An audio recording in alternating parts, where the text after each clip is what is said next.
यार सोचो अगर तुम्हारे पास क्लास में सिर्फ 4% लोग हों, हम्म। बट क्लास के सारे डिसीजंस में लिटरली हर डिसीजन में तुम्हारा 16% वोट हो।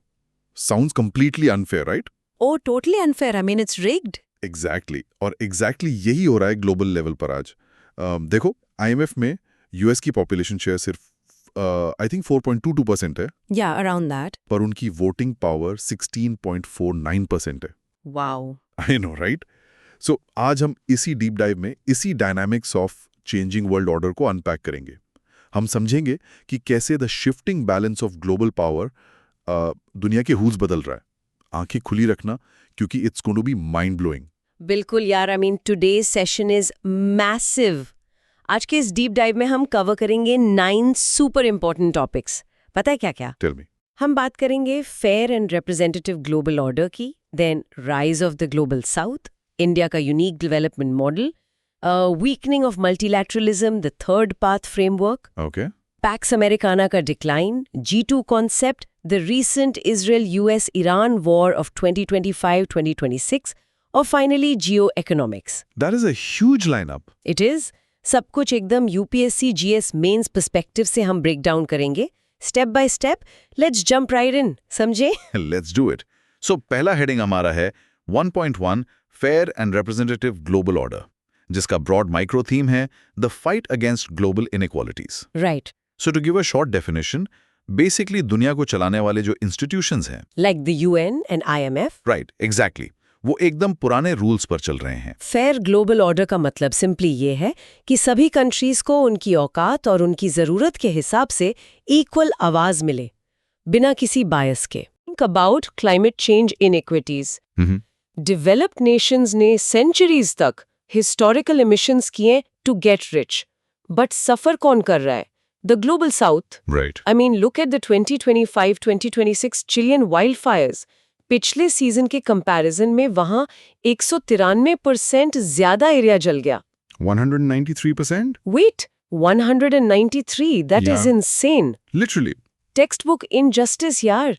दे didn't cause the emissions, but they are literally burning.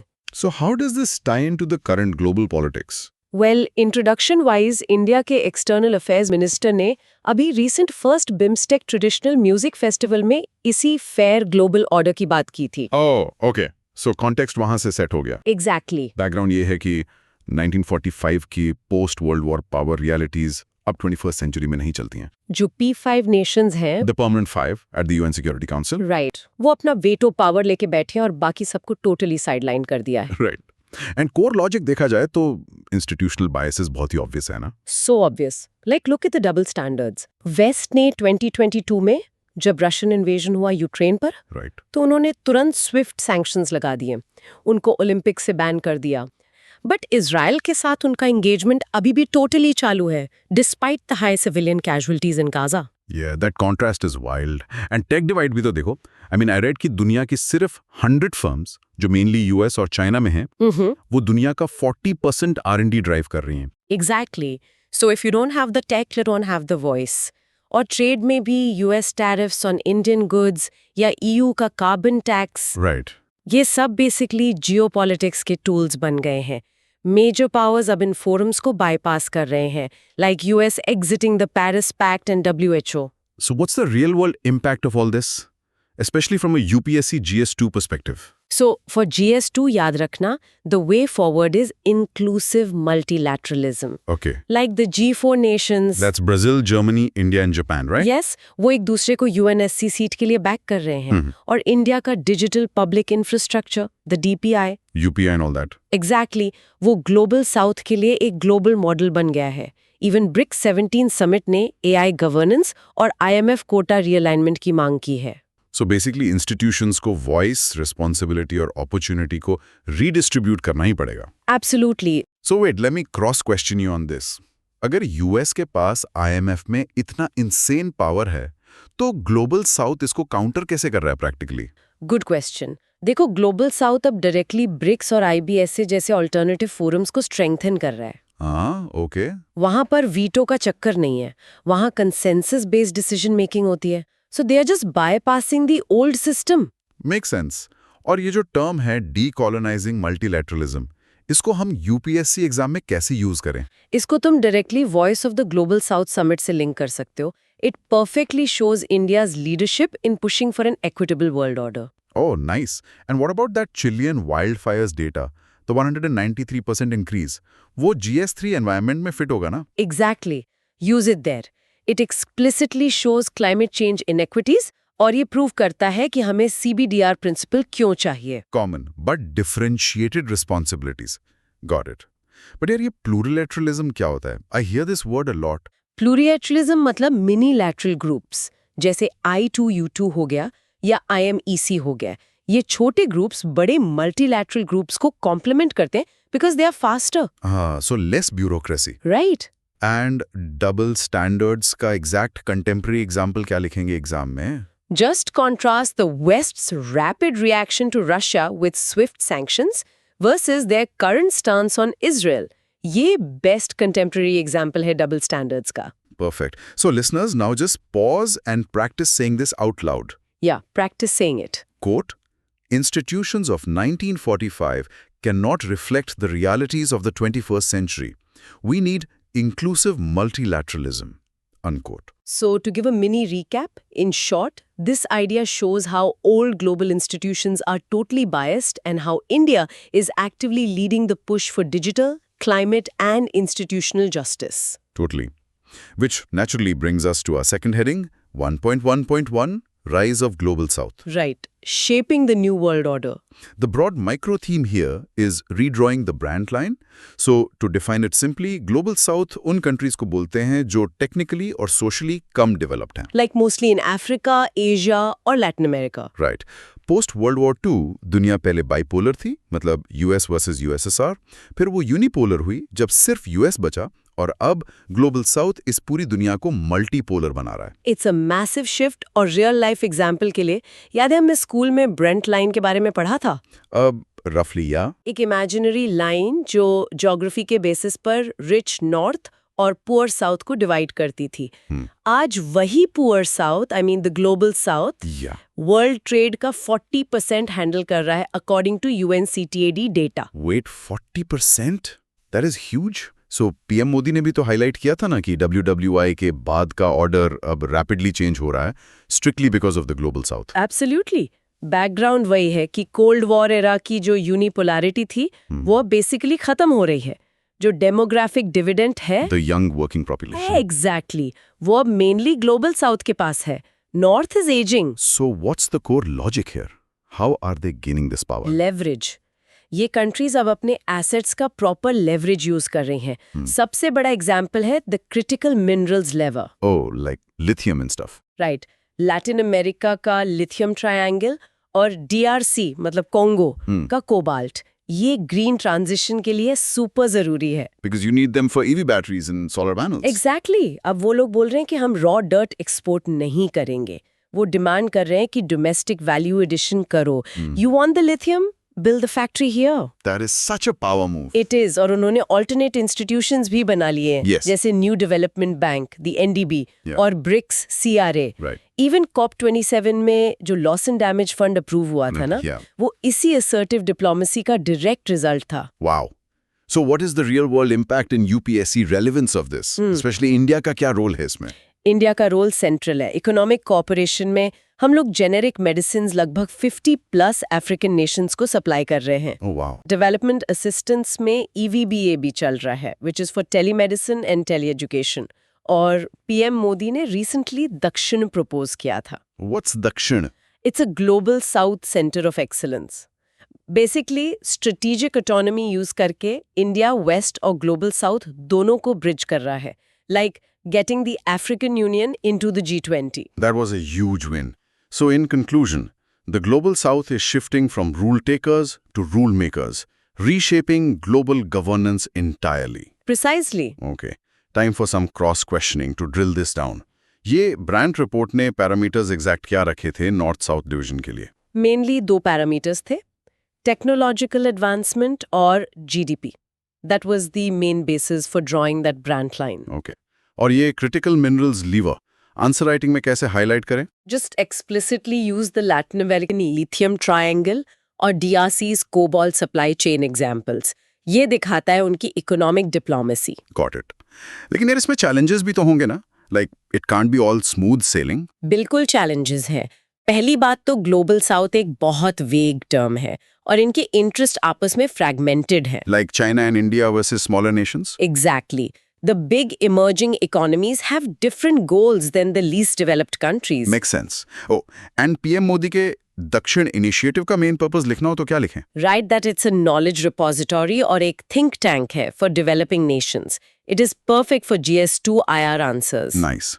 और डेट डिस्ट्रेस का पॉइंट कहाँ फिट होगा इस नैरेटिव में? As a major criticism, post COVID-19 बहुत सारी global south countries अभी heavy debt में हैं, जो उनकी actual diplomacy को weaken कर देता है। Right. Because you can't be assertive if you owe a ton of money. Exactly. Okay guys, pause here and practice saying this with me. Go for it.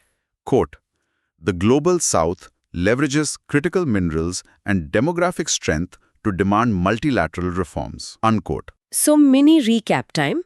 In short, the global south, handling 40% of global trade, is basically reshaping global power dynamics और India एक prime diplomatic bridge का act कर रहा है। Love it. So moving on to our third topic, India's development cooperation model. The broad micro theme here is a distinct alternative to conventional aid. Yes, this is so important. Basically, India का development model conventional western aid से बिल्कुल अलग है। ये local ownership और global credibility को blend करता है ताकि पार्टनर कंट्रीज एड डिपेंडेंसी में ना फंसें। Right, unlike the West. एक रियल लाइफ एग्जांपल याद है, vaccine Maitri. Oh yeah, during COVID. India ने अनकंडीशनली वैक्सीन्स दी थी दुनिया भर में। यही है non conditional support, unlike western aid जिसमें हमेशा कोई ना कोई पॉलिटिकल कंडीशन छुपी होती है। Like we will give you money if you privatize your water kind of Exact- conditions. Exactly. So introducing this, India अब literally एक alternative South-South cooperation framework offer कर रहा है, जो traditional aid dependency से आगे देखता है। बैकग्राउंड में देखें तो पहले छोटे देशों को, Like the SIDS and LDCs. Right, उनको वेस्टर्न इंस्टीट्यूशंस से हमेशा कंडीशनल लोन्स ही मिलते थे, जो उनको डेट ट्रैप में डाल देते थे। But the core logic of India's approach is totally different. India का मॉडल डिमांड ड्रिवन है। मीनिंग पार्टनर गवर्नमेंट खुद प्रपोजल देती है कि उनको क्या चाहिए। जैसे India UN development partnership fund, जो यूएनएससीसी के अंडर 2017 में एस्टैब्लिश हुआ था। ओके। हमारा focus is completely on capacity building.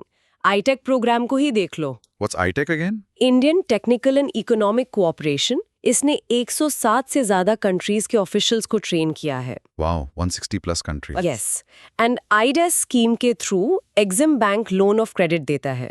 सबसे स्पेशल फीचर ये है कि हम यूएन के साथ मिलकर लोकल ओनरशिप और मल्टीलैटरल क्रेडिबिलिटी लाते हैं, जिससे एग्जीक्यूशन एकदम ट्रांसपेरेंट होता है। So what's the real world impact in UPSC relevance here? For GS2 IR Mains, way forward लिखना is absolutely key. इंडिया को इस मॉडल को और ट्रांसपेरेंट बनाना चाहिए। How so? With a real-time results dashboard. Plus, local actors like women-led enterprises और civil society को ज़्यादा include करना होगा. And we need periodic evaluations for climate change adaptations. Makes sense. So in conclusion, जैसे coffee Alan ने कहा था, globalization must work for all. India का मॉडल genuinely इस विजन को सच कर रहा है। It really is. Let me ask you some quick cross questions. ये India UN development partnership fund किसने बनाया था और कब? ये 2017 में UN office for south south cooperation, मतलब UNOSSC के अंडर सेटअप हुआ था। Got it.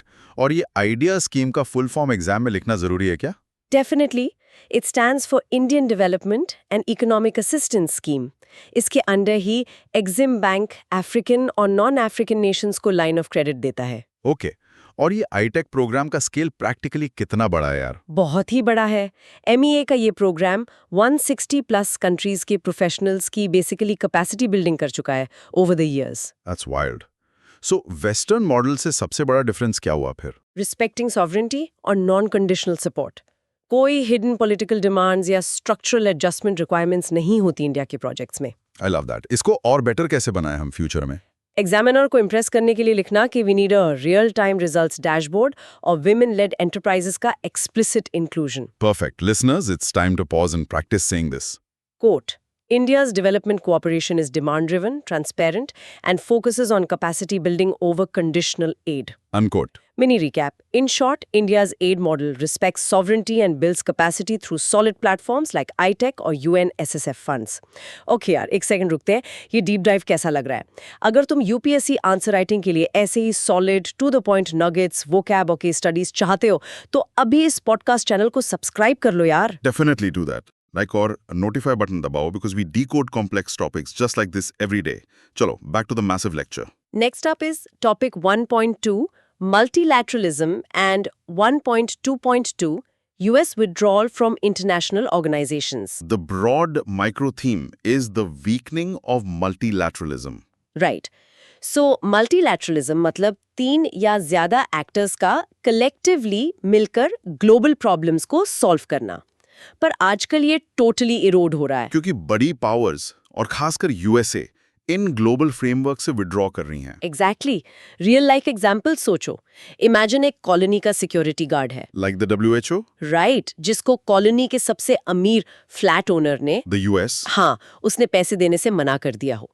यूएस प्रेसिडेंट ने रिसेंटली एक मेमो साइन किया जिसमें 66 ऑर्गेनाइजेशंस, 35 नॉन यूएन और 31 यूएन बॉडीज से यूएस फंडिंग और पार्टिसिपेशन एंड कर दी गई.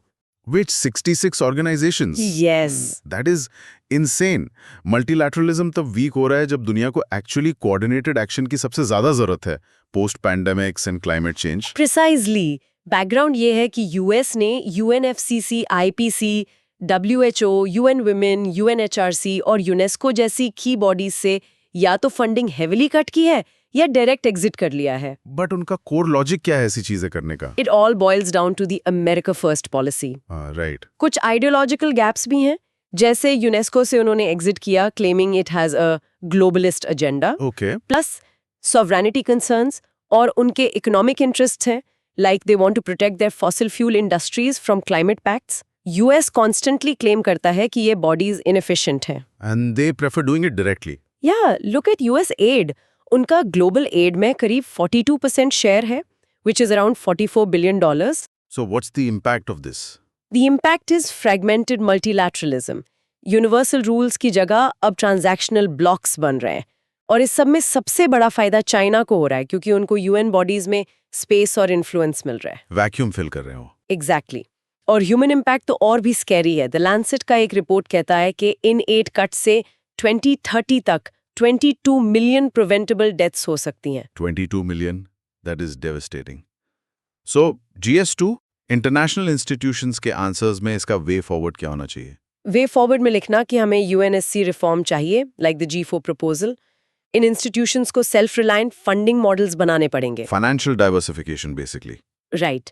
और साउथ साउथ कोऑपरेशन जैसे इंटरनेशनल सोलर अलायंस उसको और बढ़ाना होगा. सो इन कंक्लूजन, यूएस का ये रिट्रीट एक मैसिव क्राइसिस जरूर है, but it's also an opportunity to build national resilience and diversify our alliances globally.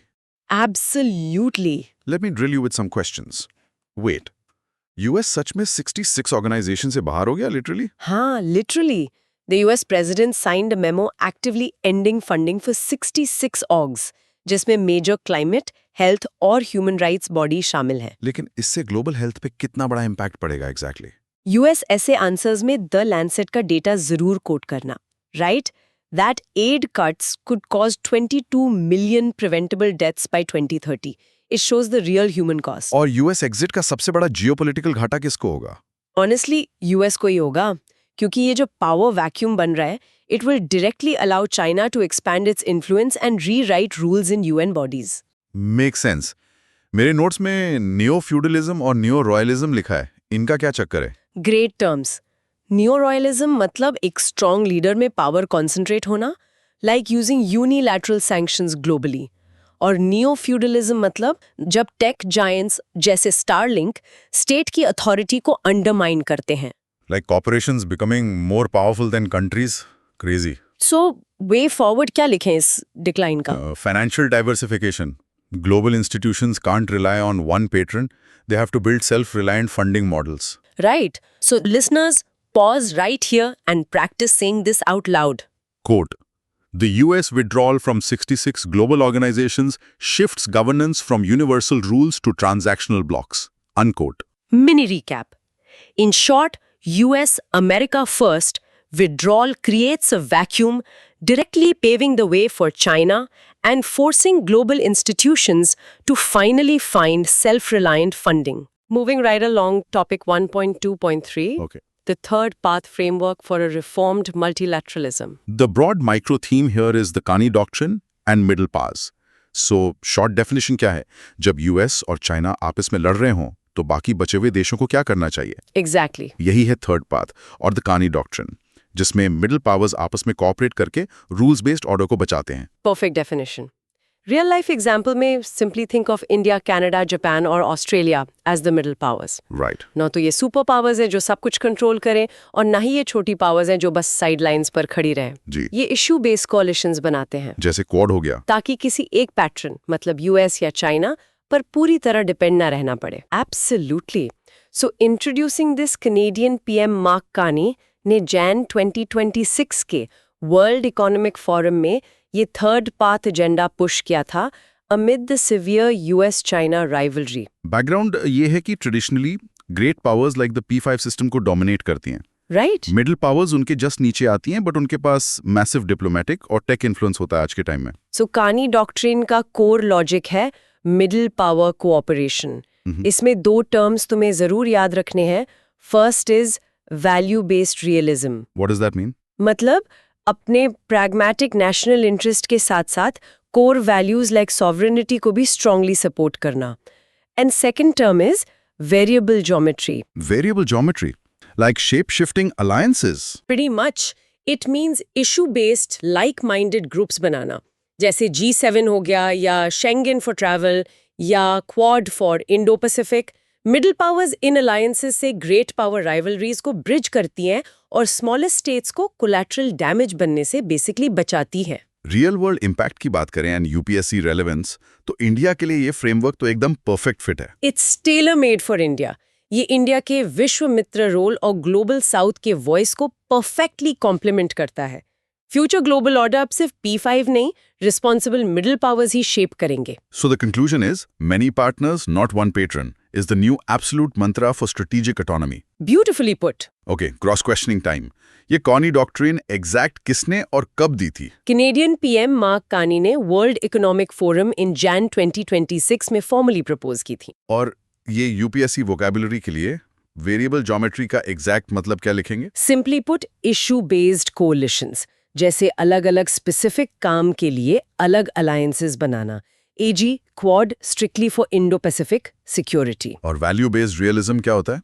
Sovereignty और टेरिटोरियल इंटेग्रिटी जैसी वैल्यूज को pragmatic real world national interest के साथ केयरफुली बैलेंस करना। मिडिल पावर्स और ग्रेट पावर्स में फंडामेंटली क्या फर्क है? Great powers like the P5 system को डोमिनेट एंड इन्फोर्स करती है। Middle powers like India and Japan अपनी डिप्लोमेसी और नॉर्म सेटिंग से ऑर्डर को इन्फ्लुएंस करती हैं बिना फोर्स के। तो मेंस एग्जाम में इसका इंडिया से क्या डायरेक्ट लिंक बनाएंगे हम? Show India as a vishwa mitra and a crucial bridge builder for the global South. Third path इस आइडेंटिटी को डायरेक्टली रीइंफोर्स करता है। Awesome. Listeners, take a breath and practice saying this. The third part framework emphasizes middle power cooperation and variable geometry to survive US-China rivalry. Mini recap. In short, the Kani doctrine basically urges middle powers like India to use variable geometry to maintain strategic autonomy. Now let's tackle a huge one. Topic 1.3, Pax Americana decline and the G2 concept. The broad micro theme is the end of US hegemony and the Thucydides trap. Let me define this. Pax Americana मतलब वो global piece और order जो world war 2 के बाद America ने दुनिया भर में एस्टैब्लिश किया था। Right. पर अब ये ऑर्डर टोटली टूट रहा है। और दूसरी तरफ G2 मतलब यूएस और चाइना के बीच की एक डुओपोली की कोशिश कि हम दोनों मिलकर दुनिया चलाएंगे, जो कि फेल हो रही है। It is failing spectacularly. Real life example देखो, 2025 के APEC समिट में जो साउथ कोरिया में हुआ था, यूएस प्रेसिडेंट ने चाइनीज प्रेसिडेंट के साथ अपनी मीटिंग को फॉर्मली एक G2 एंगेजमेंट बोला। वाओ। ऐसा लगा कि दुनिया को अब लिटरली सिर्फ ये दो लोग मिलके चलाएंगे, bypassing everyone else entirely. But the introduction to this topic shows that US hegemony is actually waning, है ना? Yes. उनके पास्ट एक्शंस लाइक वियतनाम या 2008 का फाइनेंशियल क्राइसिस काफी कॉन्ट्रडिक्टरी थे और अब तो उनका प्योरली अमेरिका फर्स्ट स्टैंस है। उसी स्पेस को चाइना अपने belt and road initiative the BRI से फिल कर रहा है। बैकग्राउंड ये था कि पैक्स अमेरिकाना लिबरल डेमोक्रेसी और कंप्लीटली ओपन मार्केट्स पर बेस्ड था। अब वहां ग्लोबल लीडरशिप वैक्यूम क्रिएट हो गया है, जिसे हम पैक्स मल्टीपोलैरिस कह सकते हैं। एग्जैक्टली। सो कोर लॉजिक पर आते हैं कि ये G2 क्यों फेल होगा। यहाँ एंटर होता है the famous Thucydides trap. The structural fear, right? Right.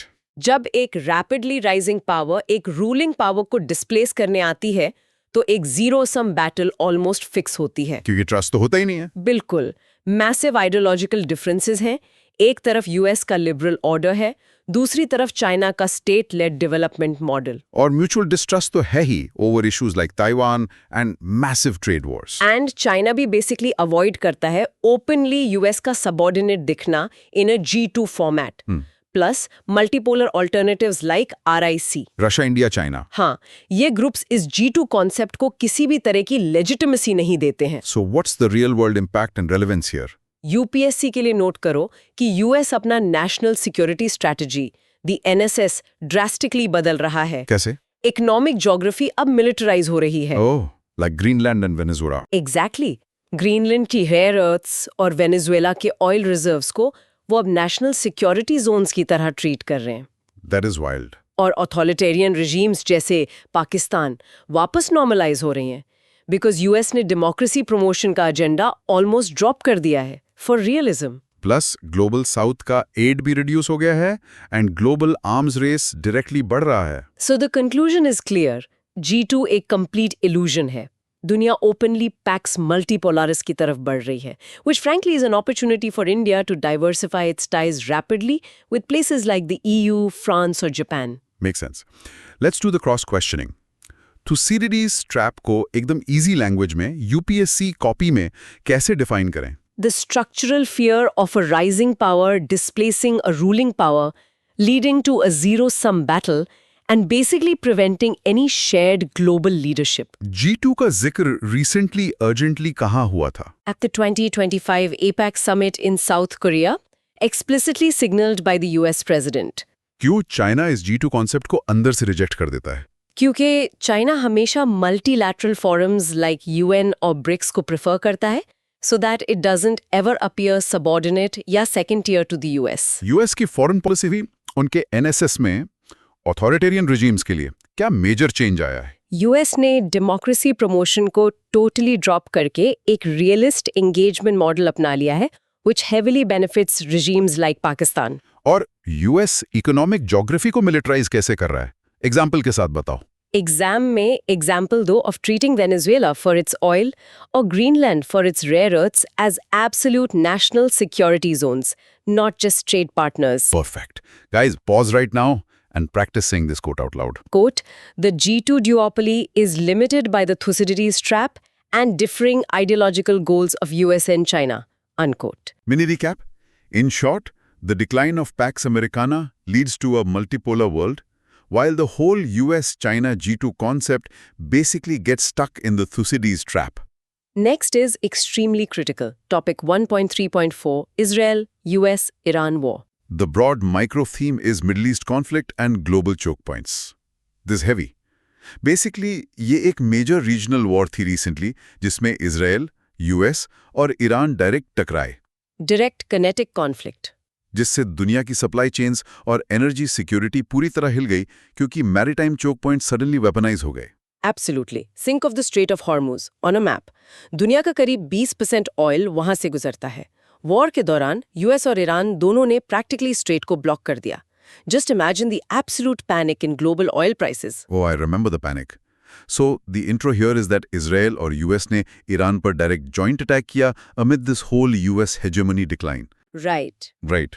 Background में देखें तो पोस्ट 1979 रेवोल्यूशन की हिस्टोरिकल टेंशन्स तो थी ही, Yeah.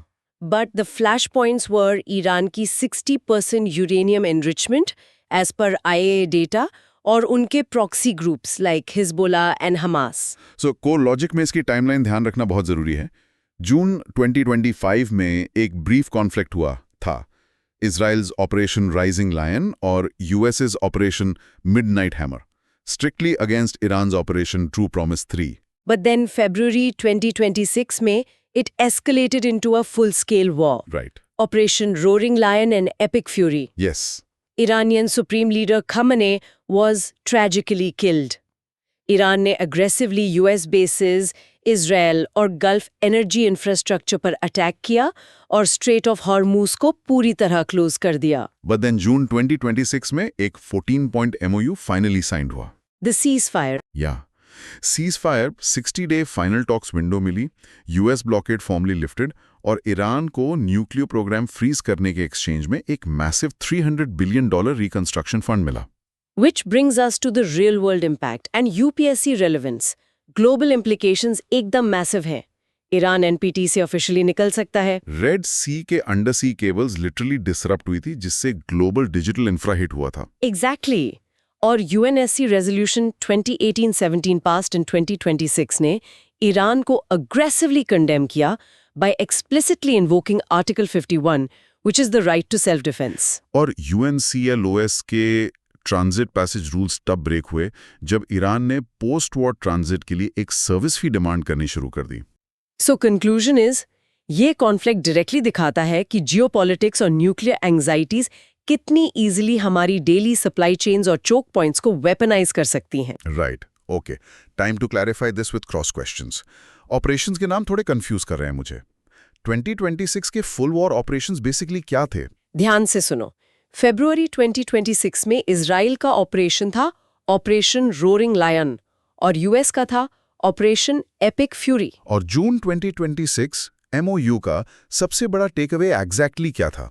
The biggest takeaway was Iran fully freezing its nuclear program in direct exchange for the lifting of the naval blockade और एक $300 billion reconstruction fund. And UNSC ने कौन सा रेजोल्यूशन पास किया और उसका कोर लॉजिक क्या था? UNSC Resolution 2817 of 2026 passed हुआ था, invoking Article 51, basically asserting the international right to self-defense directly against Iran's attacks. Straight of Hormuz की एग्जैक्ट इंपॉर्टेंस एग्जाम में कैसे क्वांटिफाई करें हम? Use a straight stat, exactly. 20% of the world's oil passes via the Strait of Hormuz. दोनों sides ने उसको explicitly block किया, which directly threatened the UNCLO's freedom of navigation. और undersea cables in the Red Sea के cut होने से practical issue क्या हुआ? एशिया, यूरोप और मिडल ईस्ट का पूरा internet traffic and underlying digital infrastructure heavily disturb हो गया था। डेटा बेसिकली रुक गया। Crazy. Practicing this line, guys, right now. Quote, the 2026 Israel-US-Iran war weaponized critical maritime choke points like the Strait of Hormuz, directly threatening global energy and digital infrastructure. Unquote. Mini recap. In short, the catastrophic 2026 West Asian war resulted in a massive global energy shock, basically forcing a $300 billion nuclear freeze deal. Now let's talk about India's exact position in all this. Global implications and India's measures. Broad micro theme. Securing India amidst global shocks. Defining it is massive war की वजह से India को directly अपने citizens को निकालना पड़ा और अपनी लोकल इकोनॉमी को मैसिव फ्यूल और फूड शॉक से बचाना पड़ा। Yeah, real life example is just like the Ukraine evacuation years ago. India ने एकदम massive scale पर Operation Sindhu launch किया to immediately evacuate a huge number of nationals directly from the West Asian conflict zone. Because in our introduction, we see कि India is highly vulnerable to the Middle East for both energy और हमारा huge diaspora वहाँ है, इसलिए urgent steps लेने पड़े। Right. Background देखो, oil prices बिल्कुल skyrocketed, supply chains और agriculture के लिए crucial fertilizers के import पर एक massive खतरा आ गया। So core logic, इंडिया ने किया क्या इस पैनिक में? Well, Operation Sindhu किया evacuation के लिए, एक economic stabilization fund formally propose किया, अपनी strategic petroleum reserves SPR की rapid management की और instantly LNG imports को different countries से diversify किया। और एग्रीकल्चर बचाने के लिए हमें क्विकली रशिया, मोरक्को और कनाडा से इमरजेंसी फर्टिलाइजर्स लाने पड़े। Which brings us to the real world impact and UPSC relevance. UNDP मतलब UN Development Program ने long term resilience के लिए इंडिया को 4 specific recommendations दी हैं। कौन सी 4?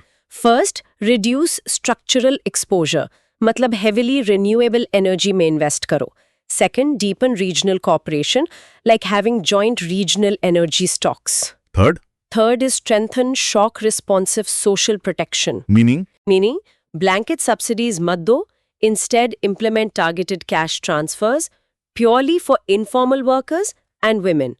Or fourth is, protect MSME resilience through direct concessional credit. So conclusion यही है कि India must permanently basically diversify its critical supply chains beyond the volatile Persian gulf area to maintain long term stability. Exactly. Cross questions check. Evacuation operation का official code name क्या था? It was Operation Sindhu. याद रखना for both prelims and mains as a solid example. Agriculture पे क्या massive impact पड़ा जो India को मोरक्को तक के पास जाना पड़ा? Fertilizer supply chain virtually रुक गई थी मिडल ईस्ट से, so India urgently had to emergency procure supplies from Russia, Morocco and Canada. UNDP का जो स्ट्रक्चरल एक्सपोजर रिड्यूस करने का पॉइंट है, उसका प्रैक्टिकल मतलब क्या है? मतलब सिर्फ imported oil पे डिपेंड मत रहो, invest heavily and rapidly in renewable energy and domestic food systems to break external vulnerability permanently. Social protection पे यूएनडीपी का एग्जैक्ट स्टैंस क्या है? कि जेनेरिक ब्लैंकेट सब्सिडी से हटो और टारगेटेड कैश ट्रांसफर्स दो जो डायरेक्टली इनफॉर्मल वर्कर्स, माइग्रेंट्स और वुमेन को बेसिकली रीच करें ड्यूरिंग अ क्राइसिस। और फाइनली एमएसएमईज के लिए क्या डायरेक्ट रेमेडी सजेस्ट की गई है? Concessional credits and strong guarantee mechanisms to explicitly ensure उनकी बिजनेस कंटिन्यूटी कभी ना टूटे। Perfect. Listeners practice saying this. Quote, India launched Operation Sindhu and fully diversified supply chains based directly on UNDP resilience recommendations. Unquote. Mini recap. In short, India actively managed the crisis via Operation Sindhu or emergency procurement, but desperately needs the UNDP recommended long-term green transition. Macro theme is the weaponization of interdependence. Yeah. This is where it gets really modern. Short definition: geopolitics basically एक पुराना concept हो गया है। Totally. अब जमाना completely जियो economics का है, यानी ट्रेड, सैंक्शंस और सप्लाई चेन्स को एज वेपन्स यूज करना अपना डायरेक्ट नेशनल इंटरेस्ट बचाने के लिए। रियल लाइफ एग्जाम्पल देखो, यूएस ने एक्सप्लिसिटली स्विफ्ट पेमेंट सिस्टम से रशिया को काट दिया। ये लिटरल वेपनाइजेशन ऑफ इंटरडिपेंडेंस है। और उधर देखो तो ईयू ने अपना carbon border adjustment mechanism the CBAM लगा दिया, ताकि उनके डोमेस्टिक एमिशन रिडक्शन का सारा financial burden neatly global south पर शिफ्ट हो जाए। एग्जैक्टली।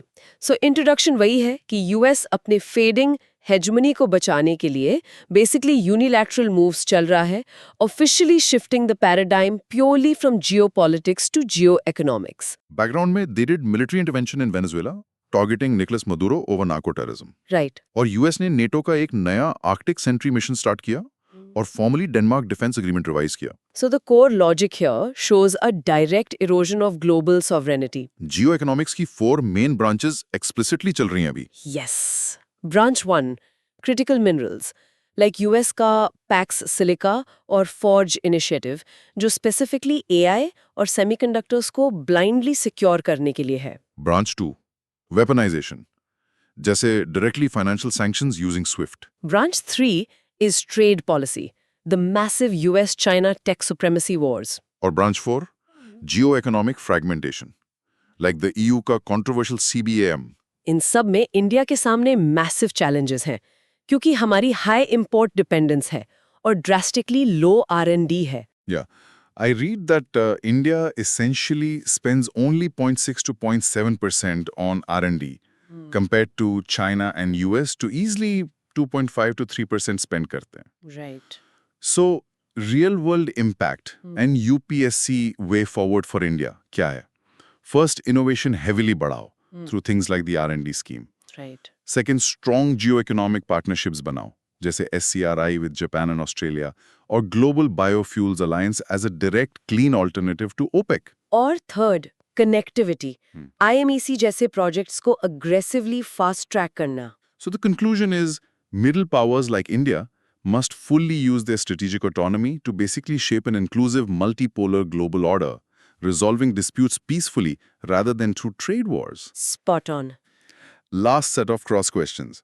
Wait, ये Pax Silica क्या चीज है? Clear. जैसे हिस्टोरिकली ऑयल कंट्रोल करने के लिए पैक्स अमेरिकाना था, वैसे ही मॉडर्न सेमीकंडक्टर्स और AI सप्लाई चेन्स को एक्सप्लिसिटली सिक्योर करने की US strategy practically PACS silica कहलाती है। सीबैम से इंडिया और ग्लोबल साउथ को घाटा क्यों है डायरेक्टली? क्योंकि ईयू इंटेंशनली ये कार्बन टैक्स सिर्फ इंपोर्ट्स पर लगाता है, basically shifting the heavy cost of their emission reductions onto developing nations exports. India R&D में ग्लोबली स्पेसिफिकली कहाँ स्टैंड करता है आज? बहुत पीछे है। We barely spend just 0.6 to 0.7% of GDP on R&D, जबकि rival nations like China and US heavily spend 2.5 to 3%. SCRI और ग्लोबल बायोफ्यूल्स अलायंस को एग्जाम में एक्सप्लिसिटली कैसे फ्रेम करें? Frame them under forging geo-economic partnerships. Biofuels Alliance is literally a clean, sustainable alternative to OPEC. और NATO का ये Arctic sentry mission क्यों start किया गया एक्चुअली? आर्कटिक रीजन को क्लोजली मॉनिटर करने के लिए, practically showing how economic geography like polar regions is being completely militarized by the US. Amazing. Listeners, practice saying this last line. Quote, Geoeconomics rapidly replaces traditional geopolitics by weaponizing trade, tech, and financial systems like SWIFT and CBAM. Unquote. Mini recap. In short, geoeconomics is basically the new global battlefield, forcing India to urgently hike R&D to 3% and forge robust alliances like the Global Biofuels Alliance. Wow! Literal दिमाग का workout हो गया आज. एक quick energetic wrap up करते हैं. बिल्कुल। आज हमने एक्सप्लिसिटली देखा कि the dynamics of changing world order कैसे रैपिडली प्ले आउट हो रहा है। सबसे जरूरी चीजें याद रखना। One fair global order or global south. The UN and IMF are totally biased. Global South, with 40% global trade और critical minerals के massive leverage से अब real reforms demand कर रहा है. Right, the Brand line is literally redrawing itself. 2. India's model. हमारा approach demand-driven capacity building like ITEC है, जो non-conditional aid देता है, unlike the debt trap West. 3. Weak multilateralism. US ने एग्रेसिवली 66 ऑग से पुल आउट किया, एक ग्लोबल वैक्यूम बनाया।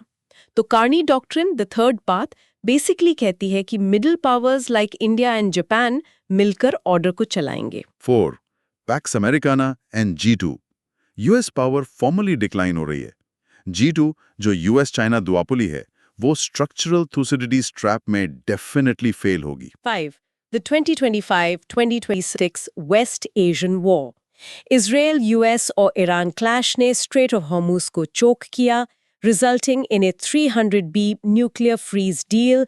इंडिया ने सक्सेसफुली ऑप्सिंधु किया और यूएनडीपी ने रैपिडली रिन्यूएबल शिफ्ट सजेस्ट किया. और फाइनली 6. Geoeconomics. ट्रेड और स्विफ्ट अब मॉडर्न हथियार हैं. इंडिया को अपना R&D बढ़ाना पड़ेगा और ग्लोबल बायोफ्यूल्स अलायंस जैसी क्रूशियल पार्टनरशिप्स को as an OPEC alternative strong करना पड़ेगा. एकदम सॉलिड समरी यार. अब तुम्हारे लिए एक लास्ट सवाल मेरे दोस्तों. अगर पूरी दुनिया एक्चुअली जियो इकोनॉमिक्स जैसे AI, चिप्स और सप्लाई चेन्स पर ही चलने लगी, तो क्या फ्यूचर में ये जो फिजिकली टेरिटोरियल बॉर्डर्स हैं वो कंप्लीटली इररेलेवेंट हो जाएंगे? That is a crazy thought. I know. थोड़ा सोच लो इस बारे में अपने फ्री टाइम में. Till next time, keep exploring and actively analyzing. Usually जब Bye. हम बात करते हैं about diagnosing a problem, like in engineering or medicine, तो there's this expectation of absolute precision. Right, हाँ. Like you break your arm, the X-ray shows that jagged white line and the doctor just points and says, you know, there it is. Yeah. It's binary, right? Broken or not broken. Exactly. It's clean. You know exactly what you're dealing with. And it's comforting. We like things to be visible, to Yeah. be perfectly categorized. But then you step into the world of international relations and global geopolitics, and suddenly that X-ray machine is completely broken, yaar. Oh, absolutely. We're looking at a landscape that is honestly incredibly murky. It is the absolute definition of the diplomatic muddy waters. I mean, the old rules of the Cold War or the unipolar 90s, they just don't apply anymore. No, they don't. We are seeing countries partner up on trade on a Monday and then aggressively block each other's tech initiatives on a Tuesday. वही तो. Which is exactly why we are. Welcome to the deep dive. आज का deep dive एकदम massive होने वाला है. We have a huge stack of notes on regional and global grouping and agreements involving India and or affecting India's interest. It's a heavy stack today. Definitely. So our mission today, to unpack these complex international relations, decode what they mean for the global world order, or सबसे important, understand their real-world impact for the UPSC GS Mains perspective. We are going to break down everything from BRICS to the Gaza Peace Summit. तो चलो let's get into it. I'm ready. We have a lot of ground to cover. Okay, let's start with our first topic. Topic name, 17th BRICS Summit. And the broad micro theme here is Global South Cooperation, Multipolarity and Climate Finance. Right. So, imagine एक exclusive club है जो अचानक से अपने doors open कर दें. Exactly यही हुआ है. The 17th BRICS Summit in Rio de Janeiro just became the first summit with 11 full members and 10 new partners. Crazy, right? It's wild. It's a massive shift on the global center of gravity. Yeah. So in this learning map, हम discuss करेंगे Rio Declaration, नए members का inclusion, socially determined diseases और SDGs का elimination, AI governance और the USD 300 billion climate finance framework. So, let's jump into the chunk on expansion and the Rio Declaration. Basically, BRICS अब सिर्फ 5 countries का group नहीं रहा. It's expanding rapidly to represent the global south. Right. I mean, think of it like a startup that just acquired 10 new international offices. You've got Indonesia, Belarus, Cuba, and more coming in to challenge a massive corporate monopoly. Which is the Western institutions, right? Exactly. The IMF, World Bank, the whole Bretton Woods system. The core logic here is multipolarity. BRICS needed to expand to rewrite the rules. And they included Indonesia as a member, plus 10 new partners.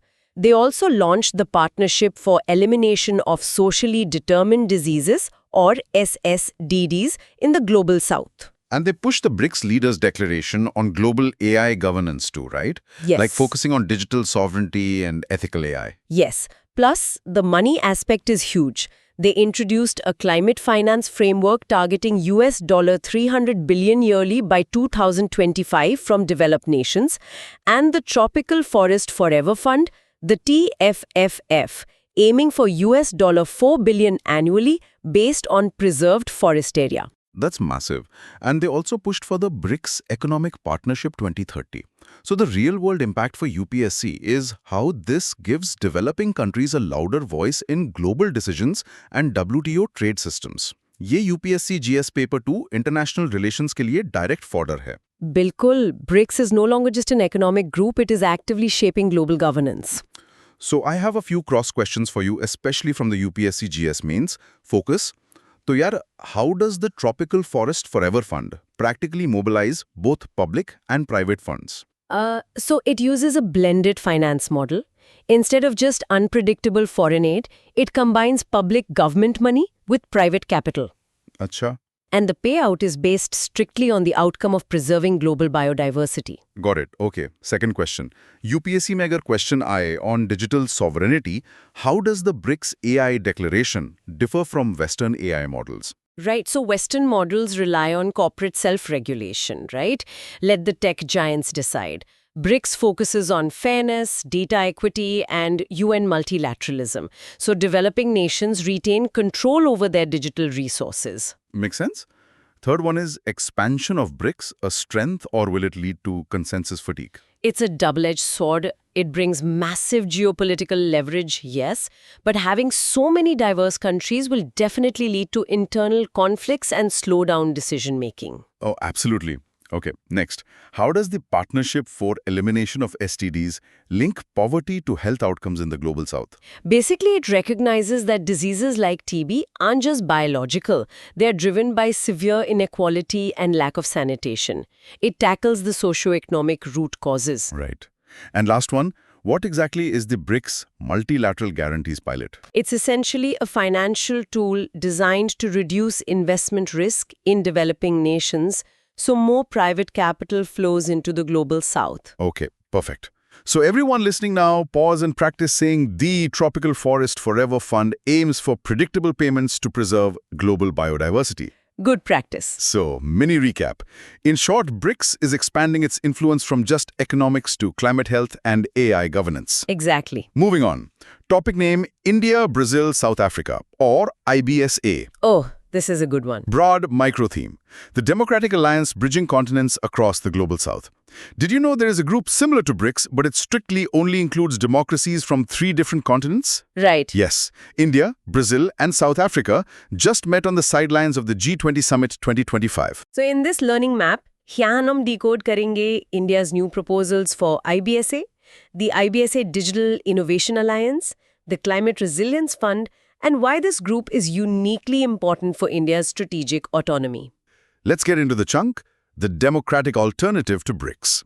Simply put, IBSA is a trilateral partnership focusing on shared democratic values, South-South cooperation, and developmental assistance. या अगर BRICS एक massive coalition government है जहां सबका agenda अलग है, तो IBSA एक कोर कमिटी है of 3 like-minded friends who completely trust each other's democratic systems. वही तो. So, background-wise, it was founded in 2003 via the Brasilia Declaration. It's a values-based grouping distinct from BRICS. Right. And the core logic this time was India pushing some key proposals like urgent UNSC reform and institutionalizing the National Security Advisors level dialogue. And the IBSA Digital Innovation Alliance, Yes, sir. right? Sharing digital public infrastructure like UPI and COVIN. Yes. Plus the proposed IBSA fund for climate resilient agriculture. And we can't forget the existing frameworks like the IBSA Trust Fund, which has been operational since 2004 for LDCs, and IBSMR, their multilateral maritime exercise. So the real-world impact for UPSC is understanding India's multi-alignment strategy.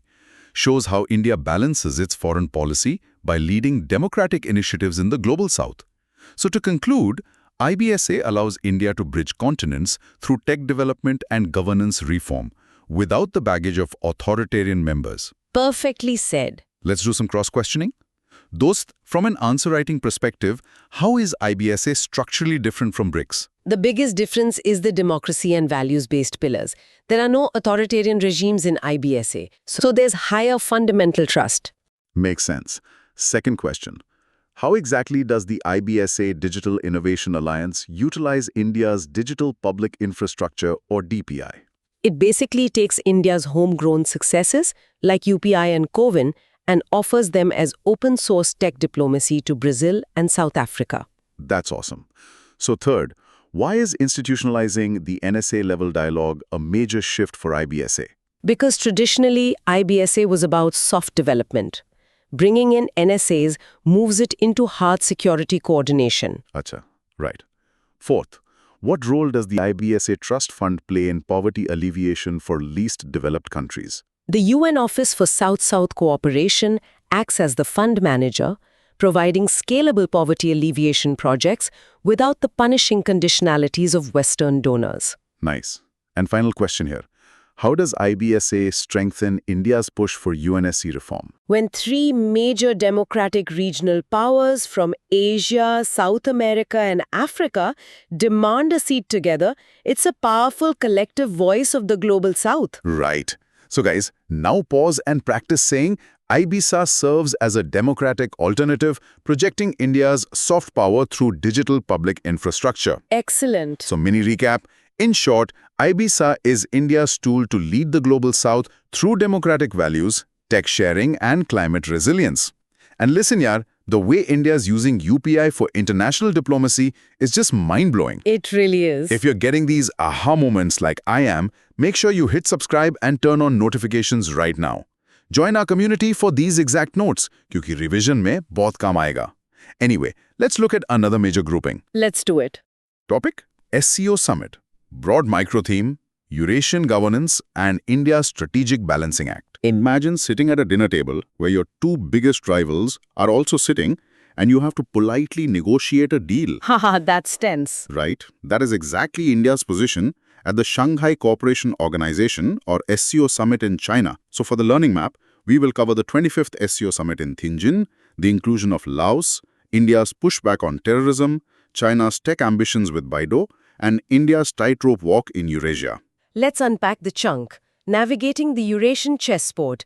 The SCO is a massive Eurasian political, economic, and security organization where India must balance its interests against Chinese dominance. It's literally like a joint family business where one uncle, Meaning China, right, meaning China wants to run everything via his own rules, like the BRI, yes, but another family member, meaning India, insists on transparency and equal rights, like national interest first. Exactly. So the PM participated in the 25th SCO Summit in Tianjin, China in Sep 2025.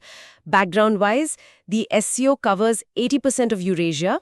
India needs it for the Connect Central Asia policy, but faces challenges due to adversaries. So core logic time. They adopted the Tianjin Declaration and SCO development strategy until 2035. Laos came in as a partner country, but a major win was that SCO condemned the Pahalgam attack. Yes, because India actually refused to sign the June Defense Declaration until this specific attack was addressed.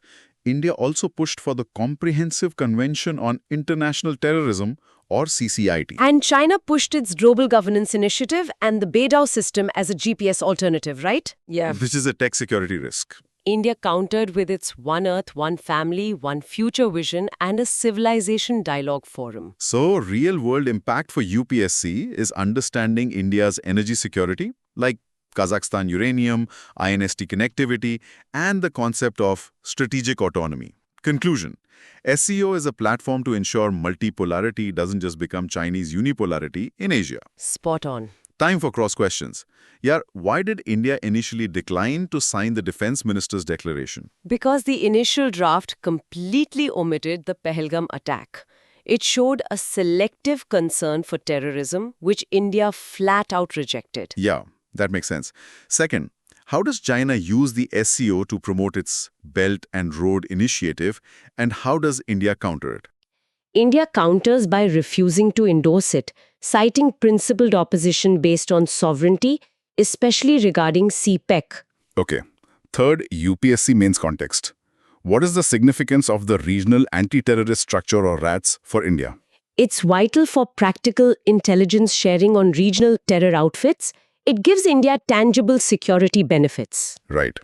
Fourth, if China is pushing the Beidou system, what are the tech security implications for the region? Adopting Beidou creates a deep technological reliance on China, which in a conflict scenario could degrade or deny navigation data to member states. Wow, dangerous. And fifth, how does India leverage its relationship with Russia to balance China within the SCO? Russia doesn't want the SCO to just be a Chinese unipolar vehicle, so India aligns with Moscow on certain internal diplomatic dynamics to keep Beijing in check. Very smart. So pause and practice saying India uses the SCO for Central Asian outreach while firmly protecting its strategic autonomy against Chinese dominance. Good one. Mini recap time. In short, India uses SCO for energy and connectivity while skillfully blocking China's unilateral agendas. Let's shift from land to the oceans. Topic, name, Quad. Broad micro-theme, anchoring democracy and security in the Indo-Pacific. This is a massive pivot. Yeah, did you know the Quad actually started as a humanitarian response to the 2004 tsunami? Fast forward to today, it's a massive strategic partnership handling everything from undersea cables to a $20 billion critical minerals initiative. Right. So in our learning map, let's dive into the 11th Quad Foreign Ministers meeting. We'll unpack the critical minerals initiative, maritime surveillance, 6G development, and how India balances Quad with BRICS. The chunk here is the Indo-Pacific Shield. Quad, which is India, US, Japan, Australia, is an informal strategic forum promoting a free and open Indo-Pacific. Think of the Indo-Pacific as a busy global highway. China is trying to set up unauthorized toll boats. And Quad is the neighborhood watch, ensuring the highway remains free for everyone. That's a great analogy. So this meeting was in New Delhi. It was revived in 2017 to counter challenges to the rules-based order, and it is not a formal military alliance. Very important distinction. Core logic-wise, they launched the Quad Critical Minerals Initiative framework, injecting $20 billion for mining and supply chains. They also focused on the Indo-Pacific Maritime Surveillance Collaboration, or IPMSC, for real-time info sharing, plus Indo-Pacific Energy Security Undersea Cable Connectivity by 2026, and the Coast Guard-led Quad at Sea Ship Observer Mission, and 6G, Next-Gen Communication Standards too. Yep, real-world impact. Direct link to India's Act East policy, Atmanirbhar Bharat, and countering Chinese encirclement. Conclusion is that Quad's survival depends on institutionalizing its efforts and avoiding agenda overload. Let's do the question. So basically, how does the new Quad Critical Minerals Initiative break China's monopoly? By coordinating investments to diversify mining and processing supply chains away from China, reducing global dependency for green tech. Got it. Second, critics call Quad an age in NATO. How should an aspirant counter this in a men's answer? By emphasizing non-traditional security, Quad focuses on health, climate, and 6G, not just military. It's a public goods provider, not a mutual defense treaty. Okay. Fourth, what is S-Quad and how does it threaten to dilute the original Quad's focus? S-Quad is a newer dynamic, with US, Japan, Australia, and the Philippines. The threat is agenda overload, diverting diplomatic energy away from the original Quad. Samjhe. Fourth, how does the IPMSC practically improve India's maritime domain awareness? It integrates satellite and radar data from all 4 nations, allowing real-time tracking of unlawful activities like illegal Chinese fishing. Awesome. And fifth, explain India's multi-alignment strategy. How do we chair both Quad and BRICS in 2026 without looking hypocritical? It's all about strategic autonomy. India uses Quad for maritime security and BRICS to resist Western financial hegemony. It's issue-based leverage. Beautiful. Everyone pause and practice saying the Quad is not a military alliance, but a diplomatic partnership ensuring a rules-based Indo-Pacific order. Perfect. Mini recap. In short, Quad focuses on critical minerals, tech and maritime security to keep the Indo-Pacific free and open. Okay, next up, topic name 20th G20 Summit. Broad micro-theme, global resilience and driving the Global South agenda. This was historic. So historic. So, the G20 just had its first ever summit on African soil. Johannesburg hosted the 20th G20 Summit, proving that the center of global economic gravity is actively shifting towards the Global South. In the learning map, we will unpack the Johannesburg Declaration, Mission 300, the new Debt Sustainability Commission, and the specific youth and gender targets set for 2030. So, chunk title, Solidarity, Equality, and Sustainability. The G20 represents 80% of global GDP. This summit focused heavily on bringing African development to the forefront of global economics. Imagine a massive corporate board meeting where for the first time the interns and junior staff, The developing nations, right? exactly, are actually making the final financial decisions. That's a powerful image. So the background is following presidencies of India, and Brazil, South Africa cemented the Global South's influence. Core logic time, they pushed the Cost of Capital Commission for Debt Sustainability, then Mission 300, which is the World Bank and African Development Bank, providing electricity to 300 million Africans by 2030. They also highlighted universal early warning systems by 2027 and the AI for Africa initiative, plus the G20 Critical Minerals Framework, preserving sovereign rights. Right, and the social targets. The Nelson Mandela Bay target aims to reduce the youth NEET rate by 5%, and the revised Brisbane Equine goal aims to cut the gender gap by 25%. So the real-world impact for UPSC is that G20 is the ultimate global agenda setter, covers themes of multilateral reform and tackling consensus fatigue. Conclusion, India's ability to drive digital public infrastructure and debt relief here defines its role in the multipolar world. Let's hit the questions. Okay, first, what is consensus fatigue and how did it affect this G20 summit? It happens when diverging interests like US-China or US-Russia make it impossible to agree, resulting in watered-down declarations. Second, why is the Cost of Capital Commission so crucial for developing countries right now? Because developing nations face massive risk premiums.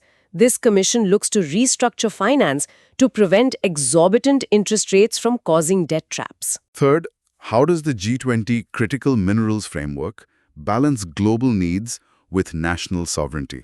It uses voluntary blueprints, ensuring resource-endowed African nations aren't just exploited for raw dirt, but can process minerals locally. Good point. Fourth, can you explain the Nelson Mandela Bay target regarding the NEET rate? NEET stands for not in employment, education, or training. Reducing this metric is vital to prevent civil unrest in young populations. Right. And fifth, thoda soch lo. How does the absence of key leaders undermine the G20's legitimacy? It signals a lack of political will. Without superpower backing, these grand financial targets just become non-binding empty pledges. So true. Pause and practice saying the G20 Johannesburg Declaration prioritizes debt sustainability and energy transition for the Global South. Nice. Mini recap. In short, the 20th G20 proved that African and Global South priorities are now driving the global economic agenda. Let's move to something very complex.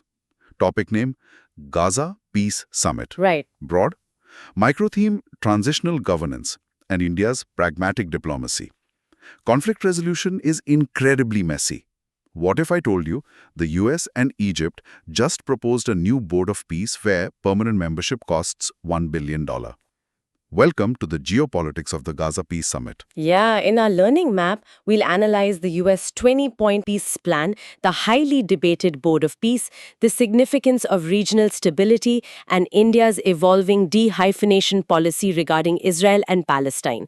And note, we are just unpacking the facts of this framework impartially. Absolutely. So, chunk title, The Board of Peace and De-hyphenation. This summit was held in Sharm el-Sheikh, aiming for durable peace via diplomacy, introducing a controversial new transitional governing body for Gaza.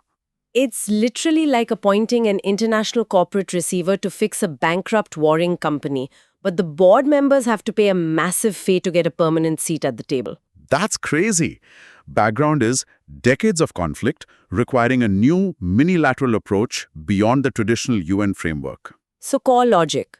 The US 20-point peace plan demands Hamas disarmament and no displacement or annexation by Israel, though there's no guarantee of a two-state solution. And the Board of Peace, right? An international transitional governing authority endorsed by UNSC Res 2803. Chair is the US President with an executive board and global invitees, including India. A 3-year term is free, but permanent membership is a $1 billion contribution. Yeah. Which brings up arguments for and against replacing the UN, and then tracing India's stance. 1947 to 1991 was pro-Palestine, 1991 to 2014 sought ties with Israel, and 2014 to present is the de-hyphenation policy. So real-world impact for UPSC is understanding Middle East geopolitics, I1IC, I2U2, oil imports and India's pragmatic shift. Conclusion? India balances moral commitments with strategic imperatives in a highly volatile region. Let's do the cross questions. Yeah. Explain this de-hyphenation policy simply. How does India manage both sides? It means pursuing independent relations based on specific interests. Engaging deeply with Tel Aviv doesn't mean abandoning Ramallah. It's not a zero-sum game. Second, what is the main criticism against the Board of Peace replacing UN functions? The lack of democratic legitimacy. Making it a paid permanent seat essentially privatizes geopolitical influence and excludes poorer nations. Third, how does the National Committee for the Administration of Gaza, or NCAGA, actually function under this board? It handles the day-to-day, on-the-ground reconstruction, managing the transition from peace to development. Okay. Fourth, why is peace in this specific region so critical for India's economy? Because of 70% oil imports, millions in diaspora remittances, and the future IMEC trade corridor. And fifth, does the 20-point plan guarantee a two-state solution? No, it explicitly does not guarantee it, which is a major point of contention. Got it. Pause and practice saying India's de-hyphenation policy allows it to engage strategically with Israel while maintaining historical support for Palestine. Great practice. Mini recap. In short, the Gaza Peace Summit introduces controversial new governance models while India maintains its balanced diplomatic approach. Okay, shifting gears completely. Topic, name, AUKUS. Broad micro-theme, technological integration and naval deterrence. Right. Imagine signing a defense contract that lasts for 50 years. Australia and the UK just did exactly that. Under AUKUS, to build state-of-the-art nuclear-powered submarines. In the learning map, हम देखेंगे what the Geelong Treaty is, why nuclear submarines are a game changer in the Indo-Pacific, and whether AUKUS is secretly undermining the Quad. So, chunk title, the 50-year Nuclear Submarine Pact. AUKUS is a trilateral security partnership, Australia, UK, US, focused on transferring nuclear submarine tech to Australia. But these nuclear subs can stay underwater indefinitely, changing the entire stealth game. So background is the US shifting regional security strategy to boost partners amid the China challenge. Core logic is the Geelong Treaty, which is 50 years of cooperation on design, build, and disposal of SSN AUKUS submarines. They comply with non-proliferation. The opportunities are high trust through Five Eyes and faster response like 20 knots and endurance. But concerns? The US submarine production is currently too slow, like 1.13 a year, to meet delivery needs. And lack of Asian members makes it look Western-dominated. Right. Real-world impact is it represents a shift from traditional alliances to deep tech integration. Hard power versus soft power architecture. Conclusion? Control over advanced defense tech is now as vital as territorial power. Questions. So batao, does AUKUS undermine the Quad or complement it? It complements it. AUKUS handles hard power, military tech, while Quad is broader, soft power, diplomacy.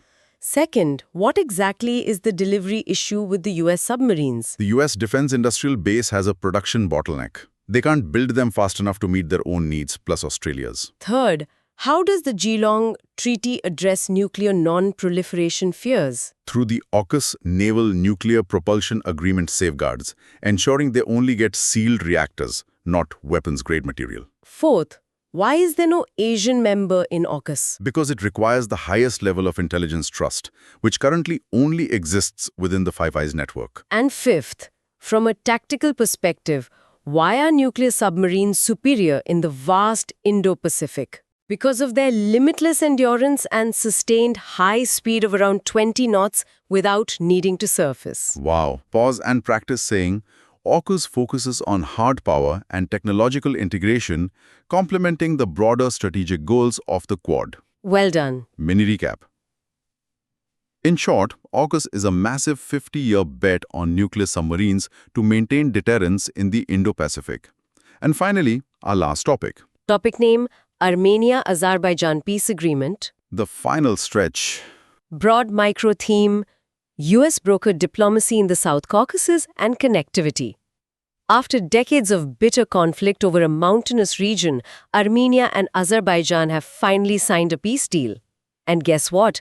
A brand new trade route is emerging from it. In our final learning map, let's quickly wrap up with this historic peace deal, the Nagorno-Karabakh background, the new trip transit route, and why India is watching this very closely. Chunk title, Stabilizing the South Caucasus. A US broker deal ending decades of conflict, paving the way for diplomatic relations and new trade routes. Think of two neighbors who fought over a border wall for 30 years. Finally, a mediator steps in, stops the fight, and builds a profitable toll road right through the contested area that benefits everyone. Great analogy. Background is decades of conflict over Nagorno-Karabakh, which is Azerbaijan territory with an Armenian population. In 2023, Azerbaijan took full control, leading 100,000 Armenians to flee. Core logic is the cessation of hostilities. Then the Trump Route for International Peace and Prosperity, or TRIP, it's a transit route linking Azerbaijan to its exclave Nakhchivan through Armenia, with US exclusive development rights, plus US cooperation deals on energy and tech. So, real-world impact. India's strategic interest here is huge. Armenia is a friendship treaty partner from 1995, while Azerbaijan is a key node on the International North-South Transport Corridor, or INSTC, connecting India to Russia. Conclusion: peace here stabilizes a crucial artery for global trade and India's Eurasian connectivity. Last set of questions. So basically, what is the trip route? It's a physical geographical link connecting mainland Azerbaijan to its Nakhchivan exclave directly through Armenian territory. Second, why does the US want exclusive development rights on this route? To establish a permanent geopolitical footprint in the Caucasus, countering Russian and Iranian influence. Third, How does India balance its ties between Armenia and Azerbaijan? It's tricky. India has growing defense export ties with Armenia, but desperately needs a stable Azerbaijan for its economic connectivity needs. Fourth, what is the INSTC and why is Azerbaijan critical for it? It's the India-Middle East, or rather the India-Iran-Azerbaijan-Russia freight route. Azerbaijan is the critical land bridge there. And fifth, what is the core ethnic conflict in Nagorno-Karabakh that started in the 1980s? It was an enclave, internationally recognized as Azerbaijan, but populated by ethnic Armenians who tried to secede. Right. Pause and practice saying peace in the South Caucasus secures the crucial international north-south transport corridor for India. Awesome! Mini recap. In short, this peace deal opens up the trip-up route and secures critical connectivity for India's INSTC ambitions. Phew. Few is right. What a massive session. Yaad rakhna, today we decoded the shifting global architecture. Let's do a quick recap. 17th BRICS Summit expanded to 11 members, launched SDD partnership, and pushed a USD 300 billion climate finance framework. IBSA, the democratic alternative pushing for UNSC reform and digital innovation via DPI. SCO Summit, India balanced Eurasian interests while pushing back on terror and Chinese tech dominance. Quad anchored Indo-Pacific security with a massive $20 billion critical minerals initiative and maritime surveillance. G20 Summit elevated the Global South with African energy goals like Mission 300 and debt sustainability focus. Gaza Peace Summit explored the 20-point plan and the controversial new Board of Peace Transitional Authority. ACOS highlighted the 50-year Geelong Treaty for nuclear submarines. And finally, Armenia-Azerbaijan discussed the trip route and its importance for India's INSTC. We covered it all. Yes, we did. As we leave you today, thoda soch lo. We are seeing the rise of multiple parallel systems. BRICS pushing non-dollar trade, while the West pushes exclusive tech pacts like AUKS. Is this multi-alignment world creating more freedom for developing nations, or are we just slowly walking into a new, heavily fragmented Cold War? Think about that. It's the biggest question right now. It really is. Until next time. India and its keep neighborhood diving. relations. Right. Broad micro theme. Navigating geopolitics, security, and bilateral ties in South Asia and the Indian Ocean. Absolutely. So, did you know nearly 95% of our trade by volume moves via the sea? But like our neighborhood land borders are where the real intense geopolitical chess game happens. Oh yeah, it's totally intense. Imagine this यार, एक तरफ critical sea lanes और undersea cables का control है और दूसरी तरफ completely unsettled mountain borders. It's literally like playing 3D chess on multiple boards simultaneously. So grab your coffee क्योंकि आज हम deep dive करेंगे into the exact realities of our borders and oceans. It is absolute strategic multitasking. I mean, you simply cannot secure the mountains if you lose the oceans, and vice versa. Everything is deeply interconnected. Samjhe? For today's session, we have a massive lineup ahead, covering 11 critical topics, step by step. Huge lineup. Yeah. First, we will decode the Indian Ocean region, the IOR. Then, we move to our maritime neighbors, Maldives and Mauritius. Right. Uske baad, the big elephant in the room, which is India-China relations, along with that massive Brahmaputra hydropower project. Then we shift west to Pakistan, unpacking the Indus Water Treaty and their new Saudi Defense Pact. That's a spicy one. हाँ, और finally हम अपने immediate land neighbors को explore करेंगे, like Bangladesh, Nepal, Afghanistan और Bhutan. We are going to decode the absolute core of this geopolitical landscape. Let's get into it. I am ready. The geopolitical landscape is shifting as we speak, so paying attention to these nuances is super important. All right, let's kick things off with our first major topic, the Indian Ocean region, or IOR, at a glance. By definition, the IOR is a critical maritime space bordered by Africa, Australia, India, and Antarctica. It holds 36 countries and handles a huge chunk of global trade. Think of the Strait of Hormuz or Malacca as global highway toll plazas. whoever controls these choke points basically controls the world's economy. Exactly. The Indian Ocean is India's strategic backyard और ये अब एक massive global flashpoint बन चुका है. Background check कर लो. Almost 95% of India's trade by volume, which is about 68% by value, sea के through move करता है. Right. Plus, India का 2.4 million square kilometer exclusive economic zone, the EEZ, offers massive blue economy potential. We're talking sustainable fisheries, renewable ocean energy, or marine biodiversity. But the core logic here is that the dynamics are shifting rapidly. First up, vulnerability. Like 42% of crude oil passes through critical choke points here, or 95% global data undersea cables se jata hai. Right, that's massive. Second is militarization. Major powers are rushing in. The US is at Diego Garcia, France at Reunion, or China aggressively port agreements bana raha hai. Right, and third, you have non-traditional threats like piracy, illegal fishing, and cyber threats. So, India is responding with a unified Indian Ocean strategy via Sagar and Mahasagar. Right. We're enhancing maritime domain awareness via the IFC IOR. हम first responder act करते हैं like Operation Sagar Bandhu in Sri Lanka and conduct joint exercises like Milan. And the way forward is strictly prioritizing Andaman and Nicobar Islands development to surveil the Malacca Strait, promoting UNCLOS, and actively diversifying energy imports away from West Asia. From a real-world impact perspective for GS Paper 2 and 3, the IOR's militarization directly threatens India's internal and economic security. Absolutely. So to conclude this segment, the IOR is transforming from a peaceful transit corridor into a highly volatile zone of great power competition. Okay, let's unpack this further. Wait, I have to ask. UPSC Mains में अगर पूछा जाए कि सागर और महासागर में core difference क्या है, तो how do we frame it practically? It is actually very straightforward. Sagar focuses specifically on countering piracy and terrorism, right? While Mahasagar expands to broader development and economic growth goals. Samjhe? Think of it as pure security versus holistic regional growth. Got it. Okay. Second question.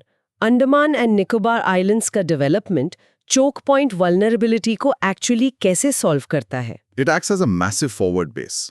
वहाँ से India Strait of Malacca approach को physically monitor और strategically control कर सकता है. It's a pure geographical advantage. Makes sense.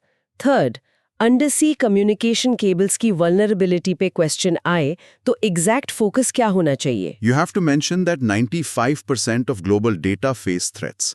So securing the IOR is literally about data sovereignty, not just protecting physical ships.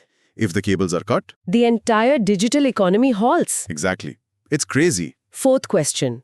First responder tag diplomacy में actually कैसे help करता है? It builds immense soft power and trust, like our disaster relief during Cyclone Ditwa.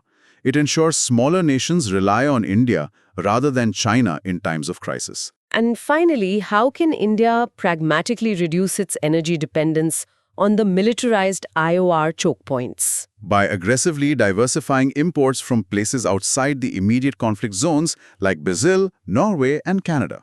Reduce the reliance on the Strait of Hormuz. Awesome. Guys, if you are making notes, pause and practice saying, India's strategy in the IOR balances traditional naval security with non-traditional threats like undersea cable vulnerabilities. Good tip. In short, this idea shows how controlling the IOR connects directly to India's economic survival and geopolitical dominance. Beautifully summarized. Moving smoothly from the broader ocean to our direct maritime neighbors, let's jump into India-Maldives relations. Right. Simply put, this is a 60-year-old diplomatic and strategic partnership where Maldives acts as a crucial toll gate in the Indian Ocean for us. A quick real-life micro-story for you. When the 2014 water crisis hit Malé, India was the very first to send aircrafts filled with fresh drinking water. दोस्त वही जो crisis में first responder बने हैं ना? True. The Indian Prime Minister's recent visit to Maldives just marked 60 years of diplomatic ties. India was among the very first to recognize Maldives back in 1965, और ये strategically right between the Western and Eastern Indian Ocean बैठा है. Yeah, that UPI move is huge, right? The cooperation India is the recognized net security provider under Vision Mahasagar. Bilateral trade hit USD 548.97 million in 2023, and India has always been the first responder, whether it was the 1988 coup, the 2004 tsunami, or COVID-19. But there are serious irritants, yaar. Domestic politics is heavily split. President Muizu's strategic shift to a nationalist India out campaign changed policies to Maldives first. Yeah. China's BRI funding, like the massive Friendship Bridge, is a huge factor. Plus, their public debt might hit 135.7% of GDP by 2027, और वहाँ serious radicalization threats हैं from groups like ISIS and Al-Qaeda. So the real-world impact here is crucial for the neighborhood first policy. Evaluators want to see if you can balance the India out narrative with the sheer economic dependency Maldives has on India. The conclusion: despite temporary political shifts, mutual security challenges mean they remain natural partners. Absolutely. Hey guys, quick pause here. If you're getting these aha moments and your concepts are clearing up, jaldi se subscribe kar lo and turn on notifications. We drop these heavy-duty breakdowns regularly, and you definitely don't want to miss out on this edge. Okay, back to the grind. First question for you. India Out campaign को हम answer में diplomatic failure लिखें या domestic political tool? Definitely position it as a domestic political tool that caused a strategic shift rather than a total diplomatic failure by India. It was local election rhetoric that became temporary policy. Right. Second, Maldives का public debt 135% तक जाना India के लिए opportunity है या threat? It is a massive threat क्योंकि economic instability allows China to easily leverage debt trap diplomacy right in our geopolitical backyard. It forces Maldives to compromise on its sovereignty. Third question. UPI launch in Maldives सिर्फ एक basic tech collaboration है या इसका deeper strategic meaning है? It's deep economic integration here. It binds their retail economy directly to Indian digital infrastructure, actively countering anti-India sentiments at the grassroots level. Interesting. Fourth, radicalization in Maldives India की internal security को कैसे hit करता है? Extremist modules वहाँ safe base बनाकर India के west coast और लक्षद्वीप को actively destabilize कर सकते हैं. It is a direct proximity threat. Fifth, FTA negotiations और line of credit extension का timing इतना critical क्यों था? To stabilize relations immediately after the aggressive India out phase and show that India is an indispensable, reliable economic partner. Got it. Okay, pause and practice saying Maldives serves as a strategic toll gate and India's role as a net security provider is irreplaceable despite domestic political shifts. In short, this idea shows how economic aid and digital integration can successfully counter political India out campaigns. That structural integration is the ultimate anchor. Let's shift our focus to our other critical maritime partner, India-Mauritius relations. This is a deeply emotionally rooted and geopolitically consequential partnership anchored in diaspora linkages and shared maritime goals. Very true. Did you know 70% of Mauritius's population is of Indian origin? The Girmitias, the indentured laborers, went there in 1729, and today that historical cultural bond translates into massive geopolitical trust. Yes, Mauritius PM recently stated on record that India remains their most time-tested and trusted partner. Beyond culture, Mauritius is a massive FDI source for India. I mean, about 25% of India's cumulative FDI since 2000 comes directly from here. Wow. Let's look at the core logic of economics and development. India is a leading trade partner, and we recently provided a special economic package for their Metro Express and Supreme Court building. As a first responder, India helped big time during the Wakashio oil spill crisis. Yeah, that was a big deal. Strategically in the Western Indian Ocean, Mauritius is vital. A key example, the Indian PM recently inaugurated a new airstrip and a jetty at Agalega Island. It's essentially a maritime gateway for India's trade into Africa. This is a perfect real-world case study on how diaspora, those vital P2P linkages, actually shapes hard strategic realities like military airstrips. History and strategic geography converge here to create a highly stable alliance. Okay. Let's drill down into the details. First, Agalega Island airstrip का strategic importance mains में कैसे describe करें? You write that it provides India a forward staging post for maritime patrols in the western Indian Ocean, actively securing those vital sea lanes from piracy and foreign naval presence. Second, Mauritius से 25% FDI आना. Economic strength है या purely एक tax treaty loophole? Historically, it was heavily tax-driven, but now it genuinely represents deep institutional financial trust and structural investment routing. It has matured significantly. Third, Wakashio oil spill assistance, diplomatic leverage कैसे बन गया? It proved India's actual capacity for non-traditional maritime security and environmental crisis management in the IOR, showing we don't just provide guns, we provide solutions. Fourth, Gateway to Africa tag का practical implementation क्या है? Indian companies use Mauritius as a highly stable financial and legal base to route their massive investments into emerging African markets safely. And fifth, cultural ties, मतलब that 70% Indian origin, hard geopolitics को actually कैसे influence करते हैं? It ensures that regardless of which political party is currently in power in Mauritius, pro-India foreign policy remains a solid bipartisan consensus. Yaad rakhna, culture creates policy stability. So good. Pause and practice saying Mauritius is not just a cultural ally, its location like Agalega Island makes it India's maritime gateway to Africa. In short, this idea shows how deep diaspora roots naturally evolve into critical military and economic partnerships. From cultural roots to military airstrips. Fascinating evolution. All right, buckling up for the massive elephant in the room, India-China relations. This is an incredibly complex dynamic of cooperation, competition, and confrontation, marked by massive trade, border disputes, and shifting geopolitical power plays. Think of two giant tech companies sharing the exact same office building. They desperately need each other for raw materials, but they are constantly fighting over where the property line is drawn in the parking lot. That is the perfect analogy, yaar. The Indian PM and Chinese president recently met on the sidelines of the SCO Summit 2025 in Tianjin. It's a huge strategic reset, being the first PM visit to China since 2018. Let's break down the core logic. Challenges first. We have the unsettled 3,488-kilometer LAC with the Doklam in 2017 and Galwan in 2020 clashes. The trade deficit hit USD 99B in 2024-25. China is actively building a trilateral nexus with Bangladesh Pak and Pak Afghan. CPAC clearly violates India's sovereignty. China's assertiveness in Maldives and Sri Lanka is being met by India's Quad alliance. Right. But wait, there is renewed engagement too. Border management is de-escalating. In 2024, they resolved standoffs in Depsang Plains and Demchok, restoring patrolling.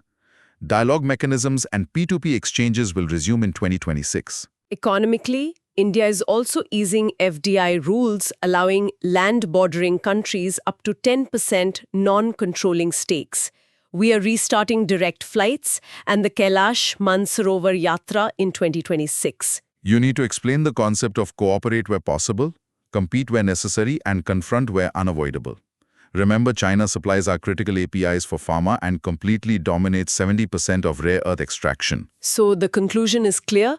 India is balancing absolute economic necessity with extreme strategic vigilance.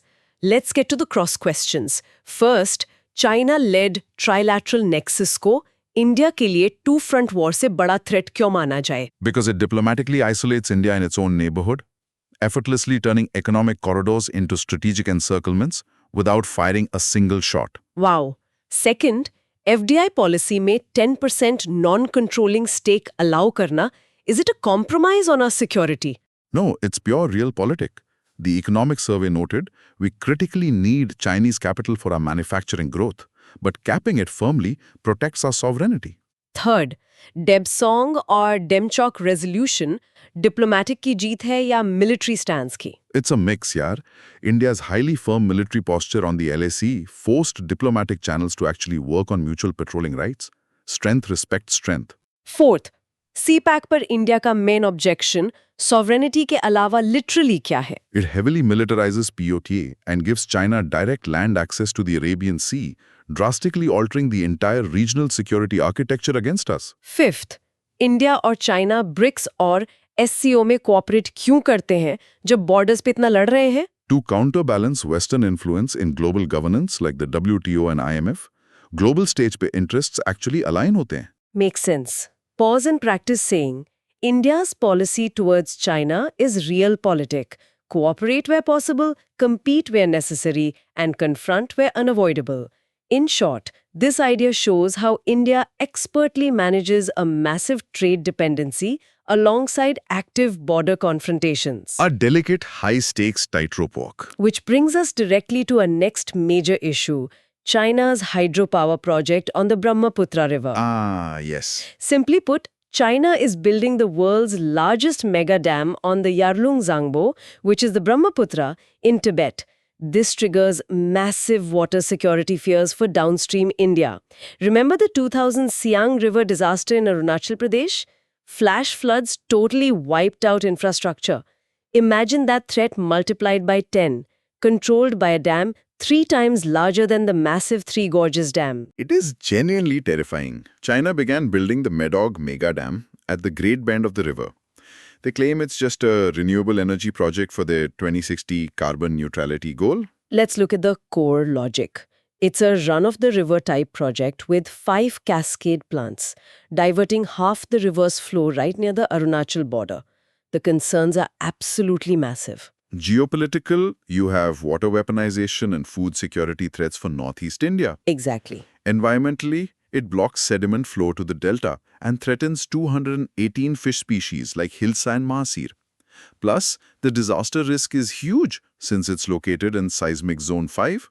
Currently, the expert-level mechanism from 2006 for data sharing exists, but MOUs for Brahmaputra and Satluj data sharing expired in 2020, and their renewal is completely pending.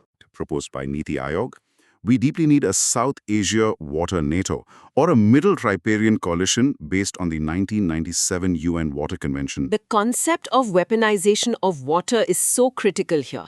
Conclusion, without transparency, this mega dam risks severe ecological and economic instability in South Asia. Let's do the questions.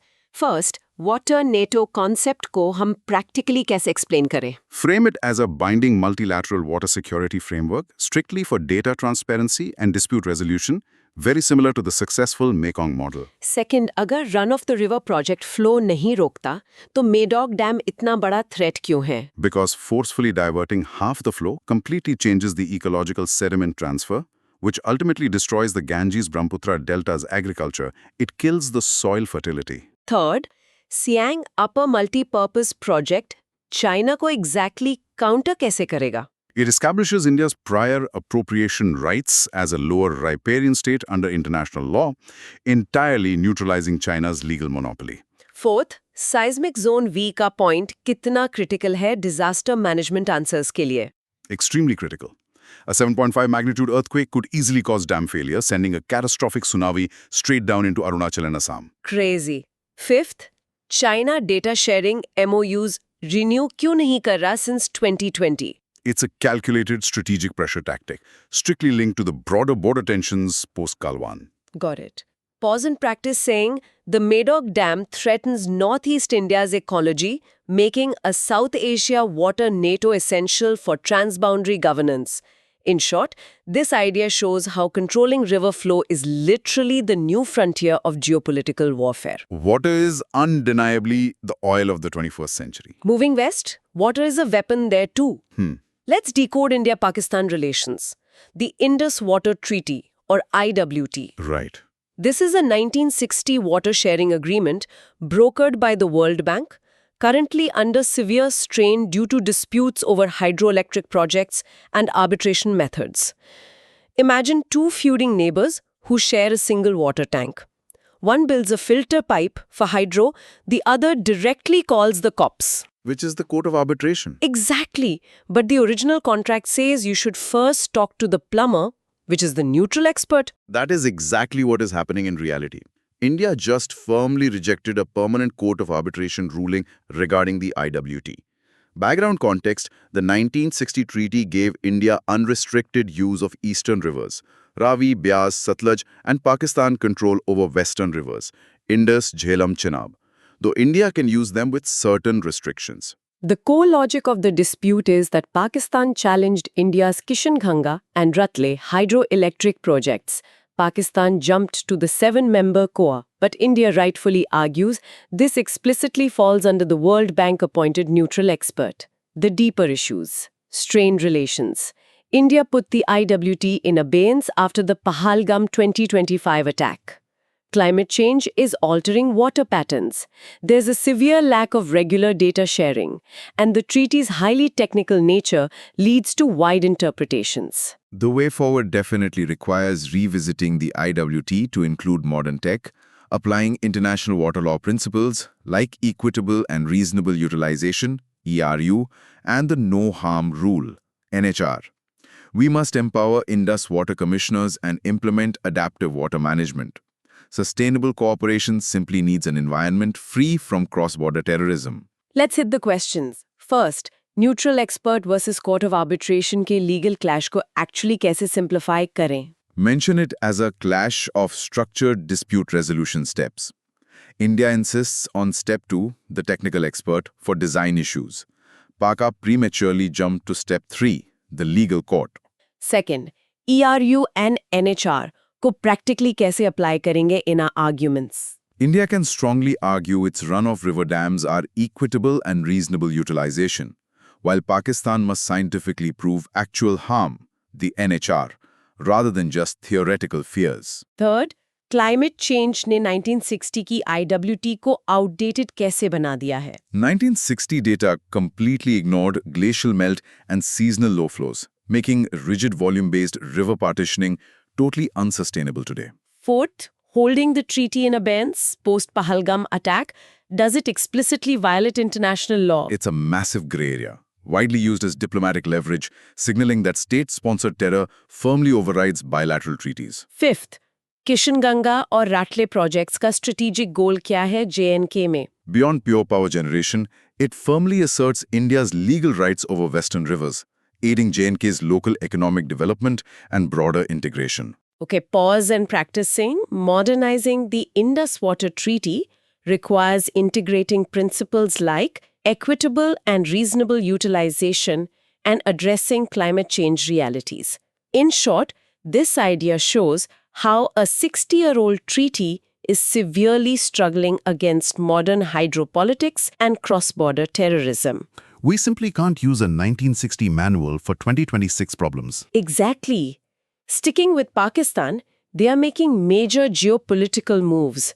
Let's look at the Pakistan and Saudi Arabia Strategic Mutual Defense Agreement. Very important.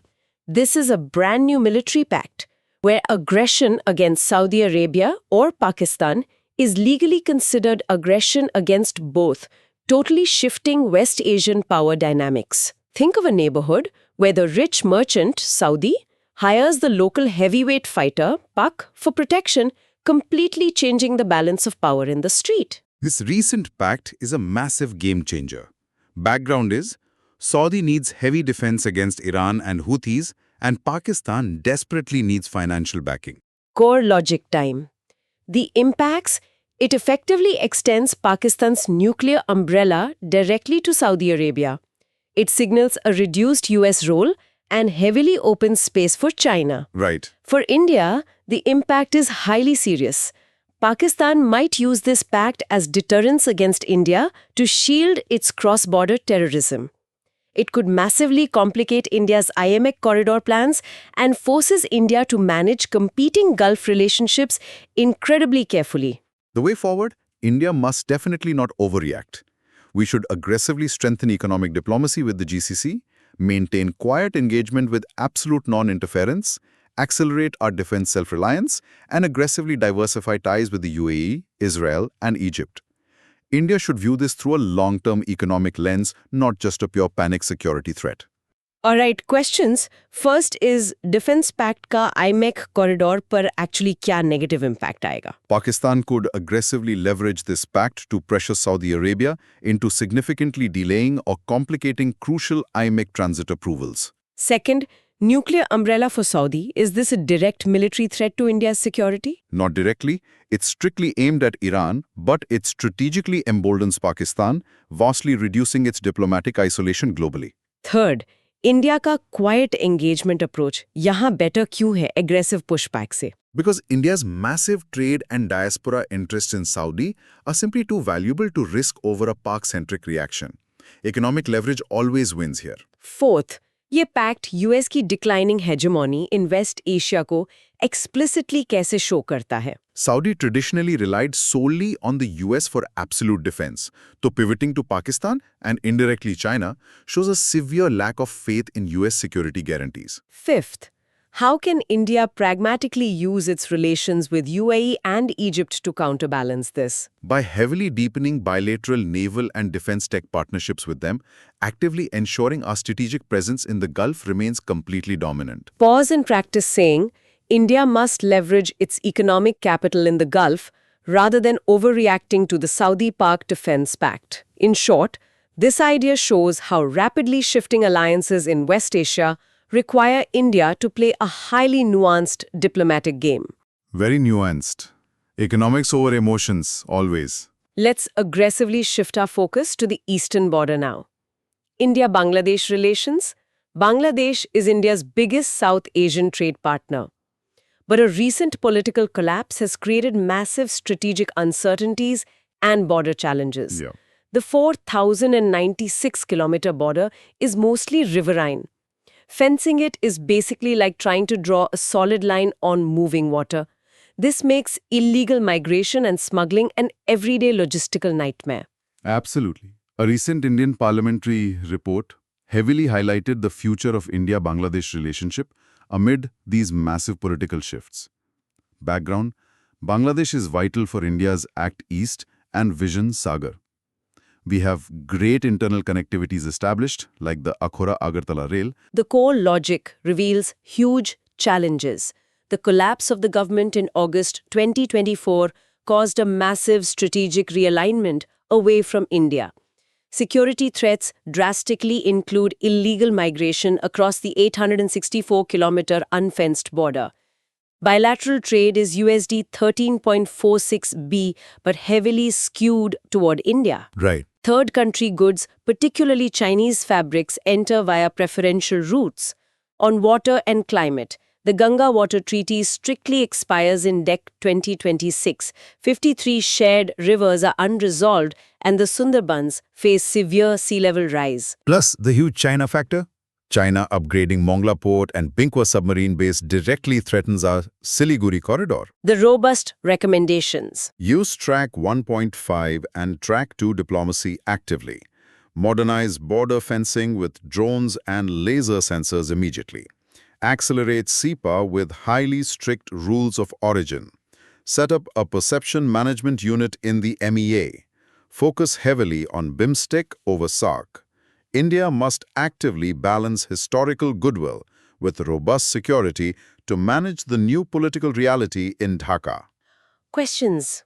First, political collapse in Dhaka के बाद India को track 1.5 diplomacy की जरूरत इतनी badly क्यों पड़ गई? Because formal Track 1 government channels were entirely frozen. Track 1.5 allows academics and retired officials to keep vital communication lines alive unofficially. Second, SEPA negotiations में rules of origin verification पर इतना heavy focus क्यों है? To strictly stop China from aggressively dumping their cheap goods into India via Bangladesh under the disguise of preferential trade routes. Third, Ganga Water Treaty 2026 renewal ना होने का ultimate worst case scenario क्या है? It could trigger a severe water crisis in Bengal and Bangladesh, actively fueling massive climate-induced illegal migration straight across our borders. Fourth, Mongla Port और Pekua Base से Siliguri corridor को military threat कैसे explain करें? Chinese naval presence, so physically close to the chicken's neck, creates a highly dangerous two-front military vulnerability for our northeast axis. Fifth, perception management unit MEA कैसे practically काम आएगी? It will actively and swiftly counter anti-India propaganda and targeted fake news on social media that is radicalizing the local Bangladeshi youth against India. Great insights. Pause and practice saying, guided by the Gujarat Doctrine, India must modernize border management while advancing CEPA with Bangladesh. In short, this idea shows how sudden domestic political instability in a neighboring country directly threatens India's border and trade security. Neighbors change governments, but borders remain fixed. Moving up to the Himalayas, let's look at India-Nepal relations. Nepal. This is a highly unique relationship defined by an open border, deep cultural ties, and recent heavy friction over map disputes and Chinese influence. Microstory, the Indian Army's Gorkha Regiment has 32,000 soldiers from Nepal. Imagine a country's citizens literally serving on the front lines of another country's army.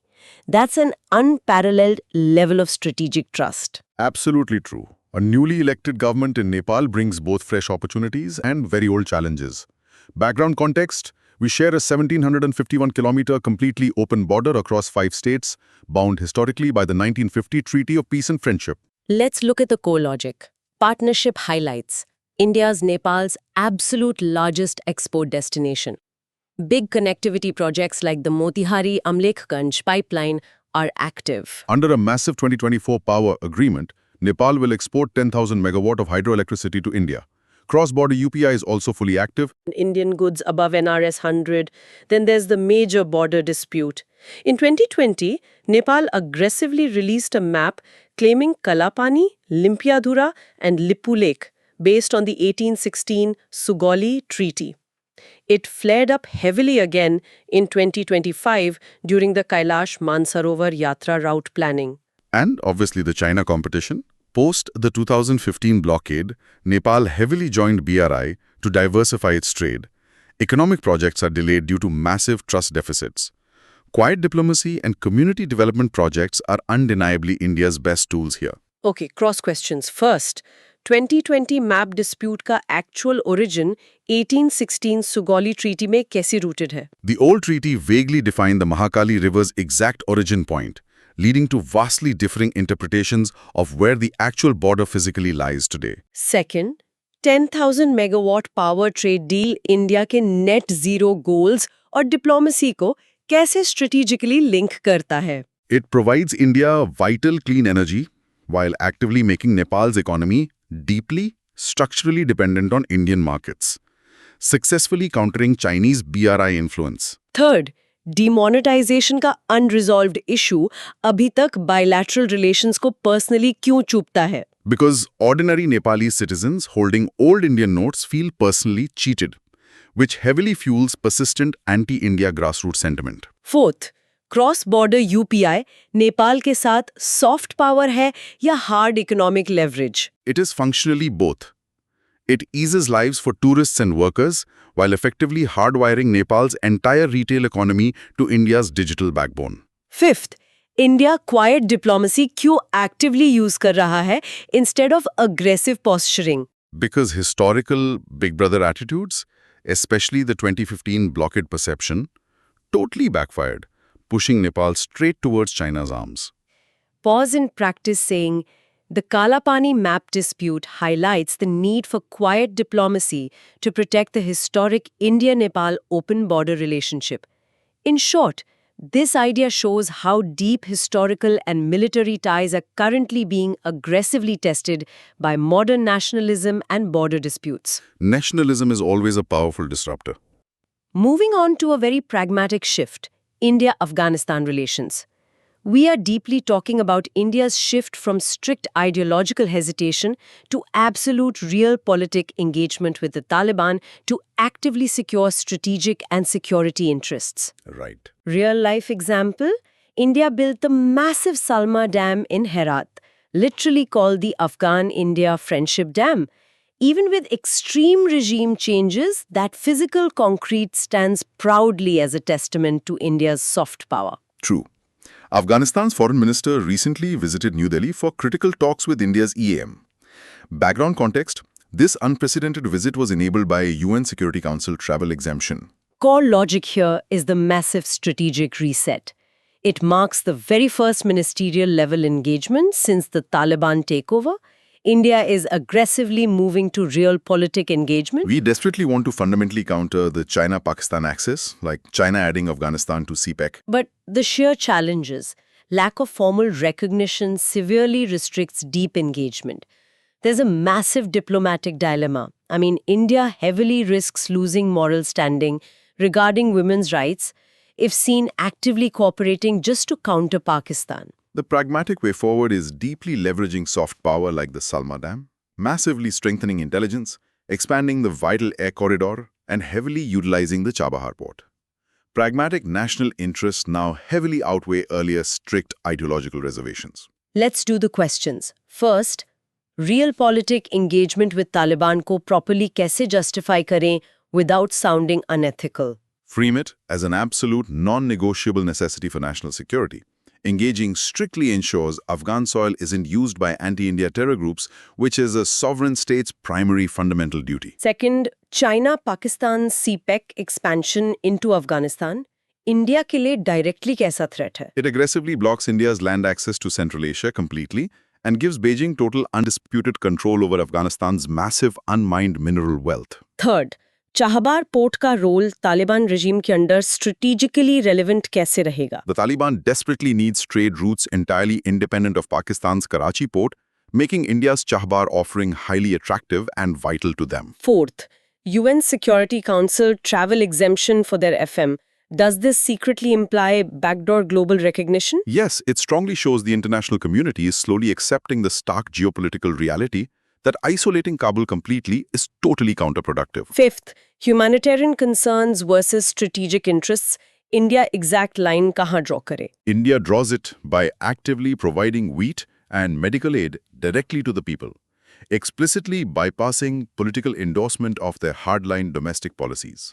Amazing clarity. Pause and practice saying, India's realpolitik engagement with Afghanistan prioritizes strategic security and connectivity over ideological reservations. In short, this idea shows how sheer national security forces a country to pragmatically negotiate even with highly controversial regimes.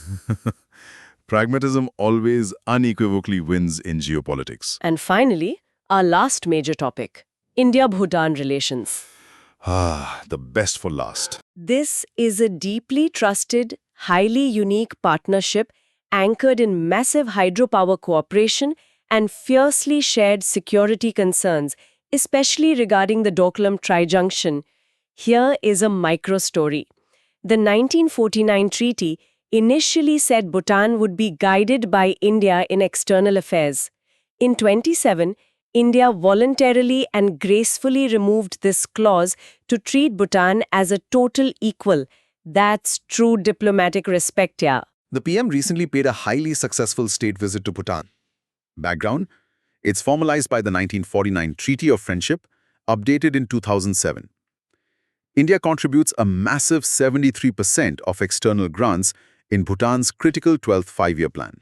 The core logic, highlights of the visit, inauguration of the massive Punatsangchu 2 hydroelectric project, huge support for Gyaltsung National Service with a 1,500 crore loan, brand new railway links like Kokrajhar, Gilefu. Significance for India: it's a vital strategic buffer against China as Doklam deeply protects the Siliguri corridor. Massive energy security with 5 AGPs totaling 2,986 megawatt.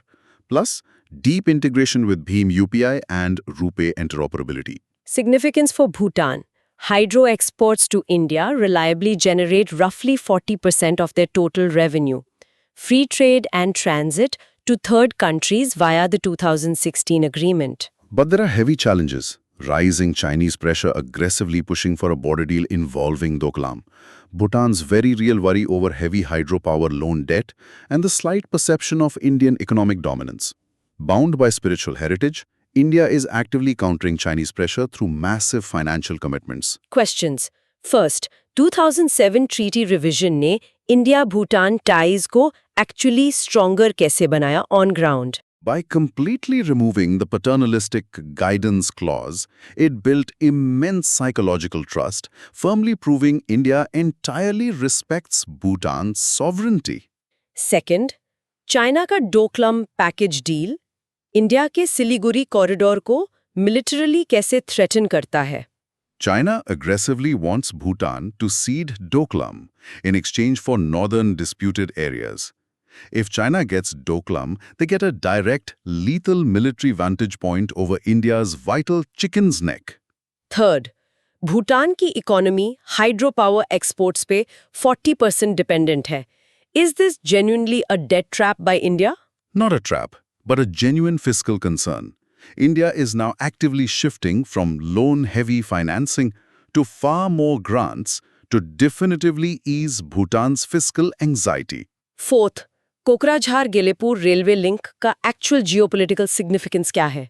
It heavily integrates Bhutan's economy seamlessly with Assam, pulling them intimately closer to India's supply chains and forcefully away from Chinese infrastructure allure. Fifth, Gyalsung's national service programme में India की 1500 करोड़ रुपए funding exactly क्या achieve करती है? It aggressively invests directly in Bhutan's youth, actively building long-term intergenerational goodwill, and proactively countering any local anti-India perceptions. Perfect. Pause and practice saying the revised 2007 India-Bhutan Treaty ensures sovereign equality while protecting mutual security interests at the Doklam Trijunction. In short, this idea shows how treating a smaller neighbor with absolute respect and massive economic integration actively secures your own borders. Respect is undeniably the strongest border wall. Okay, yaar, let's quickly wrap this massive deep dive up.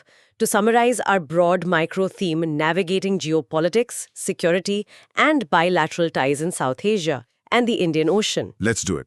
IOR, shifting rapidly to a great power competition zone, to India aggressively relies on Sagar and maritime domain awareness. Maldives, actively balancing India out politics with vital economic aid and deep UPI integration.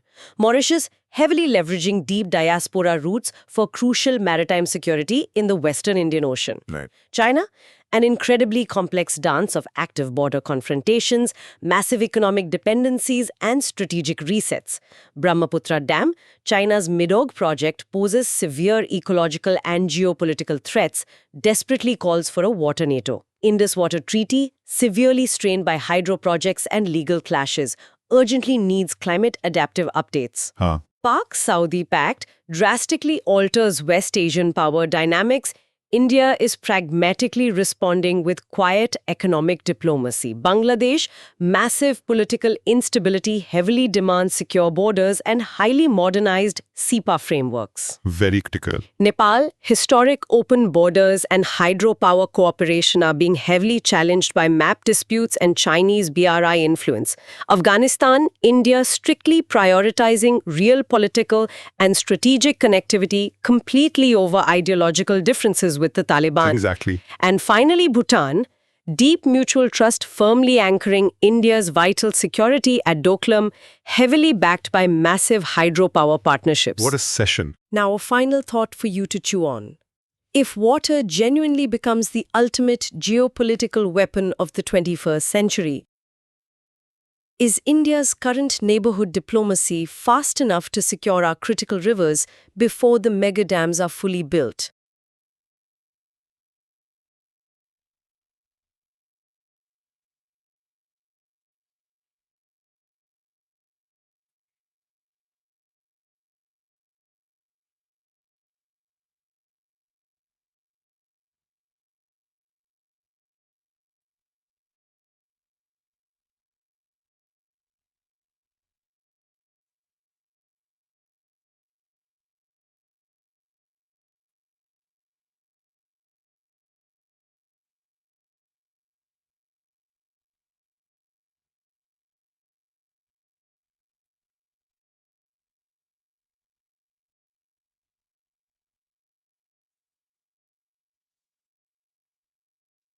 थोड़ा सोच लो बात करने वाले हैं दुनिया के सबसे crazy juggling act की. आई मीन इमेजिन करो, एक तरफ आप यूएस के साथ टेबल पर बैठकर हाईटेक ड्रोन्स और डिफेंस डील साइन कर रहे हो, Right. और अगले ही दिन आप रशिया के साथ चिल कर रहे हो buying their discounted oil. It sounds crazy right, but basically यही इंडिया की फॉरेन पॉलिसी है on the global stage right now. It's an insane juggling act. Exactly यार. आई मीन एक टाइम था जब global diplomacy was very linear, right? But आज हम एक ऐसे जियोपॉलिटिकल प्लेबुक पर हैं जहां हम सबको बैलेंस कर रहे हैं. And that is why today we are unpacking this ultimate geopolitical playbook. हाँ, तो गाइज आज हम कवर करेंगे India's bilateral groupings and agreements. हम स्टार्ट करेंगे सुपर पावर्स लाइक यूएस और रशिया से. बिल्कुल. फिर हम ट्रैवल करेंगे यूरोप, यूके, जर्मनी. उसके बाद will hit West Asia, Africa, ASEAN और finally Latin America, Central Asia, Japan, Canada, Australia, New Zealand, South Korea और मंगोलिया तक जाएंगे. सो ग्रैब योर कॉफी और अपने नोट्स ओपन कर लो because this is going to be a massive ride. No yeah, it's gonna be packed. So सबसे पहले start करते हैं टॉपिक 4.1 से, which is India US relations at a glance and defence ties. Right. इसका broad micro theme है the strategic tango of defence and trade. So basically, India or US are upgrading their relationship from just buyers and sellers to a massive strategic partnership, especially in defense and technology. हाँ, I mean, think of it like two tech giants merging. उन्होंने एक नया 10-year defense framework pact sign किया है. It's like signing a long-term lease to co-develop weapons, like the GEF 414 engine. Right. Or US is our top export destination too, targeting like $149 billion in 2025. But हमारे defence ties actually 1962 Sino Indian war के time start हुए थे ना. Yes, exactly. और अब US recognizes India as major defense partner with STA-1 status. Wait, what is STA-1 status in simple terms? So STA-1 basically means India gets faster license-free access to high-end US military tech. They are treating us like a NATO ally. Oh wow, that's huge. And इसमें वो 4 foundational agreements भी है right? बिल्कुल. Core logic यही है. The 4 foundational agreements are GSOMI for info sharing, LIMOA from 2016. LIMOA basically means Indian ships can refuel at US bases globally. Yes, exactly. Access for logistics. उसके अलावा COMCASA from 2018 for encrypted comms और BK from 2020 for geospatial data. Add joint exercises like Yuddhabhyas or Malabar to the mix. Right. But wait, there are irritants too, है ना? Like trade challenges and Section 301. हाँ, and human rights issues like USCIRF on CAA. Plus, the biggest one is the CATSA sanctions threat over India's S-400 from Russia. सही. Why is the US so worried about our S-400 deal with Russia? Because of CATSA, they want to limit Russian revenue. Plus, US systems might face interoperability या data leak issues with Russian tech. Oh, that makes sense. And how does domestic US politics affect us? Well, look at the MQ-9B drone deal. It got delayed by the US Congress. So domestic friction impacts our defense readiness. Right. So how should a UPSC aspirant write about these irritants? You should use the term geopolitical divergences, like our stance on Russia-Ukraine, या US's close ties with Pakistan post-Operation Sindoor. I see. So guys, pause and practice saying the 4 foundational agreements are GSOMI, LEMO, COMCASA and BICA. Exactly. So in short, India-US ties are peaking in defense tech, but strategic autonomy is the ultimate balancing act. बिल्कुल सही. So US के साथ तो हम defence बढ़ा रहे हैं, but what about our oldest friend? Let's shift to topic 4.2, India-Russia relations. Yes. इसका broad micro theme है the time-tested friend in a changing world. Short definition is, ये एक deep historical partnership है that started with defense and energy, but is now facing pressure from modern geopolitical changes. Yeah, I mean, मान लो you have a childhood best friend like Russia. You still buy 36% of your essential stuff, यानी arms from them. और वो आपको a massive discount on fuel, मतलब crude oil देते हैं. Exactly. I think 2025 marked the 25th anniversary of our Strategic Partnership Declaration, which was signed in 2000. Right. And उनका background strong है. Russia supports our UNSC bid. हम joint development करते हैं like BrahMos. और we have the Arielos Logistics Pact. But core logic में energy is huge, है ना? Russia is our largest crude supplier. Trade actually hit $68.7 billion in FY 24-25. But here is the challenge. Trade imbalance. हाँ, ये बहुत बड़ा issue है. Indian exports were only 4.88 billion. which created a massive rupee surplus issue in Vostro accounts. Wait, what is this rupee surplus issue exactly? Basically, हमने उनको rupees में pay किया for oil, but they cannot spend those rupees easily outside India. So the money is just sitting there because of sanctions. Oh man, that is a trap. And Russia's also getting close to China, right? The no limits partnership. Why is Russia's proximity to China a threat to us? Because China is our primary border rival. If a conflict happens, Russia might stay neutral or lean towards Beijing. Plus, they are even getting close to Pakistan. So how much of our arms still come from Russia? Around 36% according to CIPRI. But it's declining as we indigenize or US or France se buy karte hain. Right. Can you explain the Chennai-Vladivostok corridor? It's a maritime route, reducing transport time. It bypasses the busy Suez Canal और India को एक footprint देता है in the Russian Far East. Okay, so what's the key phrase for UPSC answers here? It's balancing strategic autonomy. India acts as a bridge in BRICS or SCO without taking sides. So guys, pause and practice saying the trade imbalance is causing a rupee surplus issue in Vostro accounts. Perfect. In short, old friendship, new problems. India's buying discounted oil but needs to solve the rupee trap and watch the Russia-China bond. Absolutely. Okay, balancing US or Russia is tough. But what about the economic giant, Europe? Let's unpack topic 4.3.1, India, EU, FTA. Yes. इसका broad macro theme है the mother of all deals. So this is a massive free trade negotiation between India and the 27-nation EU to remove taxes and boost business. Yeah, imagine Indian textile workers in Tirupur suddenly being able to sell t-shirts in Paris and Berlin without any extra import taxes. That is what zero duty access does. Wow. So introduction में we see India or EU concluded negotiations for an FTA announced at the 16th India-EU Summit. EU is India's 22nd FTA partner. Right. Background is that EU is our largest trading partner in goods, 120 billion euros in 2024.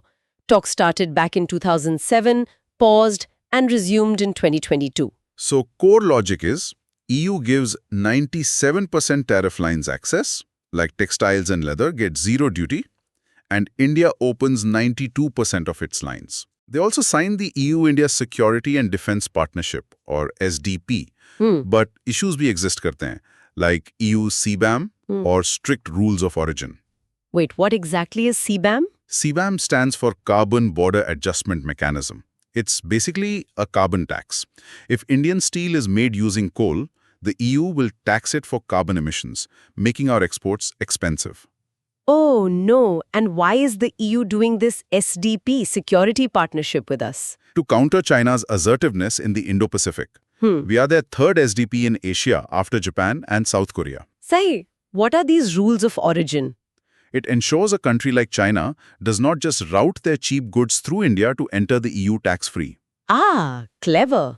How does this help Indian students or IT guys though? The deal includes mobility ER, social security pacts, or post-study work options for Indians. Plus, EU is opening 144 services subsectors. That's great. What is the new strategic EU-India agenda? It's a 5-pillar roadmap covering prosperity, tech via the Trade and Tech Council, security, connectivity like IMEC, and enablers. Nice. Guys, pause and practice saying CBAM is a carbon tax that raises costs for Indian exports. Yes, keep that in mind. In short, the India-EU FTA is an economic game changer, but we have to navigate their strict green taxes. Hey guys, pause for a second. If these UPSC level dot connections are making sense and blowing your mind, hit that subscribe button and turn on notifications right now.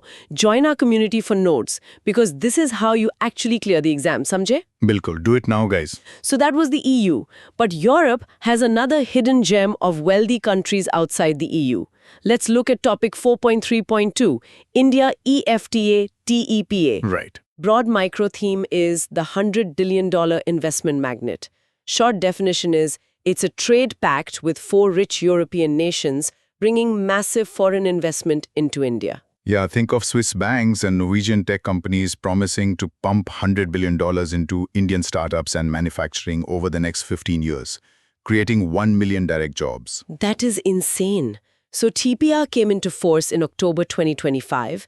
IFTA countries are Switzerland, Norway, Iceland, and Liechtenstein. They aren't in the EU but have a GDP over $3 trillion. Switzerland leads our trade with them. Exactly. The core logic is it guarantees that $100 billion investment. India gets market access with concessions on 92.2% tariff lines. Plus, we get MRAs for Indian nurses and CAs to work there. Oh wait, I read that India agreed to TRIPS-level intellectual property rights but successfully protected our generic medicines from patent evergreening. What is patent evergreening and why did we stop it? So pharma companies tweak old drugs to extend their patents artificially. India blocked this in TPA to keep our generic medicines affordable. Smart move. And we excluded agricultural items like dairy too. Why exclude dairy from the deal? Because Indian dairy is mostly small-scale farmers. If cheap Swiss cheese and milk flood the market, our farmers would be ruined. Right. You mentioned MRA. What is an MRA? Mutual Recognition Agreement. It means an architecture degree in India is valid in Switzerland, allowing seamless professional mobility. Oh, wow. Why did EFTA agree to invest $100 billion though? Because India offers a massive growing market of 1.4 billion people, and they want supply chain diversification away from China. Right. How to conclude an answer on TIPA for mains? Right. That TIPA shifts the paradigm from just free trade to investment-linked trade. Okay, guys, pause and practice saying TIPA secures $100 billion while protecting Indian generic medicines. Awesome. In short, EFTA gives us huge investments and jobs while we protect our farmers and pharma sector. Speaking of Europe, we can't forget our historical ties with London. Let's talk about topic 4.3.3, India-UK relations. Yes. Broad micro theme is the Vision 2035 transformation. This is a comprehensive reset focusing on tech, defense, and a massive new trade agreement called CETA. Imagine an Indian IT professional going to London. Now, under the new Double Contribution Convention, they don't have to pay UK social security taxes for 3 years, saving lakhs of rupees. That is a huge relief. So we signed CETA and adopted the India-UK Vision 2035. The UK is the 6th largest investor in India, and we have 1.8 million diaspora there. Right. Core logic is CETA eliminates over 99% of tariff lines. We protect sensitive sectors like gold and dairy. Vision 2035 has 6 pillars, including AI, critical minerals, and defense. But there are concerns, right? UK domestic politics on Kashmir, Khalistan separatism, and extradition delays. Why is the UK stance on Khalistan such a big irritant? Because it involves India's territorial integrity. When a partner country allows anti-India separatism under free speech, it breaks strategic trust. Yeah, that makes sense. What is the defense industrial roadmap? It's an agreement for joint work on defense products, moving away from just buying, similar to what we are doing with the US. Cool. How does CETA help MSMEs? Hubs like Calcutta for leather and Surat for chemicals get a direct boost because their exports to the UK become cheaper without tariffs. Nice. Why is extradition so slow in the UK? Like with Vijay Mallya. The UK legal system has multiple layers of human rights appeals which economic offenders exploit to delay deportation. So frustrating. What's the takeaway from Vision 2035? It proves the relationship is maturing beyond colonial history into future tech like quantum computing and 6G. So guys, pause and practice saying CETA eliminates 99% of tariffs, but Khalistan separatism remains a key concern. Great. In short, India and UK are unlocking massive trade and tech deals, provided they solve the political and extradition irritants. All right, from the UK, let's cross the channel to Europe's industrial powerhouse, topic 4.3.4, India-Germany relations. Let's go. Broad micro theme is the tech and green trade engine. We are celebrating 25 years of strategic partnership, moving from just trade to deep tech, defense, and green energy. Yeah, think of Germany's cutting-edge engineering. Now they are helping India build resilient semiconductor supply chains and even doing joint defense exercises like Tarang Shakti. Oh, wow. So new agreements was signed during the German Chancellor's visit, marking 25 years. Germany is actually the 9th largest FDI investor. True. Core logic includes a defense co-production roadmap and Germany joining Milan exercises. Huge focus on Green and Sustainable Development Partnership, or GSDP. And a big win is visa-free transit for Indian passports. But what are the challenges? Geopolitics. Germany is strictly pro-Ukraine, while India maintains autonomy on Russia. Also, EU trade barriers like CBAM apply here too. Right. Why is Germany suddenly interested in Indian defense exercises? Because Germany wants to secure the Indo-Pacific trade routes. They realize they can't rely solely on China anymore. Makes sense. What does triangular development projects in Africa mean? It means India and Germany pool the resources and tech to fund and build development projects in a third country in Africa. Ah, I see.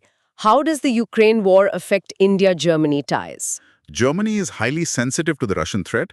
They pressure India to condemn Russia, which tests our diplomatic balancing act. Right. And visa-free transit, why does that matter? It makes logistics and travel for Indian professionals and businesses much smoother when moving through Europe. What is the IGSTC? The Indo-German Science and Technology Center, a prime example of institutionalizing tech cooperation. Guys, pause and practice saying, Germany and India are partnering for green development and resilient supply chains. Very important. In short, Germany is our green tech and industrial partner acting as a crucial gateway to the broader European Union. Okay, we've conquered the West. Now let's look at our extended neighborhood. Next stop, topic 4.41 and 4.4.2, India-West Asia and India-Israel relations. The Middle East. Broad micro-theme is de-hyphenation and the extended neighborhood. So India treats the Gulf as its extended neighborhood, balancing deep ties with Arab nations and a futuristic tech partnership with Israel. India's diplomacy here is epic, yaar. We buy massive amounts of oil from Saudi Arabia and UAE.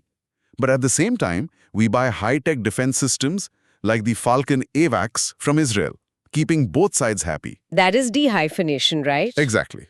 So we adopted the Look West policy in 2005.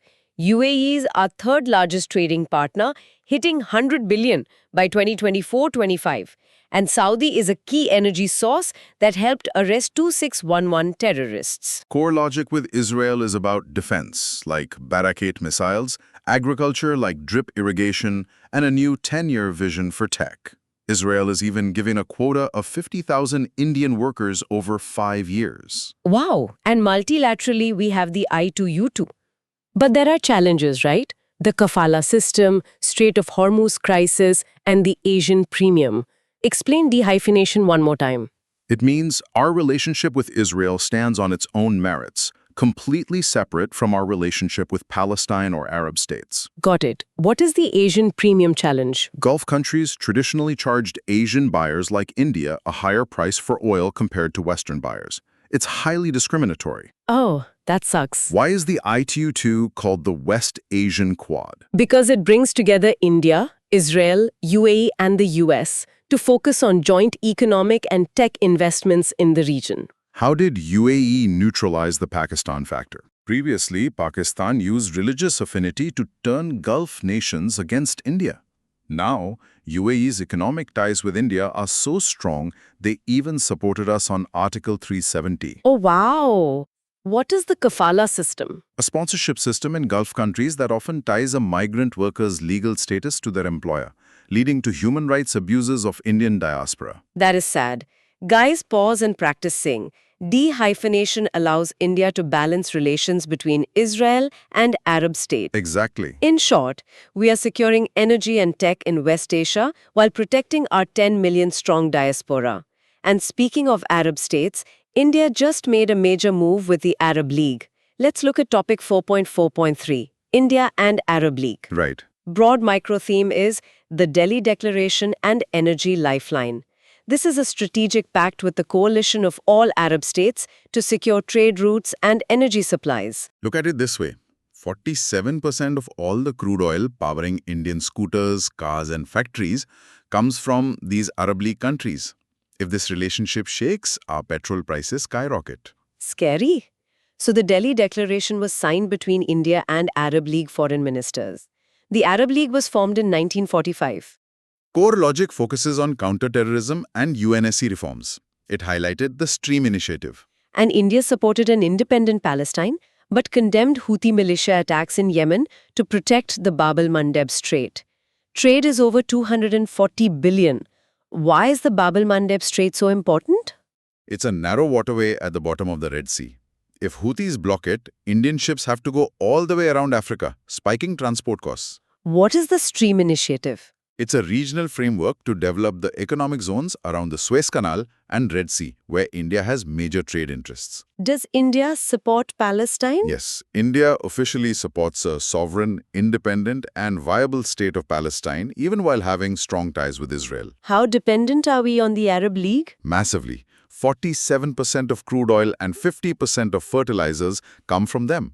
Our agriculture and transport run on their exports. Why mention UNSC reforms in an Arab declaration? To build a coalition of global South countries that pressure the UN to give India a permanent seat. Smart. Guys, pause and practice saying, the Delhi Declaration secures India's maritime trade through the Red Sea. Beautiful. In short, the Arab League partnership is our ultimate energy and maritime security shield. Zooming in closer to the Gulf, let's talk about topic 4.4.4, Gulf Cooperation Council or GCC. Ah, the wealthy ones.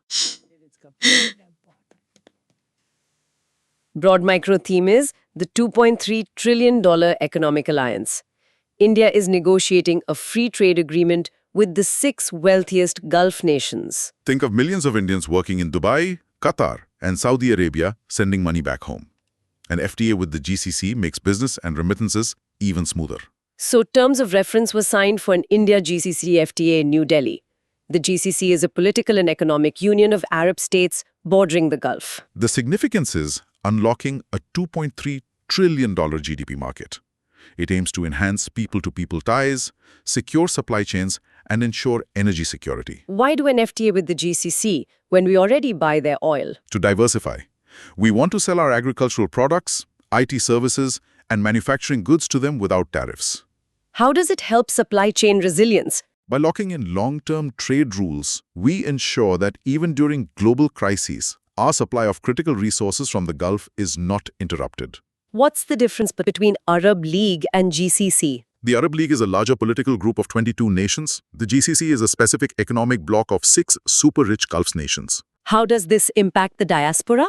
A formal FTA usually includes frameworks to protect labor rights and streamline mobility for Indian workers. Why is this vital for Indian startups? Sovereign wealth funds from GCC countries like Saudi and UAE are pouring billions into Indian tech startups.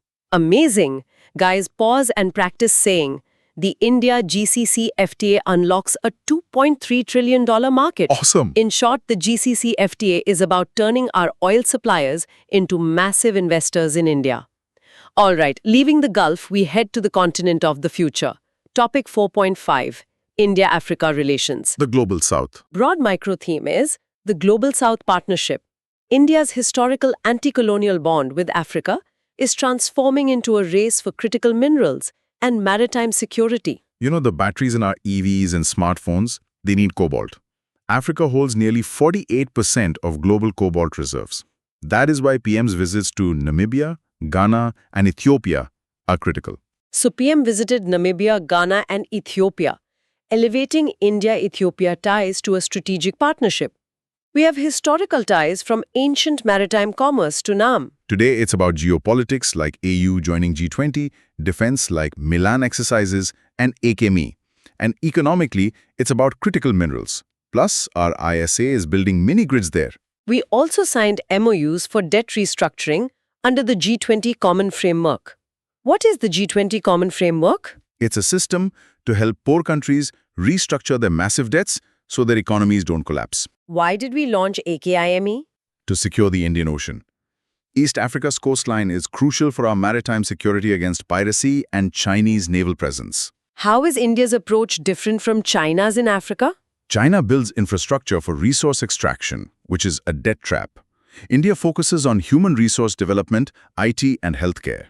Why is the AU joining the G20 a big deal for India? India championed it. It cements India's role as the leader of the Global South. What's the link between ISA and Africa? Africa has massive solar potential, but lacks tech. India's ISA provides the framework to build decentralized solar grids there. Guys, pause and practice saying. India partners with Africa for critical minerals and global South leadership. Perfect. In short, from history to high-tech, Africa is our partner for critical minerals and fighting climate change. Within Africa, there's a specific bloc in the West. Topic 4.6, India-ECOWAS relations. Right. Broad micro-theme is the West African Gateway. This is India's engagement with the Economic Community of West Africa, focusing on solar energy and development credit. India gave a $250 million line of credit. It's like a special credit card for West African nations to hire Indian companies to build their local infrastructure. So ECOWAS aims for economic union in West Africa. India became an observer in 2004, and ECOWAS backs India for the UNSC. Core logic is South-South cooperation. A key MOU exists between ECOWAS Center for Renewable Energy and India's ISA. What exactly is a line of credit, or LOC? It's not a grant. It's a soft loan with very low interest, usually on the condition that they use Indian goods and services for the projects. Why focus on West Africa? West Africa is rich in oil and minerals. Engaging the whole bloc, ECOS, is easier than negotiating with 15 individual countries. How does the ISA play a role here? By partnering with the Regional Renewable Energy Center, India exports its solar technology and standards. What is South-South cooperation? Developing countries helping each other with tech and resources, bypassing reliance on Western nations. Does ECOS support India globally? Yes. As a voting bloc of 15 nations, their support for India's UNSC permanent seat is mathematically crucial. Guys, pause and practice saying, ECOS is a key partner for India's South-South cooperation in West Africa. Very true. In short, we use soft loans and solar tech to build a strong alliance in West Africa. From Africa, let's swing back towards home. Look east, or rather act east. Topic 4.7, India-ASEAN relations. ASEAN. Broad micro-theme is the core of Act East. This is India's partnership with 10 Southeast Asian nations to boost trade, secure the South China Sea, and develop India's Northeast. Think of the Keladan multimodal project. It connects Kolkata's port to Myanmar by sea, then up a river, then by road right into Mizoram. It bypasses the narrow Siliguri corridor entirely. Wow, that's cool. So ASEAN is central to India's Act East policy. Bilateral trade is massive, over 100 billion USD. Core logic is counterbalancing China with the Joint Statement on Maritime Cooperation 2023, echoing international law in the South China Sea, connectivity for Northeast, and multilateralism. Why is the South China Sea mentioned in an ASEAN-India document? China claims almost the entire sea, bullying Asian states. India supporting international law there pushes back against China. How does ASEAN develop India's Northeast? Our Northeast is landlocked. Connectivity projects through Myanmar and Thailand open up the region to global trade. What's the difference between Look East and Act East? Look East was just about economic trade in the 90s. Act East adds defense, security, and strategic action against Chinese hegemony. Why is multilateralism emphasized here? Because ASEAN is a model of 10 smaller nations banding together to have a collective voice, which aligns with India's foreign policy. What is the biggest hurdle in projects like Kaladan? Internal instability in Myanmar, like the military coup and rebel fighting, which delays construction severely. I see. Guys, pause and practice saying, ASEAN is the central pillar of India's Act East policy. Exactly. In short, ASEAN helps us bypass the Siliguri corridor and stand up to China in the Indo-Pacific. Okay, we've covered the East, but what about the far West? Let's cross the Pacific to topic 4.8, India-Latin America relations. A new frontier. Broad micro-theme is the new strategic frontier, expanding India's global footprint by deepening economic and tech ties with South and Central American nations. India is looking for lithium for EV batteries. The lithium triangle in Argentina, Bolivia, and Chile is exactly where we need to build heavy diplomatic ties right now. Makes sense. Historically distant, but now essential for resource security. Core logic involves prioritizing political dialogues, strengthening economic ties via tariff cuts, improving connectivity, expanding tech in renewables, and mobilizing the private sector. Yes. Why has Latin America been ignored for so long? Pure geography. The sheer distance meant lack of direct shipping and air links, making trade very expensive. What kind of resources are we looking for there? Critical minerals like lithium and copper, plus massive agricultural imports like edible oils and pulses for our food security. How can IT play a role here? Latin American companies are digitizing fast. Indian IT giants like TCS and Infosys have massive delivery centers there now. What does mobilized private sector mean in diplomacy? Government can only do so much. We need Indian billionaires and corporates to invest in Latin American mines and farms directly. How does this help global governance reform? Countries like Brazil are vital allies in demanding reforms in the UN and WTO. Guys, pause and practice saying, India is engaging Latin America for resource security and South-South cooperation. Spot on. In short, we are finally bridging the massive geographical gap to secure critical minerals from Latin America. From the far west, let's jump right into the heart of Asia.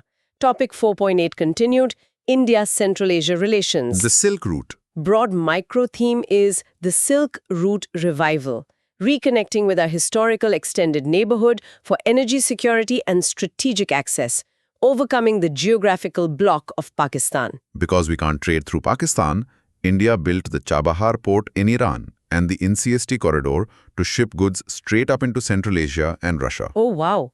So Central Asian republics constitute India's extended neighborhood with ties dating back to the Silk Road? Connectivity includes INSTC and Chabahar. Energy security is the Tay pipeline and uranium from Kazakhstan. Plus trade via India-Kyrgyzstan Bilateral Investment Treaty and security exercises like Khanjar and Kazind. The world's largest producers, and we need their yellow cake to fuel our nuclear power plants. What is the INSTC. International North-South Transport Corridor? A ship railroad network moving freight from India via Iran to Russia and Europe. Why do we do military exercises like Kazind? To build interoperability in counter-terrorism.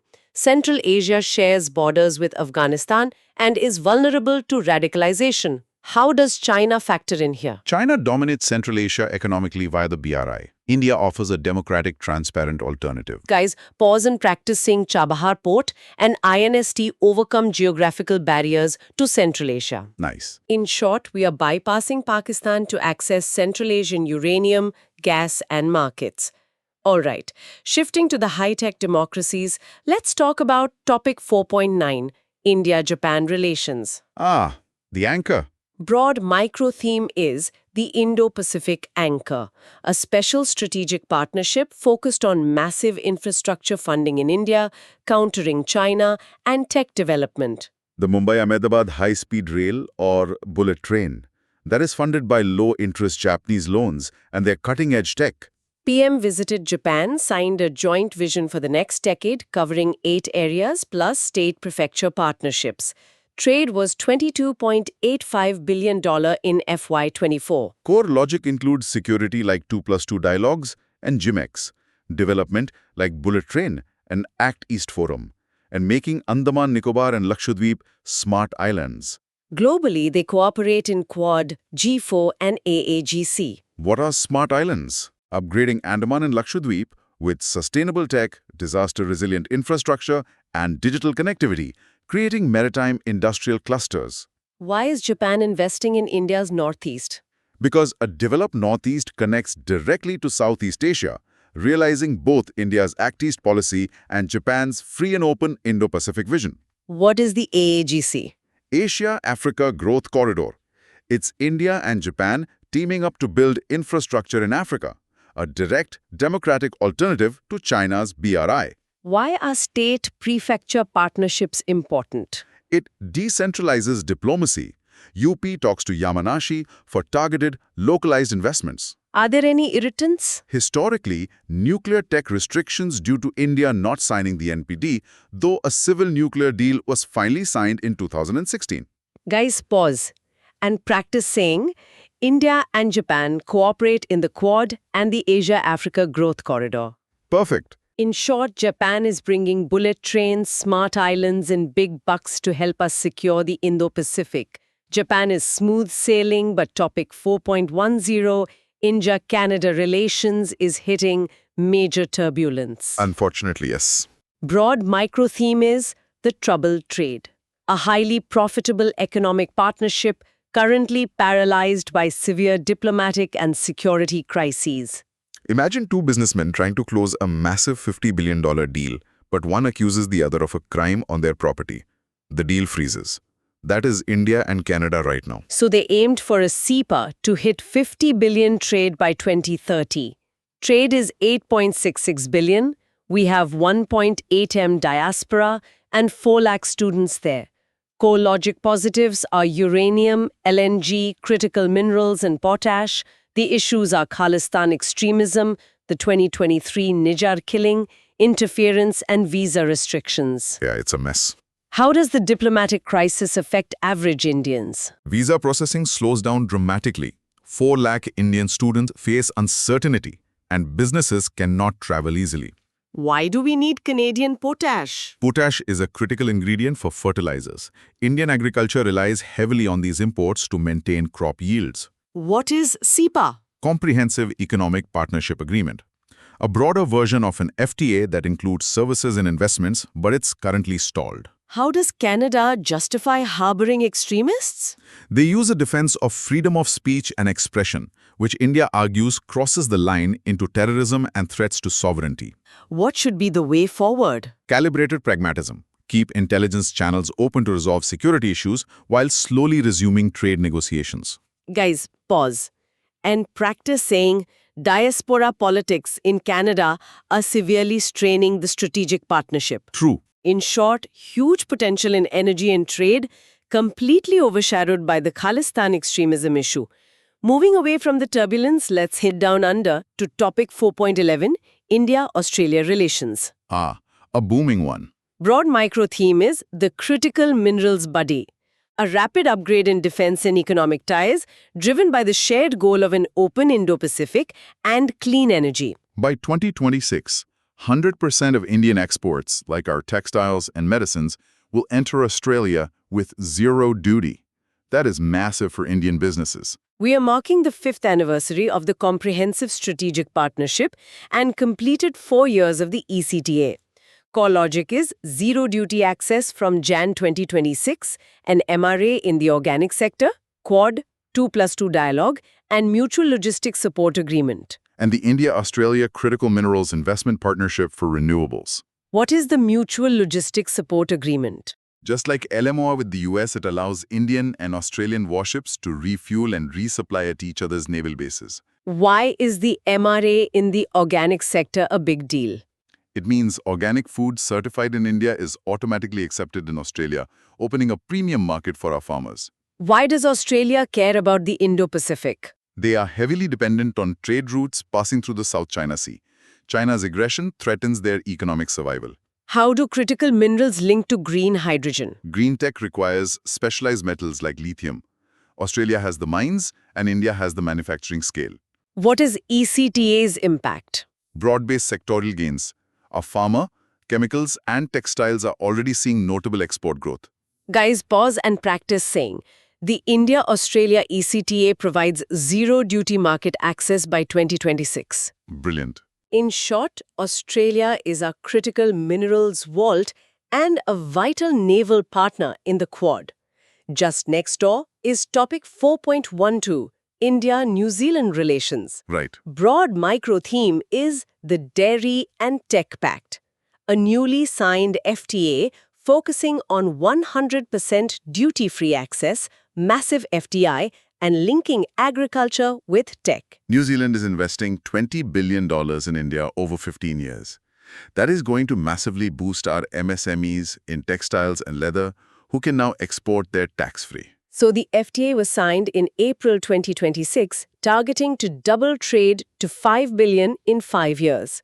Core logic is 100% duty-free, 20 billion FDI, collaboration in agri-tech, and improved visa processes. Yes. I thought we excluded dairy in the EFTA deal. Did we open it for New Zealand? Not completely.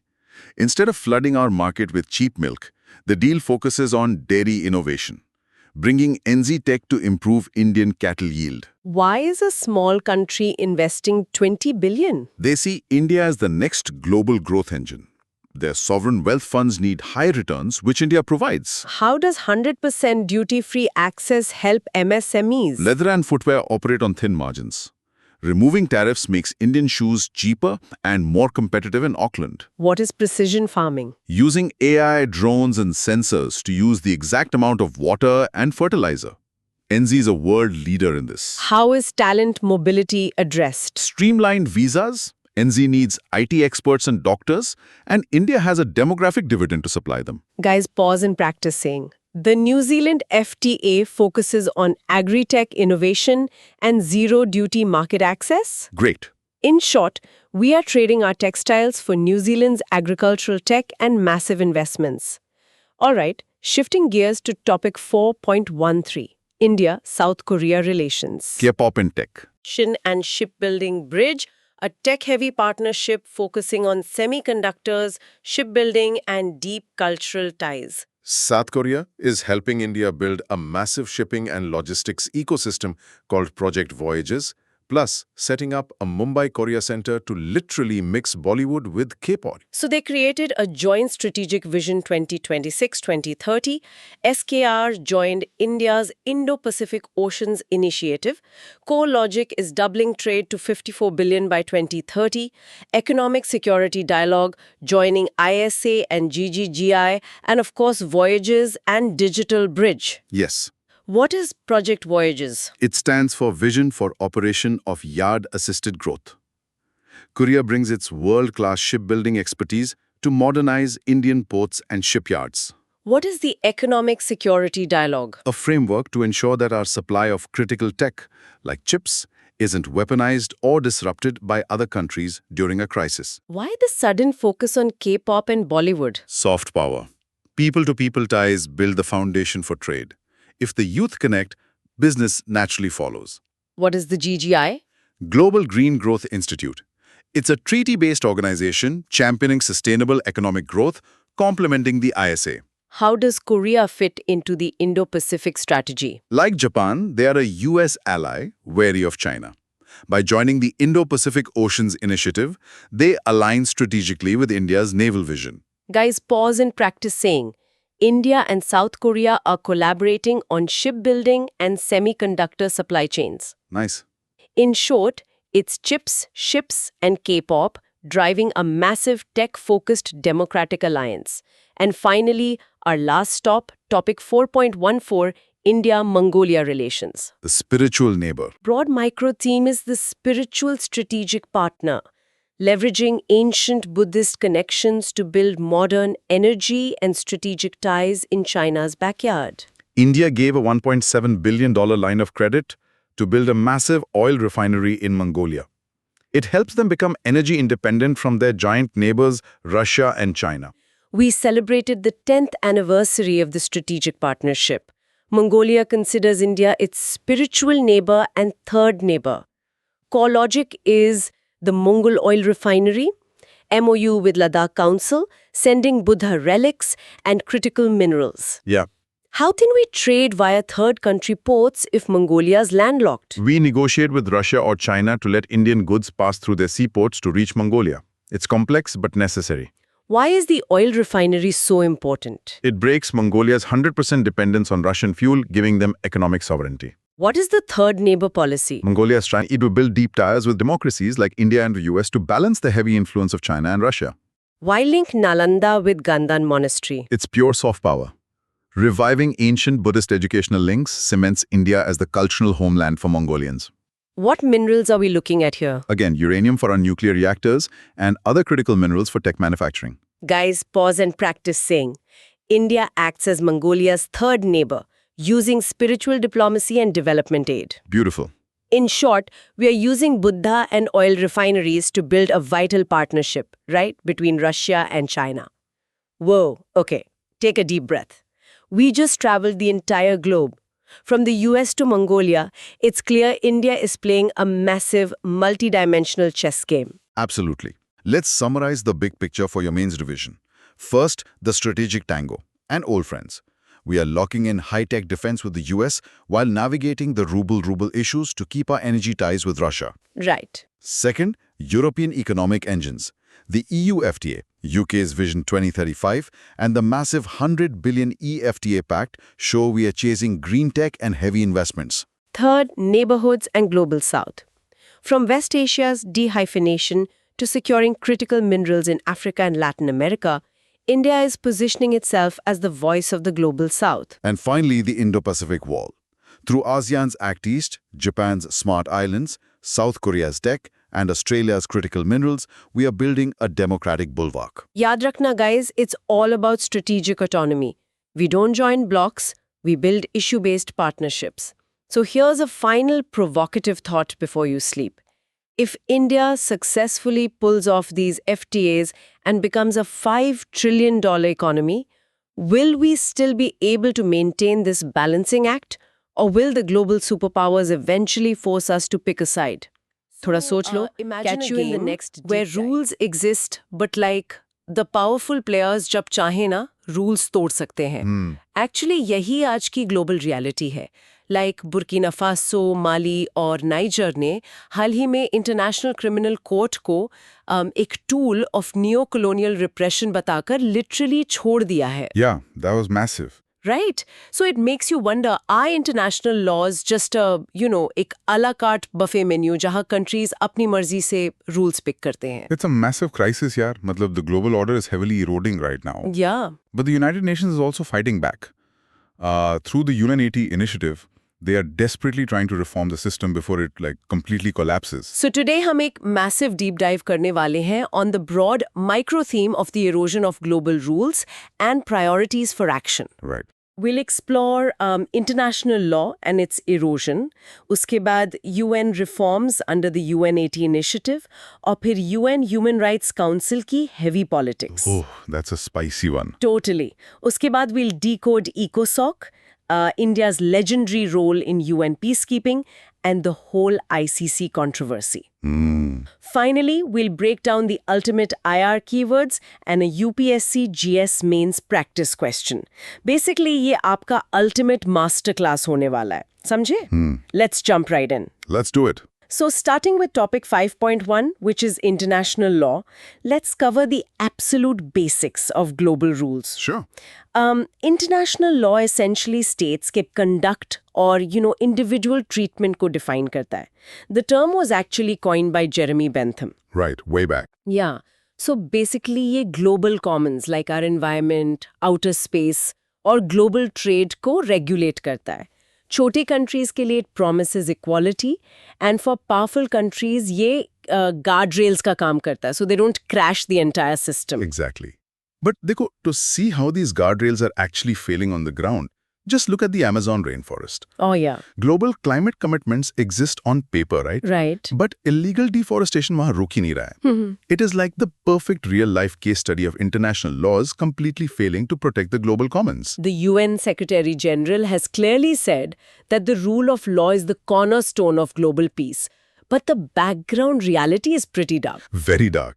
Like geopolitical power is seriously outpacing legal restraint today. How exactly is this erosion happening? Like on the ground? We can trace this erosion across several major dimensions. First, powerful states are just blatantly violating the UN Charter's prohibition on the use of force. Right. Think of Russia's 2022 invasion of Ukraine or, the 2026 US-Israeli war on Iran. Yeah, totally. Second, there is a massive disregard for UN clause, which is the international maritime law. China simply refused to accept the Permanent Court of Arbitration ruling in the South China Sea. Oh, right, I remember that. And we've seen blockades in the Strait of Hormuz by the US and Iran. Right, and third has to be the massive human rights violations, like the indiscriminate civilian casualties in Gaza or the treatment of Uyghurs in Xinjiang. Exactly. Fourth, arms control regimes are just collapsing. The US and Russia terminated the Intermediate Range Nuclear Forces Treaty, and Iran's nuclear program is accelerating. Add to that the environmental failures we just discussed, and the glaring issue of weak institutions. मतलब the UN Security Council is constantly paralyzed by deadlocks and the ICC is struggling to prosecute major powers. Yeah. All of this culminates in what we call the a la carte menu approach. Countries selectively adhere to laws only when it benefits them. Right. So to fix this, our priorities for action must be upholding the UN Charter and relying heavily on independent bodies like the ICJ for peaceful dispute settlement. Wait. I'm a bit confused here. Agar UN Security Council is the only body with the actual authority to authorize force, why are they always paralyzed with deadlocks? That comes down to the veto power held by the P5 nations. Oh, the Big Five? Yeah. Any single permanent member, like the US, Russia, or China, can instantly block a resolution if it threatens their geopolitical interests. It completely freezes the council. Makes sense. So, if a student is writing a GS Mains answer, ये a la carte menu approach को practically frame कैसे करें? You should explicitly use the term selective adherence. And China's rejection of the UN close ruling in the South China Sea is your gold standard example of a powerful state treating international law like an optional buffet. That's a great keyword. But then छोटी countries के लिए इन laws का क्या real फायदा है if the big guys just break them anyway? That's a valid question. But because even a flawed system provides a framework of sovereign equality and dignity. Ah, I see. Without it, smaller nations would have absolutely zero legal platform to voice their grievances globally. Got it. Now what about the UN General Assembly's 6th Committee? क्यों नहीं वो directly peace enforce करते? Because the UNGA is purely deliberative. The 6th Committee is designed strictly for the development and codification of international law. Oh, so not enforcement. Exactly, not operational enforcement. Enforcement is strictly the Security Council's job. And what about independent tribunals like the ICJ? Can they actually stop a superpower? They carry immense moral and legal weight, which shapes global narratives. But practically, they lack a police force. Right. They still rely on the UNSC to enforce their rulings. This is such a critical perspective for exams. If you want a killer opening line for your essays, use this.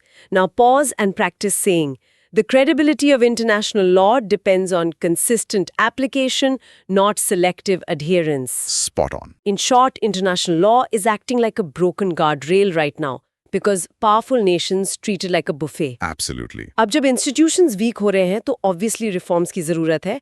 That brings us perfectly to topic 5.2.1, how the UN is trying to fix its own house with UN reforms. Right, so the UN 80 initiative, a massive coordinated action plan hai, running from November 2025 to December 2026. Okay. Its whole aim is to make the UN agile, integrated and efficient, even with shrinking resources. And we know the UN can actually work wonders when structured right. Like look at the Iran-Iraq 1988 conflict. Yeah. The UN's Department of Political and Peacebuilding Affairs, the DPPA, stepped in and achieved a massive peacemaking success. It proves that when the mechanism is right, the UN saves millions of lives. So why the urgent need for the UN 80 initiative ahead of their 80th anniversary? Well, because they are facing a severe ambition capacity gap. The world expects the UN to solve complex new crises. That's the ambition. But their capacity is broken. Very true. To fix this, UN 80 proposes specific work packages like updating peace and security models, integrating humanitarian response supply chains, merging institutions like UNDP and UNOPS to stop overlap, and building operational enablers like shared digital platforms. It's important to remember that achievements aren't zero, though. Peacekeeping has 68,000 troops globally. The DPPA has managed 170 conflict mediations. Oh, wow, that's a lot. Yeah, they helped register 377 million voters for democracies. Not to mention driving the SDGs, the Paris Agreement, and saving 3 million kids a year through global vaccine drives. That's insane. Plus, the recent Pact for the Future 2024 introduced the Global Digital Compact. But still, the structure's fundamentally failing. Exactly. Structurally, the UNSC is totally outdated. India isn't a permanent member and veto deadlocks stop progress.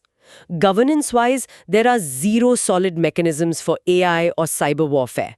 And उनके 40,000 overlapping mandates cause insane duplication. It's a mess. Financially, their budget is shrinking from $66 billion to $50 billion by 2026. So the way forward demands G4 inclusion in the UNSC, restricting vetoes during genocides, creating a technology accelerator platform or TAP, and merging fragmented agencies. This ambition capacity gap, इसको थोड़ा और simply break down कर सकते हो, like for someone who's new to this. Sure. Imagine being asked to run a massive modern tech company using a 1990s computer and half your previous budget. Right. The expanding mandates are the ambition. The shrinking 50 billion budget and outdated systems are the capacity. That's a great analogy. And what actual difference would it make if the G4 nations permanently join the UNSC? It brings demographic and economic reality to the table, yaar. Right now, the Global South is excluded from the higher security decisions. Adding the G4 restores the Council's legitimacy. You mentioned the Technology Accelerator Platform or TAP. ये outdated systems को कैसे fix करेगा? So instead of every UN agency buying and running its own fragmented IT systems, TAP pools core ICT services globally. It is literally a hardware and software upgrade for the entire UN ecosystem. What about the Pact for the Future 2024? Why is a global digital compact such a big deal? Because AI and cyber weapons are developing faster than any border laws. This compact is the very first comprehensive framework designed to govern digital cooperation on a planetary scale. Morally, I get it, but practically, is restricting the P5 veto during genocides even possible? Honestly, it faces extreme geopolitical resistance. The P5 nations consider the veto their ultimate trump card, and historically they absolutely refuse to give it up, even when mass atrocities are happening. Yeah, they cling to that power. Note this terminology down, guys. Now pause and practice saying. The UN faces an ambition capacity gap driven by shrinking finances and expanding mandates. In short, the UN needs a massive software and hardware update through the UN80 initiative to survive modern crises. Okay, before we dive into the intense politics of human rights, here's where it gets really interesting. Yeah. अगर तुम्हें ऐसे ही deep analytical insights पसंद आ रहे हैं, please make sure to subscribe and enable notifications. हम ऐसे ही complex UPSC topics को chill, coffee chat style में break down करते रहेंगे. Totally. Plus, join our community for the ultimate notes. Cool na?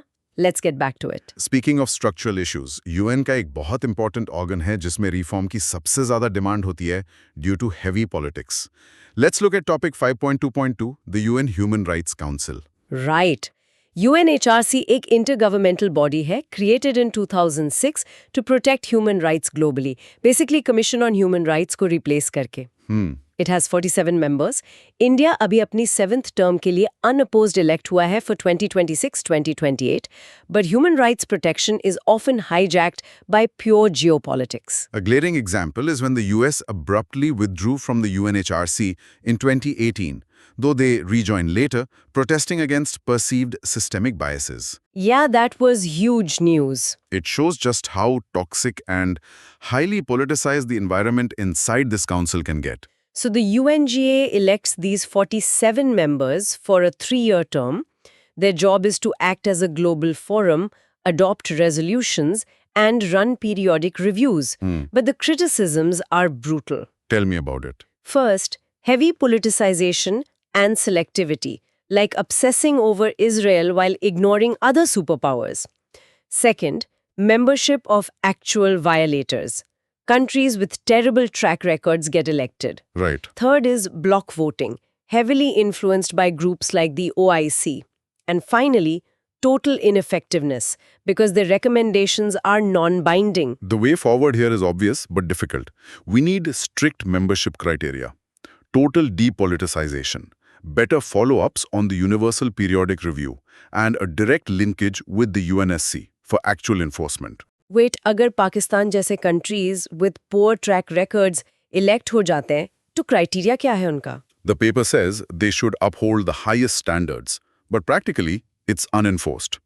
Elections are just political popularity contests based on regional seat allocations. How exactly does OIC block voting create bias inside the council? When a bloc votes as a unified group, They use their sheer numbers to mathematically shield their allies from investigations. Oh, I see. Yeah, they completely bypass objective human rights evaluations. Since UNHRC decisions are non-binding, practically किसी को डर क्यों होगा इनका? It's the power of naming and shaming. A damning UNHRC report destroys a country's global reputation, which can severely impact their foreign direct investment and diplomatic ties. You mentioned linking UNHRC with the Security Council. What would that actually achieve? Deet, if linked, the UNSC could take a UNHRC investigative report and enforce it by slapping economic sanctions on the violating country. So with India starting its 7th term, what unique change can we actually bring? India has the soft power to bridge the global south and the west. We can aggressively push back against bloc voting and advocate for objective, non-selective human rights reviews. This is a perfect point for your critical analysis sections. Now pause and practice saying the UNHRC suffers from politicization and bloc voting requiring stricter membership criteria. In short, UNHRC is doing important work, but struggles when major human rights violators become the judges. Human rights तो ठीक है, but what about economic and social development? उसके बिना rights का क्या फायदा? Let's unpack topic 5.2.3, the UN Economic and Social Council, or ECOSOC. ECOSOC, UN के 6 main organs में से एक है, established in 1945. It advances economic, social, or environmental sustainable development. Think of ECOSOC as the ultimate project manager of the UN.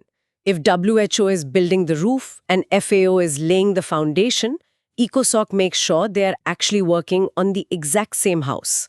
Exactly. Yeah, so efforts and billions of dollars don't overlap. India was just elected to ECOSOC for the 2026-2028 term from the Asia-Pacific Group, alongside China, Lebanon, and Turkmenistan. Out of its 54 members. Right. Yeah, the UNGA elects 18 every year for 3-year terms. Its core logic is advancing the 3 dimensions of sustainable development: economic, social, and environmental.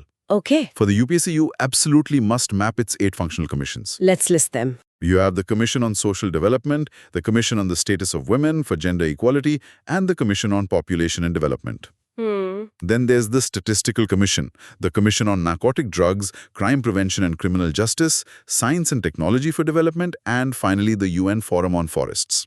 Global goals can only be achieved when these highly specialized commissions are perfectly synchronized. Let's break this down. India, China, Lebanon, Turkmenistan. एक ही group में? ये region-based seats divide कैसे होती हैं? ECOSOC seats are strictly allocated across 5 geographic groups, like Africa, Asia-Pacific, and so on. That's why radically different economies like India and Lebanon end up competing in the exact same regional bracket. How does ECOSOC's power actually differ from the UN General Assembly of the Security Council? Unlike the UNSC, ECOSOC has zero binding authority.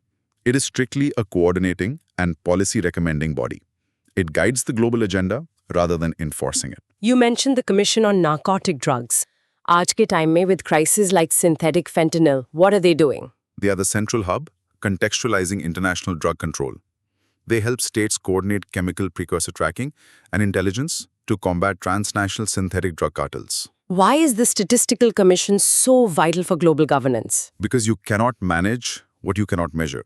They set the global data standards. It ensures that when India reports a GDP or poverty metrics, it is directly comparable to data from Brazil or Germany. How does ECOSOC directly impact the Sustainable Development Goals, the SDGs? ECOSOC acts as the central monitoring mechanism. The high-level political forum, which tracks global SDG progress, operates directly under ECOSOC's umbrella. Brilliant framing. Now pause and practice saying, ECOSOC coordinates the economic, social, and environmental dimensions of sustainable development. In short, ECOSOC is the UN central hub for tackling the world's most pressing socio-economic challenges. Socio-economic development तभी possible है जब ground पे peace हो. And when it comes to maintaining ground peace, India का contribution unmatched है. This brings us to 5.2.4, India and UN peacekeeping at a glance. Absolutely. UN peacekeeping, conflict zones में peace maintain करने का एक crucial mechanism है. It operates strictly on 3 principles: consent of the parties, impartiality, and the non-use of force except in self-defense. एक legendary real-life example here is the deployment of Indian women peacekeepers in Congo and Liberia. Oh, that was a massive success story. Right. They built incredible trust with local populations, especially vulnerable women and children, drastically bringing down violence levels and setting a global standard. India historically सबसे बड़ा troop contributor रहा है, deploying over 290,000 troops till date. That's huge. Peacekeeping mandates range from protecting civilians to disarmament. For India, this showcases our commitment to global peace, leaves a strategic footprint in resource-rich regions, and strongly backs our claim for a permanent UNSC seat. We also lead by example ethically. India was the first country to contribute to the Trust Fund on Sexual Exploitation in 2016. We established the Center for UN Peacekeeping in New Delhi, which trains 12,000 troops globally every year. But the challenges are real, yaar. Organizationally, the troop-contributing countries supply the blood but have zero say in decision-making. Yeah, that seems super unfair. Certain missions, like UN MOGIP for India-Pakistan, are completely redundant now. Operationally, international funding is waning. So India is actively demanding reforms. Give troops providers a seat at the decision-making table, ensure clear exit strategies, and guarantee the safety of peacekeepers by aggressively prosecuting those who attack them. Let's analyze this. जब UN MOGIP completely redundant हो चुका है, तो UN इसको directly बंद क्यों नहीं करता? Bureaucratic inertia and geopolitics. Shutting down a mandate requires total consensus in the Security Council, which is politically nearly impossible to achieve, even for useless missions. Why was India being the first to contribute to the Trust Fund on Sexual Exploitation in 2016 so significant? When rogue peacekeepers commit abuses, it destroys the UN's credibility on the ground. India leading this fund sent a massive signal that we demand the highest moral standards and accountability from global forces. Why is an exit strategy so crucial for these missions? क्या हमेशा वहां रहना ठीक नहीं है? Because without an exit strategy, you trigger mission creep. The UN ends up as an infinite substitute for the local government. The goal is to build local capacity and leave, not create endless dependency. Why does the UNSC keep troop-contributing countries like India out of the decision-making loop? It's a classic power imbalance. The P5 write the mandates safely in New York, while the Global South provides the boots on the ground. The P5 simply refuse to share their strategic control. What is the specific operational advantage of deploying women peacekeepers? In traditional or traumatized societies, female survivors of violence will rarely speak to foreign male soldiers. Women peacekeepers get unique community access, gather vital intelligence, and actively reduce sexual violence. This is a proud and critical topic. Now pause and practice saying, India demands a greater decision-making role for troop-contributing countries and clear exit strategies for missions. In short, India provides the boots on the ground for global peace, but rightly demands a powerful voice in the control room. Peacekeepers violence रोकते हैं, but उन लोगों का क्या जो actually war crimes commit करते हैं, उनको सजा कौन देगा? That brings us to our next major topic, 5.3, the International Criminal Court or ICC. Right. The ICC दुनिया का पहला permanent international criminal court है जो individuals को serious crimes के लिए try करता है, states को नहीं. But its authority is crumbling. Just look at France refusing to cooperate regarding the arrest warrant for the Israeli PM. Yeah. Or Burkina Faso, Mali and Niger withdrawing entirely. It clearly shows कि ICC के arrest warrants अक्सर heavy politics के शिकार हो जाते हैं क्योंकि इनके पास अपनी police force नहीं है. Those three African nations literally call the ICC a tool of neo-colonial repression. Ouch! Let's look at its core structure. Founded by the Rome Statute in 1998, it has jurisdiction over individuals for 4 specific crimes: genocide, crimes against humanity, war crimes, and the crime of aggression. Okay. It has 125 members, but crucially, heavyweights like India, Israel, the US, Russia, and China are not parties. Wait, really? Yeah, they are out. While its decisions are technically binding, it faces 4 massive issues. First, perceived bias, basically serving Western interests. Second, limited jurisdiction, because major powers aren't in it. Third, political resistance from states refusing to cooperate. And fourth, weak enforcement. So India, US और China जैसे major parts रोम statute का part क्यों नहीं है? Pure sovereignty concerns, yaar. Massive military powers are terrified of politically motivated prosecutions against their leaders or soldiers by an independent international prosecutor they cannot control. If the ICC has zero police force, तो arrest कैसे होते हैं practically? They issue the warrant, but then they are entirely dependent on the national police forces of member states to actually handcuff the suspect if they travel to their territory. ये नियो-colonial repression का allegation कितना valid है objectively? Well, historically, the vast majority of ICC indictments have been against African leaders. This heavy data skew strongly fuels the valid criticism that it targets weaker nations while letting Western powers off the hook. What exactly is the crime of aggression और इसे prove करना इतना मुश्किल क्यों है? It's when a state illegally uses armed force against another. It's incredibly hard to prove because legally, you have to definitively link a specific individual leader's intent directly to the massive military action. For students, ICC और ICJ में सबसे बड़ा core difference क्या याद रखना है? Keep it simple. The ICJ tries disputes between states, the ICC tries individual human beings. Lock this in your memory. Now, pause and practice saying, the ICC tries individuals for serious crimes, but struggles with weak enforcement and perceived Western bias. In short, the ICC is a global court with a massive gavel, but absolutely no police force to back it up. यार, इतने सारे complex topics discuss करने के बाद, let's quickly distill the vocabulary जो तुम्हें UPSC Mains answers में edge देगी. This is section 5.4, keywords. Exactly. When you write an answer, instead of saying something basic like, the UN is failing, if you drop a phrase like, veto-driven deadlocks paralyze the UN, the examiner instantly knows you have a professional, academic grip on international relations. So true. Let's decode 8 essential keywords from today's deep dive. Number 1, the a la carte menu approach or selective adherence. Basically, picking and choosing rules. Right. Number 2, guardrails of the international system, protecting us from total chaos. Number 3, sovereign equality of states, meaning all nations are equal in law. Number 4, the ambition capacity gap, the UN wanting to do more with less money. Number 5, veto-driven deadlocks, meaning UNSC paralysis. Yeah. Number 6, block voting, politicization and selectivity. These are the UNHRC issues. Number 7, tool of neo-colonial repression, the ICC criticisms. And number 8, consent, impartiality and non-use of force, the peacekeeping trinity. Let's test how to use these.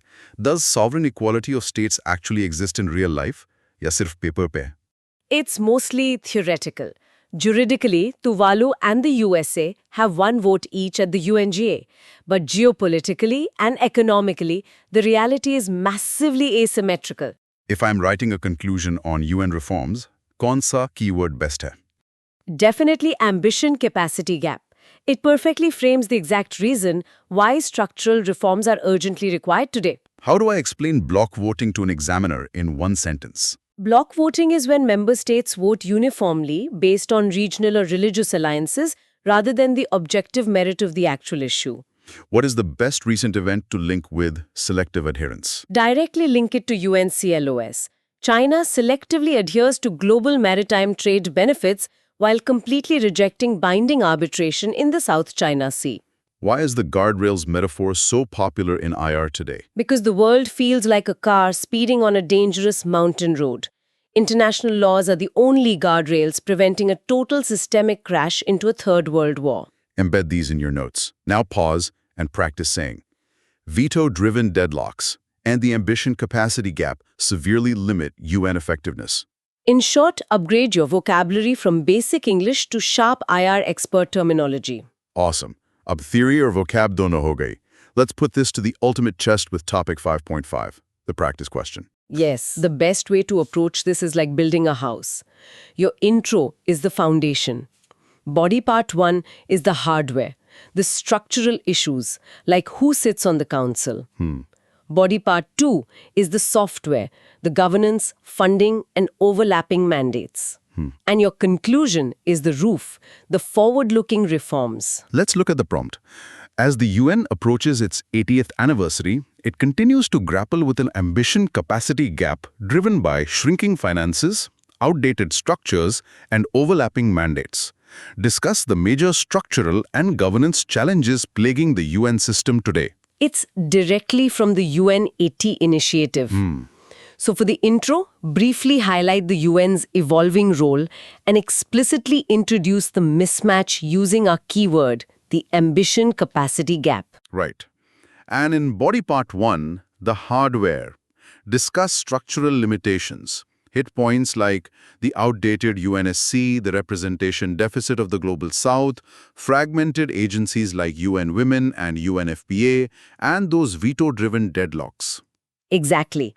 Then in body part 2, the software. Examine governance. Mention the budget shrinking to $50 billion, reliance on voluntary funding, duplication across 40,000 mandates, and declining consensus. Finally, in the conclusion, emphasize the need for comprehensive reforms, like the UN 80 initiative, to enhance legitimacy and effectiveness. Is it a good idea to directly drop data, like the 66 billion to 50 billion drop, right in the intro or early body? Absolutely. Hard data acts as a powerful hook. It immediately proves to the examiner that you have precise knowledge, not just generic opinions. How do students avoid mixing up the points between body part 1 or 2? Keep that strict mental divide. If it's about who has the power or how the agency is built, it's structure. If it's about how the money flows or how rules are managed, it's governance. Give me a solid real-world example of overlapping mandates to use here. Use the potential merger of UNDP and UNOPS.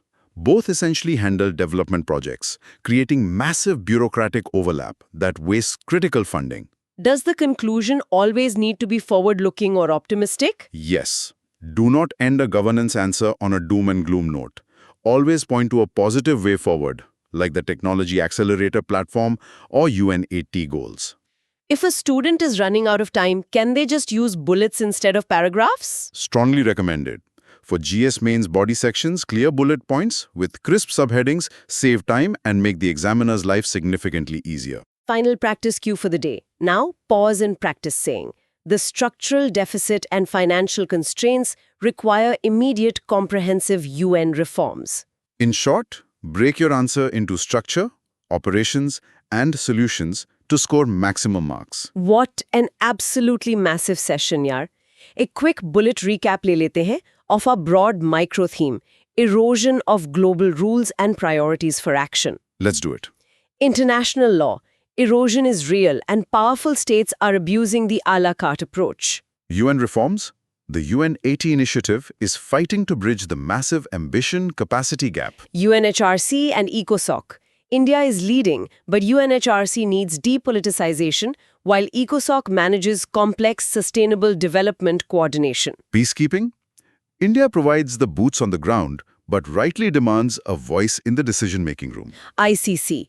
A critical court but paralyzed by zero enforcement power and neo-colonial allegations. And remember to use those high-impact keywords in your mains answers. Connecting these dots is what truly matters, samjhe? Understanding these global institutions isn't just about clearing an exam. It's about understanding the very fabric of how our modern world is held together. Exactly. End of the day, एक provoking thought छोड़ के जा रही हूँ.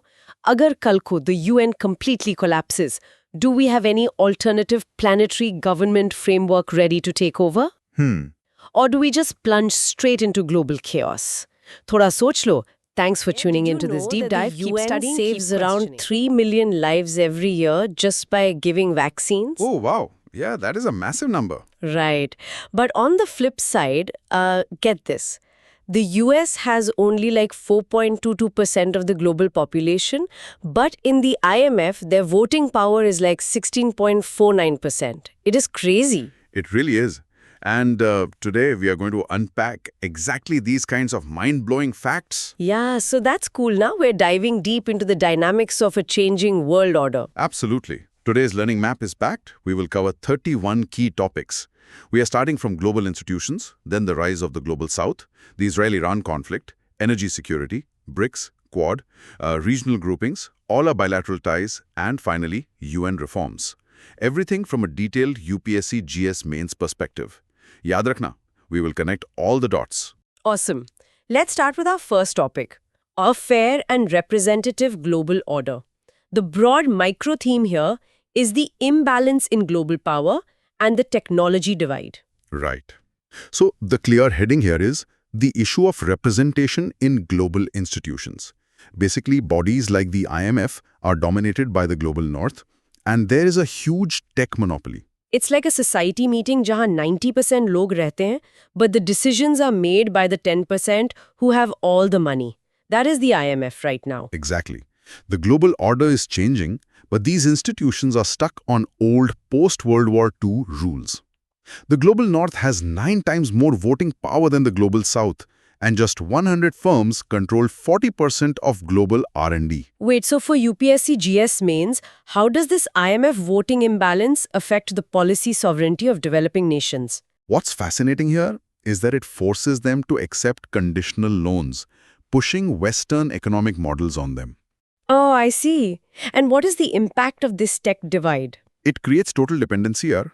They remain consumers, not creators. Does the US 16.49% quota act like a veto? Yes, because major IMF decisions require an 85% majority. So the US basically has a veto. So what can India do to counter this R&D centralization? Indigenous innovation and partnerships like the International Solar Alliance. Right. So what does this mean for a fair world order? It means structural reform is completely non-negotiable. Makes sense. Okay, guys, pause and practice saying the global north possesses 9 times the voting power in the IMF compared to the global south. Perfect. So the mini recap is, in short, IMF voting imbalance और tech monopoly global power को unfairly centralize कर रहे हैं. Moving on to topic 2, the rise of global south.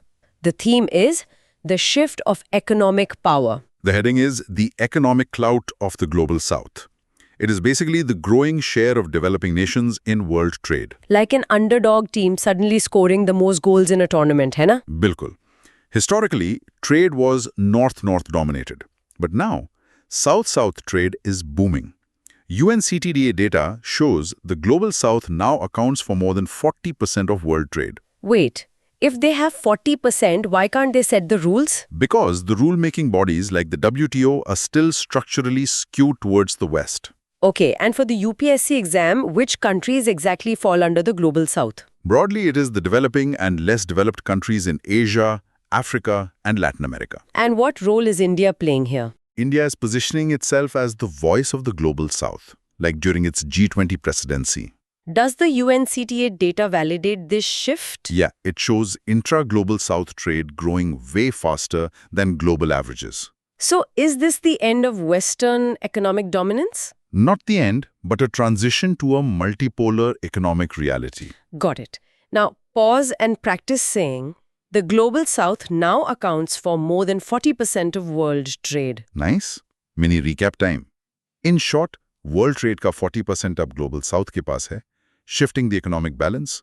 Topic 3 is the US withdrawal from international organizations.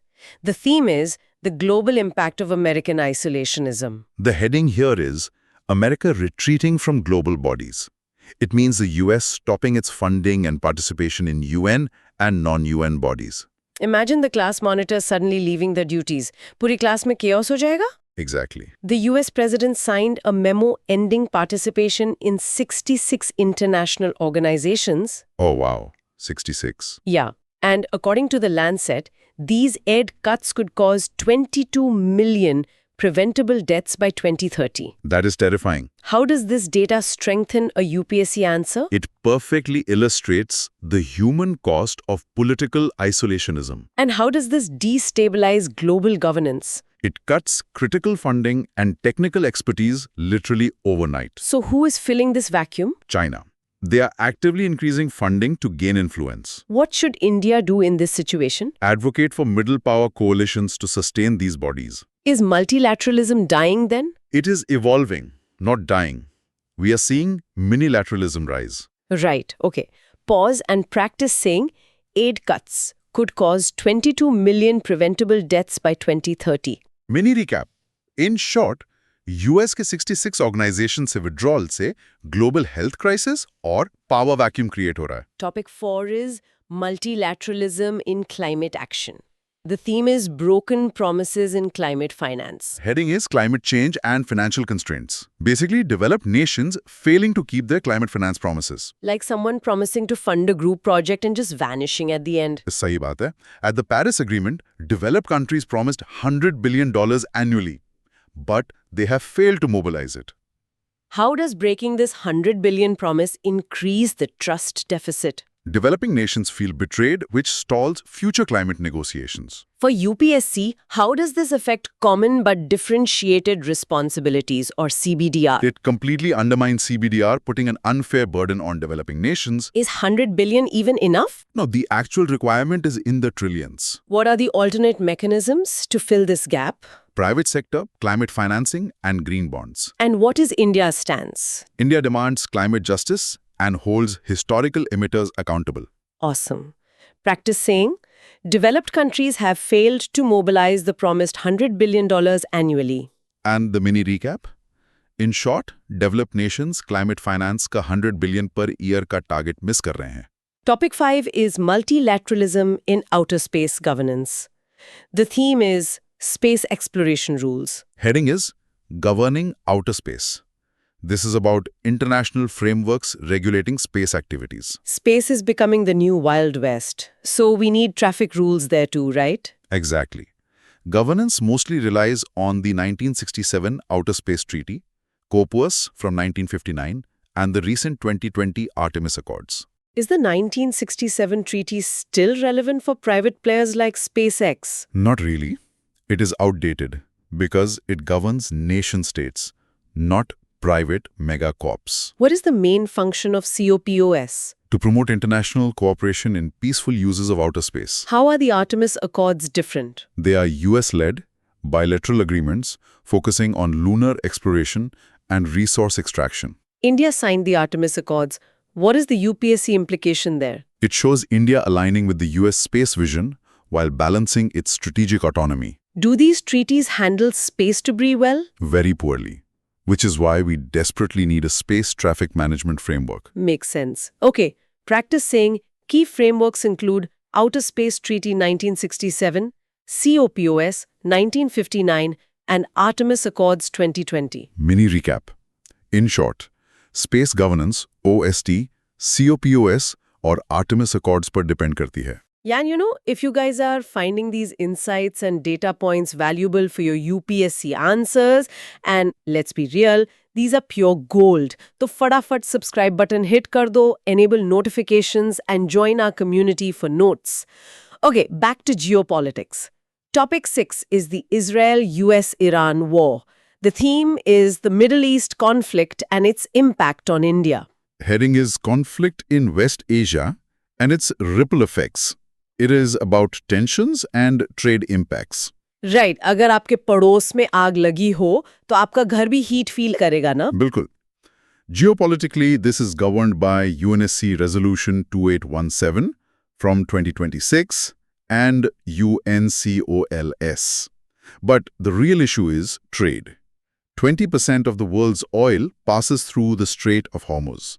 How does this poverty link work? Like, how could 2.5 million Indians fall into poverty? High oil prices lead to massive inflation, which directly hits the poorest people. What is UNSC Resolution 2817 trying to enforce? De-escalation and securing vital maritime choke points. Why did India-Iran trade drop from $14 billion to $1.4 billion?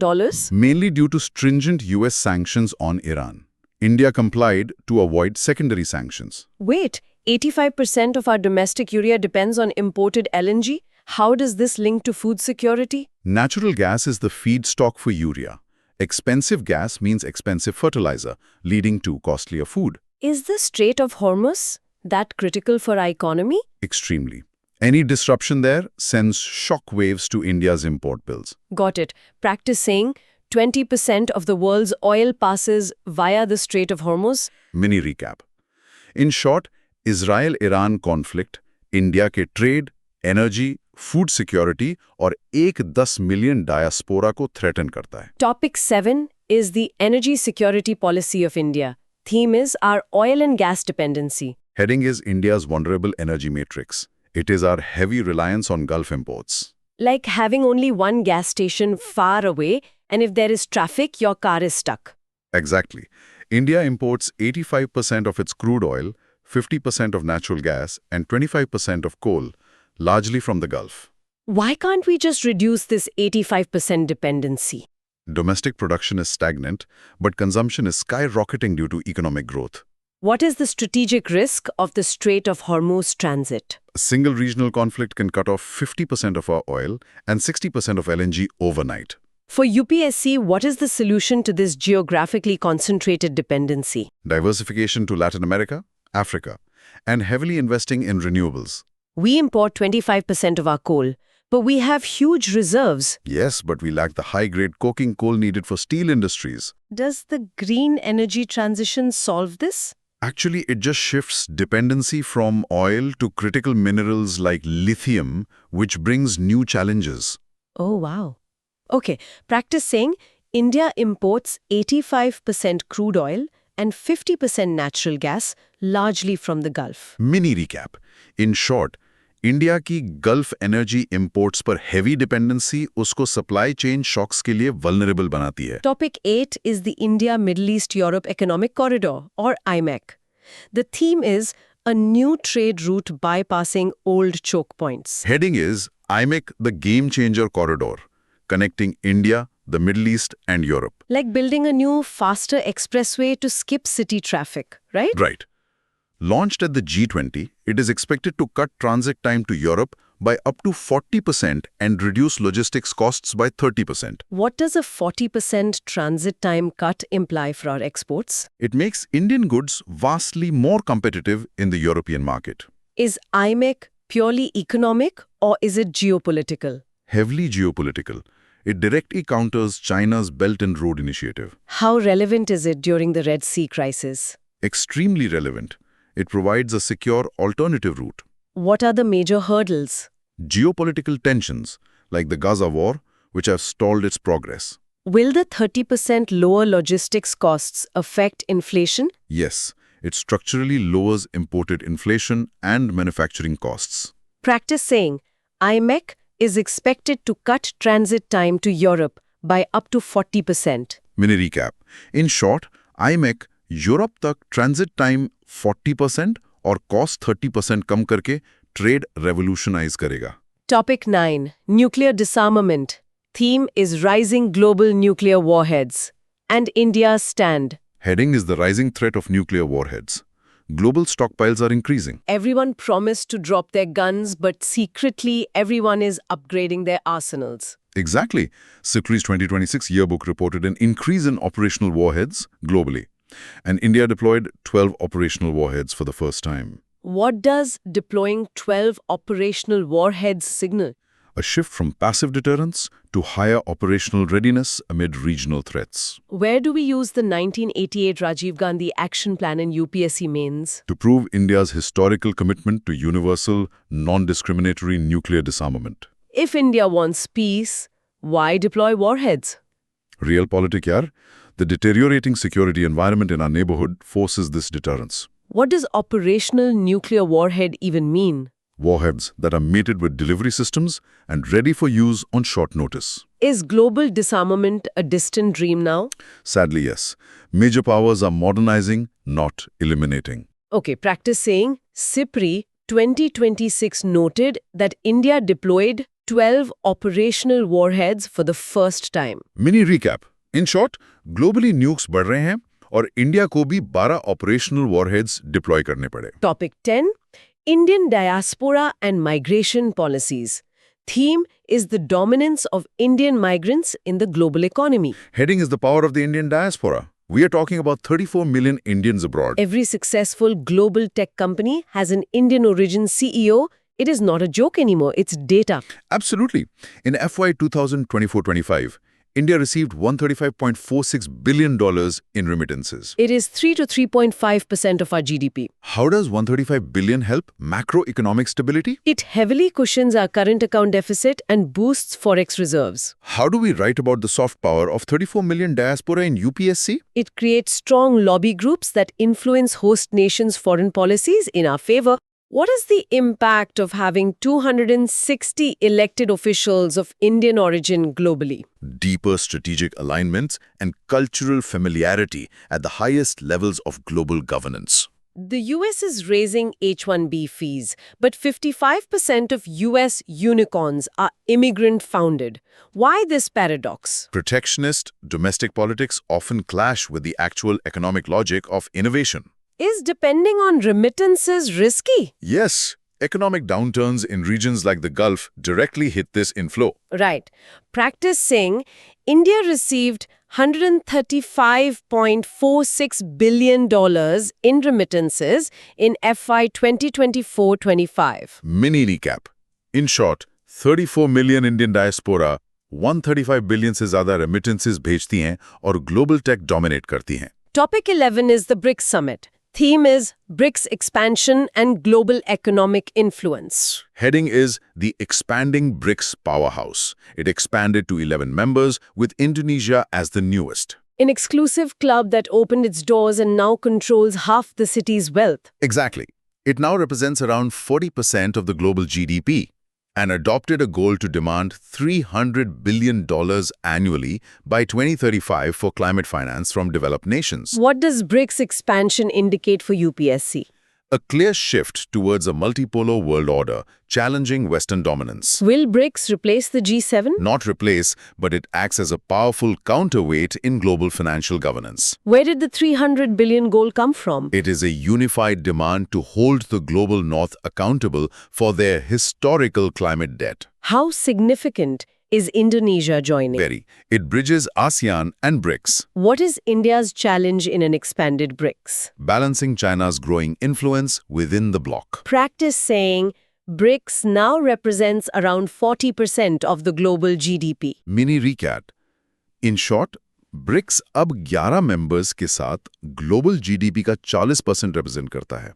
Topic 12 is the SCO Summit. Theme is SCO's growing influence in Eurasia. Heading is SCO's expanding Eurasian footprint. The Shanghai Cooperation Organization. Like a giant umbrella covering almost all of Eurasia for security and trade. Right. With Laos admitted as a partner, SCO now has 27 countries. It covers 80% of Eurasia and 25% of global GDP. What is India's primary interest in this 80% Eurasian bloc? Energy security and counter-terrorism cooperation, specifically through RATS. What does adding Laos show about SCO's strategy? It shows SCO pivoting towards integrating Southeast Asia. With 25% of global GDP, why isn't SCO an economic powerhouse? Because it is primarily driven by security concerns and hampered by internal bilateral trust deficits. For GS2, how do we contrast SCO and BRICS? BRICS is heavily geo-economic, while SCO is geostrategic and security-focused. How does India manage China and Pakistan in SCO? By compartmentalizing bilateral issues from multilateral cooperation, which is incredibly tough. Practice saying the SCO covers 80% of Eurasia and 42% of the global population. Mini recap. In short, SCO 27 countries के साथ Eurasia का 80% area cover करता है. Topic 13 is Quad.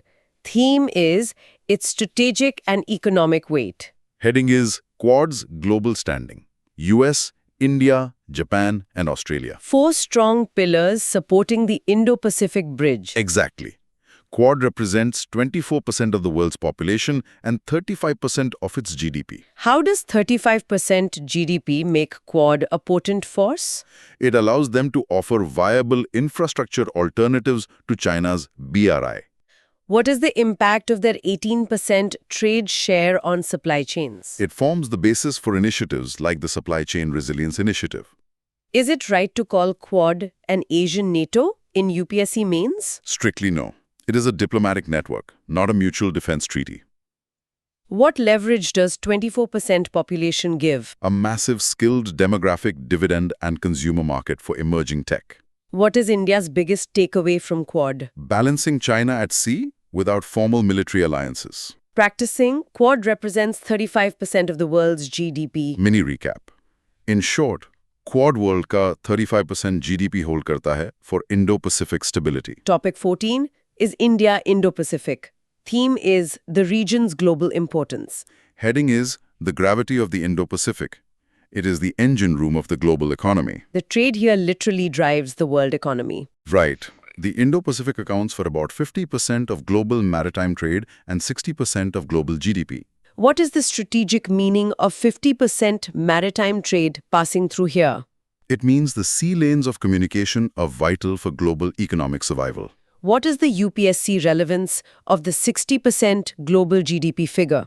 It highlights why every major power is releasing their own Indo-Pacific strategy. What is India's specific policy here? SAGAR, which stands for security and growth for all in the region. What are the main flashpoints? South China Sea disputes and the Taiwan Strait. What does a free and open Indo-Pacific mean?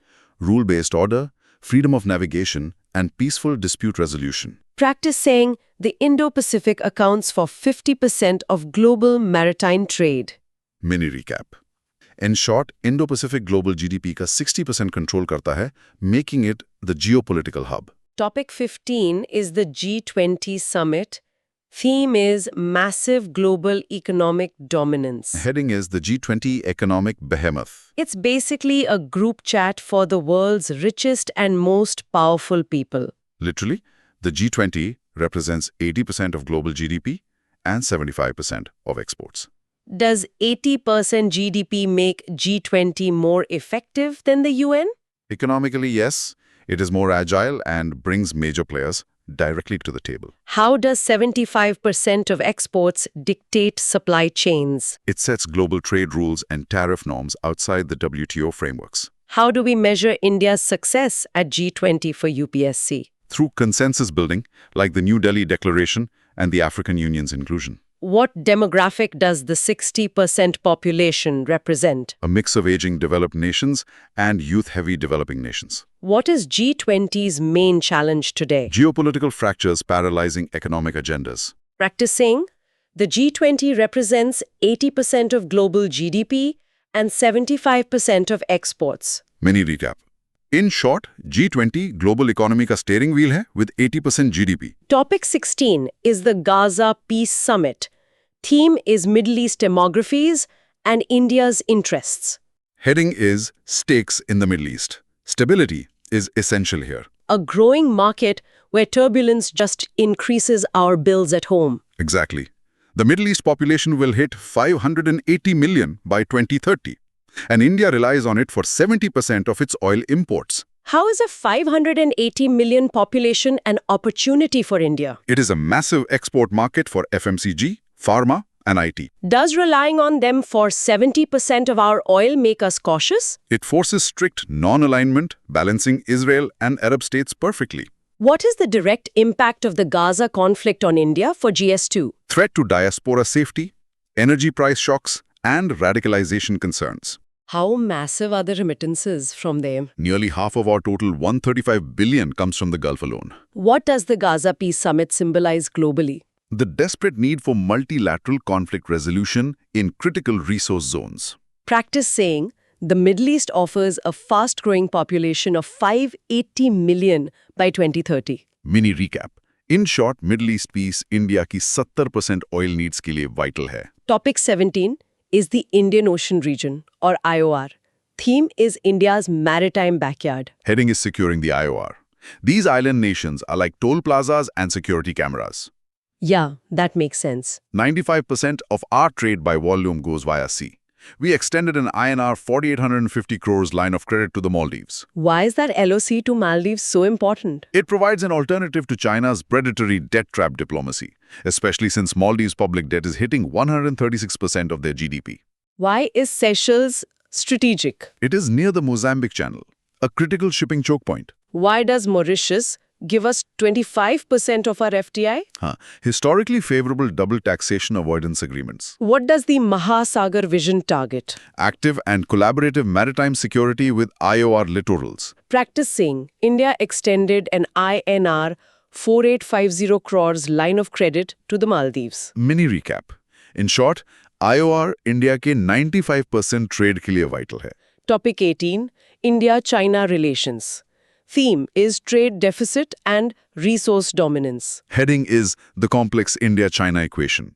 Buying the most raw materials from your biggest competitor. Exactly. Our trade deficit increased to $99 billion in 2024-25. Plus, China dominates 90% of global rare earth processing. Why are we failing to reduce this deficit despite Make in India? Heavy reliance on Chinese active pharmaceutical ingredients and electronics components.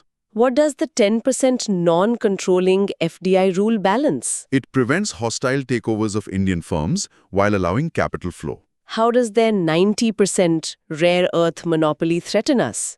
They can weaponize it to choke India's green tech and defense manufacturing. What is the specific danger of the Medog mega dam on the Brahmaputra? Water diversion, flash floods, and ecological destruction in the northeast. What is the UPSC IR solution to all this? Supply Chain Resilience Initiative and Quad Cooperation. Practice saying India's trade deficit with China increased to $99 billion. Mini recap. In short, चीन के साथ बढ़ता $99 billion trade deficit और mega dams major strategic threats हैं. Topic 19. India-Pakistan relations. Theme is water treaties and changing defense alliances. Heading is Water, Weapons, and the Western Border. An old property dispute over water, and the neighbor gets a powerful new friend. Yep. Under the 1960 Indus Water Treaty, India has unrestricted use of eastern rivers. Meanwhile, Pakistan and Saudi Arabia just signed a strategic mutual defense agreement. Why is the Indus Water Treaty so resilient? Because it is brokered by the World Bank and holds massive diplomatic weight. What is the current context of our unrestricted use of eastern rivers? India is finally building dams like Shahpur Kandi to fully utilize its share. How will the Pak-Saudi pact impact India's Saudi relations? It complicates our strategic partnership, making us tread carefully. Does it extend Pakistan's nuclear umbrella to the Middle East? Yes, Pakistan might guarantee Saudi Arabia's nuclear defense against Iran. Practice saying the Indus Water Treaty grants India unrestricted use of Ravi, Bias and Sutlej. Mini recap. In short, IWT में India rivers utilize कर रहा है, जबकि पाक की तौरे pact dynamics alter कर रहा है. Topic 20. India-Nepal relations. Theme is open borders and energy diplomacy. Heading is Connectivity and Power with Nepal. Roti Beti Ka Rishta is now being traded in megawatts. Absolutely. In 2024, an agreement targets exporting 10,000 megawatts of hydroelectricity from Nepal to India over 10 years. How do we approach the security implication of a 1,751-kilometer open border for UPSC? It highlights challenges like smuggling and third-country illegal immigration. Why is the Motihari-Amlekhganj pipeline strategically important? It removes Nepal's dependency on Chinese fuel trucks. How does the 10,000 W deal help India's green economy? It provides massive baseload renewable energy for our net zero targets. Practicing, a 2024 agreement targets exporting 10,000 megawatts of hydroelectricity from Nepal to India. Mini recap. In short, 10,000 megawatt hydro deal. India-Nepal ties को energy-driven बना रहा है. Topic 21. India-Bhutan relations. Theme is economic reliance and hydropower success. Heading is Bhutan, the hydropower success story. Like a younger brother with a waterfall, and the older brother installs a turbine to make them both rich. Great analogy. Electricity exports to India account for 40% of Bhutan's revenue and 25% of its GDP. Does providing 73% of their external grant show a big brother syndrome? No, it is cooperative development. Bhutan chooses projects, India funds them. What concept is this 25% GDP figure an example of? Win-win hydro-diplomacy and sub-regional economic integration. How does the China factor play into Bhutan relations? China uses border incursions, like Doklam, to pressure Bhutan into direct ties. Practice saying electricity exports to India account for 25% of Bhutan's GDP. Mini recap? In short, India Bhutan की economy का main pillar है, primarily through hydropower.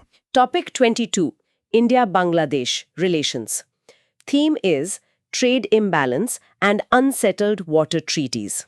Heading is the Bangladesh border and basins. Two neighbors sharing river water but fighting over fences. Yeah. The Ganga Water Treaty from 1996 expires in December 2026, and we share an 864-kilometer unfenced riverine border. How does the skewed trade fuel their domestic politics? It fuels anti-India sentiments and India out campaigns. What is the UPSC solution to secure that unfenced border? Comprehensive integrated border management system using smart tech. Why is the Ganga Treaty expiry a ticking time bomb? Climate change has altered water flows, making renegotiation highly contentious. Practice saying the Ganga Water Treaty is set to expire in December 2026. Mini recap. In short, Bangladesh के साथ unfenced borders और expire हो रही Ganga Treaty major challenges हैं. Topic 23. India-US defense ties. Theme is strategic partnership and mega defense deals. Heading is the India-US strategic embrace. Sharing the most advanced gadgets with a new high-tech friend. We are a major defense partner now. Defense trade crossed $20 billion, backed by agreements like BICA and LIMOA. What does major defense partner actually mean? It elevates India on par with closest US allies for tech transfer. What is the tactical advantage of BICA? Real-time access to US geospatial maps for pinpoint missile accuracy. What does crossing 20 billion in defense trade indicate? A strategic pivot away from our over-reliance on Russian platforms. Practice saying foundational agreements include LIMOA, COMCASA and BECA. Mini recap. In short, India-US defense trade 20 billion cross कर चुका है with foundational agreements. Topic 24. India-Russia relations. Theme is arms dependency and rupee trade surplus. Heading is the time-tested Russian alliance. Your oldest friend who you pay a lot but who doesn't buy anything from you. Exactly. Bilateral trade reached $68.7 billion, mostly oil imports, causing a massive rupee surplus for Russia, since our exports are just $4.88 billion. Russia's share of arms imports is 36%. What did it used to be? Over 60 to 70%, showing our deliberate diversification. How do we explain this rupee surplus problem for UPSC? Russia has billions of rupees in Vostro accounts, but nothing to buy from India, halting trade. Does 90% rupee-ruble trade push de-dollarization? Yes, it bypasses the US dollar and SWIFT system. Practice saying bilateral trade reached $68.7 billion, causing a rupee surplus for Russia. Mini recap. In short, Russia अभी भी top arms supplier है, but rupee surplus एक headache बन गया है. Topic 25. India-Europe relations. Theme is trade agreements and massive investments. Heading is engaging the European continent. Europe wants to open factories here. Yeah, they want access to our market. EFTA committed to investing $100 billion over 15 years, creating 1 million direct jobs. How will the EU FTA's 99% export access impact our textile industry? Massive job creation and regaining market share from Bangladesh and Vietnam. Why is the EFTA's 100 billion pledge unique for UPSC? It is the first time an FTA has a legally binding investment commitment. Why the sudden interest from Europe? The China plus one strategy. They need a democratic supply chain alternative. Practice saying EFTA committed to investing $100 billion over 15 years in India. Mini recap. In short, EFTA का 100 billion pledge Europe को की economic partner बना रहा है. Topic 26. India-West Asia Relations. Theme is Expanding Trade and Remittances. Heading is the West Asia Economic Bridge. Not just oil wells, but the office for millions of our workers. Right. The Gulf Cooperation Council is our largest trading bloc at $178.56 billion. And 19.2% of our total remittances come from the UAE alone. Why is GCC our largest trading bloc and not the EU? Because of the sheer volume and value of crude oil and natural gas imports. How strategic is getting 50% of our fertilizers from the Arab League? Highly strategic. Any disruption leads to immediate farmer distress and food inflation. What indicates a shift in our Saudi relations? Moving beyond buyer-seller to joint investments in refineries and green energy. Practice saying the Gulf Cooperation Council is India's largest trading bloc at $178.56 billion. Mini recap. In short, GCC के साथ massive trade West Asia को India की economic lifeline बनाता है. Topic 27.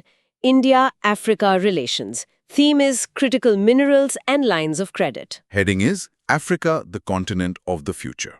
We help build factories, and we get future tech materials. Yes. Africa holds approximately 48% of global cobalt reserves. India has given $12 billion in lines of credit to 42 nations. What does crossing $100 billion in trade show? Significant diversification of Indian exports, especially in pharma. What is the diplomatic ROI of that $12 billion credit line? Massive goodwill, UN voting support, and access for Indian MSMEs. How does 48% cobalt reserves impact the EV market? Cobalt is vital for lithium-ion batteries. Securing it is national tech security. Practicing, Africa holds approximately 48% of global cobalt reserves. Mini recap. In short, India Africa में credit देकर cobalt reserves secure कर रहा है. Topic 28.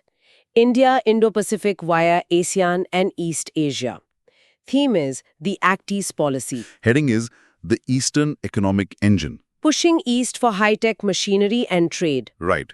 Driven by the ECTA, Indian exports to Australia doubled. We also have a $123 billion trade with ASEAN. How does this validate our Act East policy? It shows the policy transition from diplomatic rhetoric to solid economic integration. How did ECTA double exports? By removing tariffs on labor-intensive sectors like textiles and IT. Why do we have a $15 billion deficit with South Korea? Huge imports of electronic components for our domestic assembly lines. Practice saying, driven by the ECTA, Indian exports to Australia doubled. Mini recap. In short, ASEAN और Australia के साथ pacts supply chain resilience को boost कर रहे हैं. Topic 29. Latin America. Theme is Expanding Footprint Across the Globe. Heading is Reaching Out to Latin America. Getting fuel and a market for pharma from the other side of the world. Exactly. Crude oil from Venezuela, Mexico and Brazil constitute 30% of our regional imports. How is $35 billion in trade profitable from that far away? Massive demand for Indian generics and two-wheelers. How does getting 30% oil from there reduce Gulf dependency? It provides an alternate basket so a crisis in Hormuz doesn't freeze our economy. Practicing, crude oil from Venezuela, Mexico and Brazil constitutes 30% of imports. Mini recap. In short, Latin America से 30% oil imports India के energy basket को diversify कर रहे हैं. Topic 30.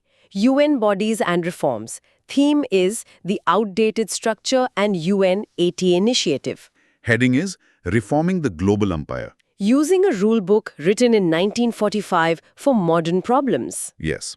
The UN saves about 3 million lives annually via vaccines. But the UN Security Council needs reform.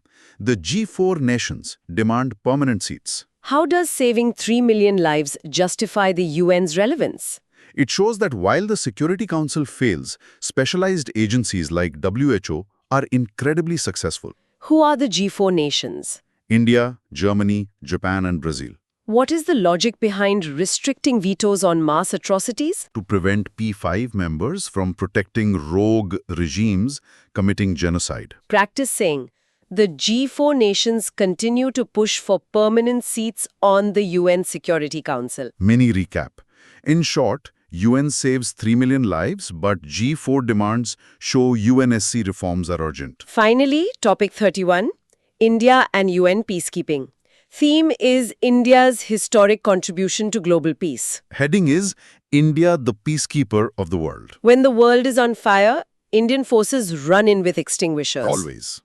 India has historically contributed approximately 290,000 troops to UN peacekeeping missions. Why hasn't this gotten us a UNSC seat yet? Because troop contribution isn't a legal criterion for P5 status, even though it provides immense moral leverage. How does training 12,000 troops enhance soft power? It establishes Indian military ethics as the gold standard among developing nations. Practice saying India has historically contributed approximately 290,000 troops to UN peacekeeping missions. Mini recap.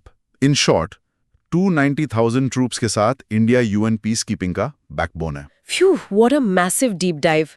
To recap quickly, we covered the changing world order, rising global south, conflicts driving energy security shifts, and key groupings like BRICS and Quad. Yes, and we mapped out our neighborhood ties, defense deals with the US and Russia, and our push for UN reforms. Exactly. All of this connects to India's rise in a multipolar world. Before we wrap up, think about this. If artificial intelligence becomes the future geopolitical currency, won't the global south get trapped again in old tech monopolies? Think about that. Keep exploring और मिलते हैं next deep dive में.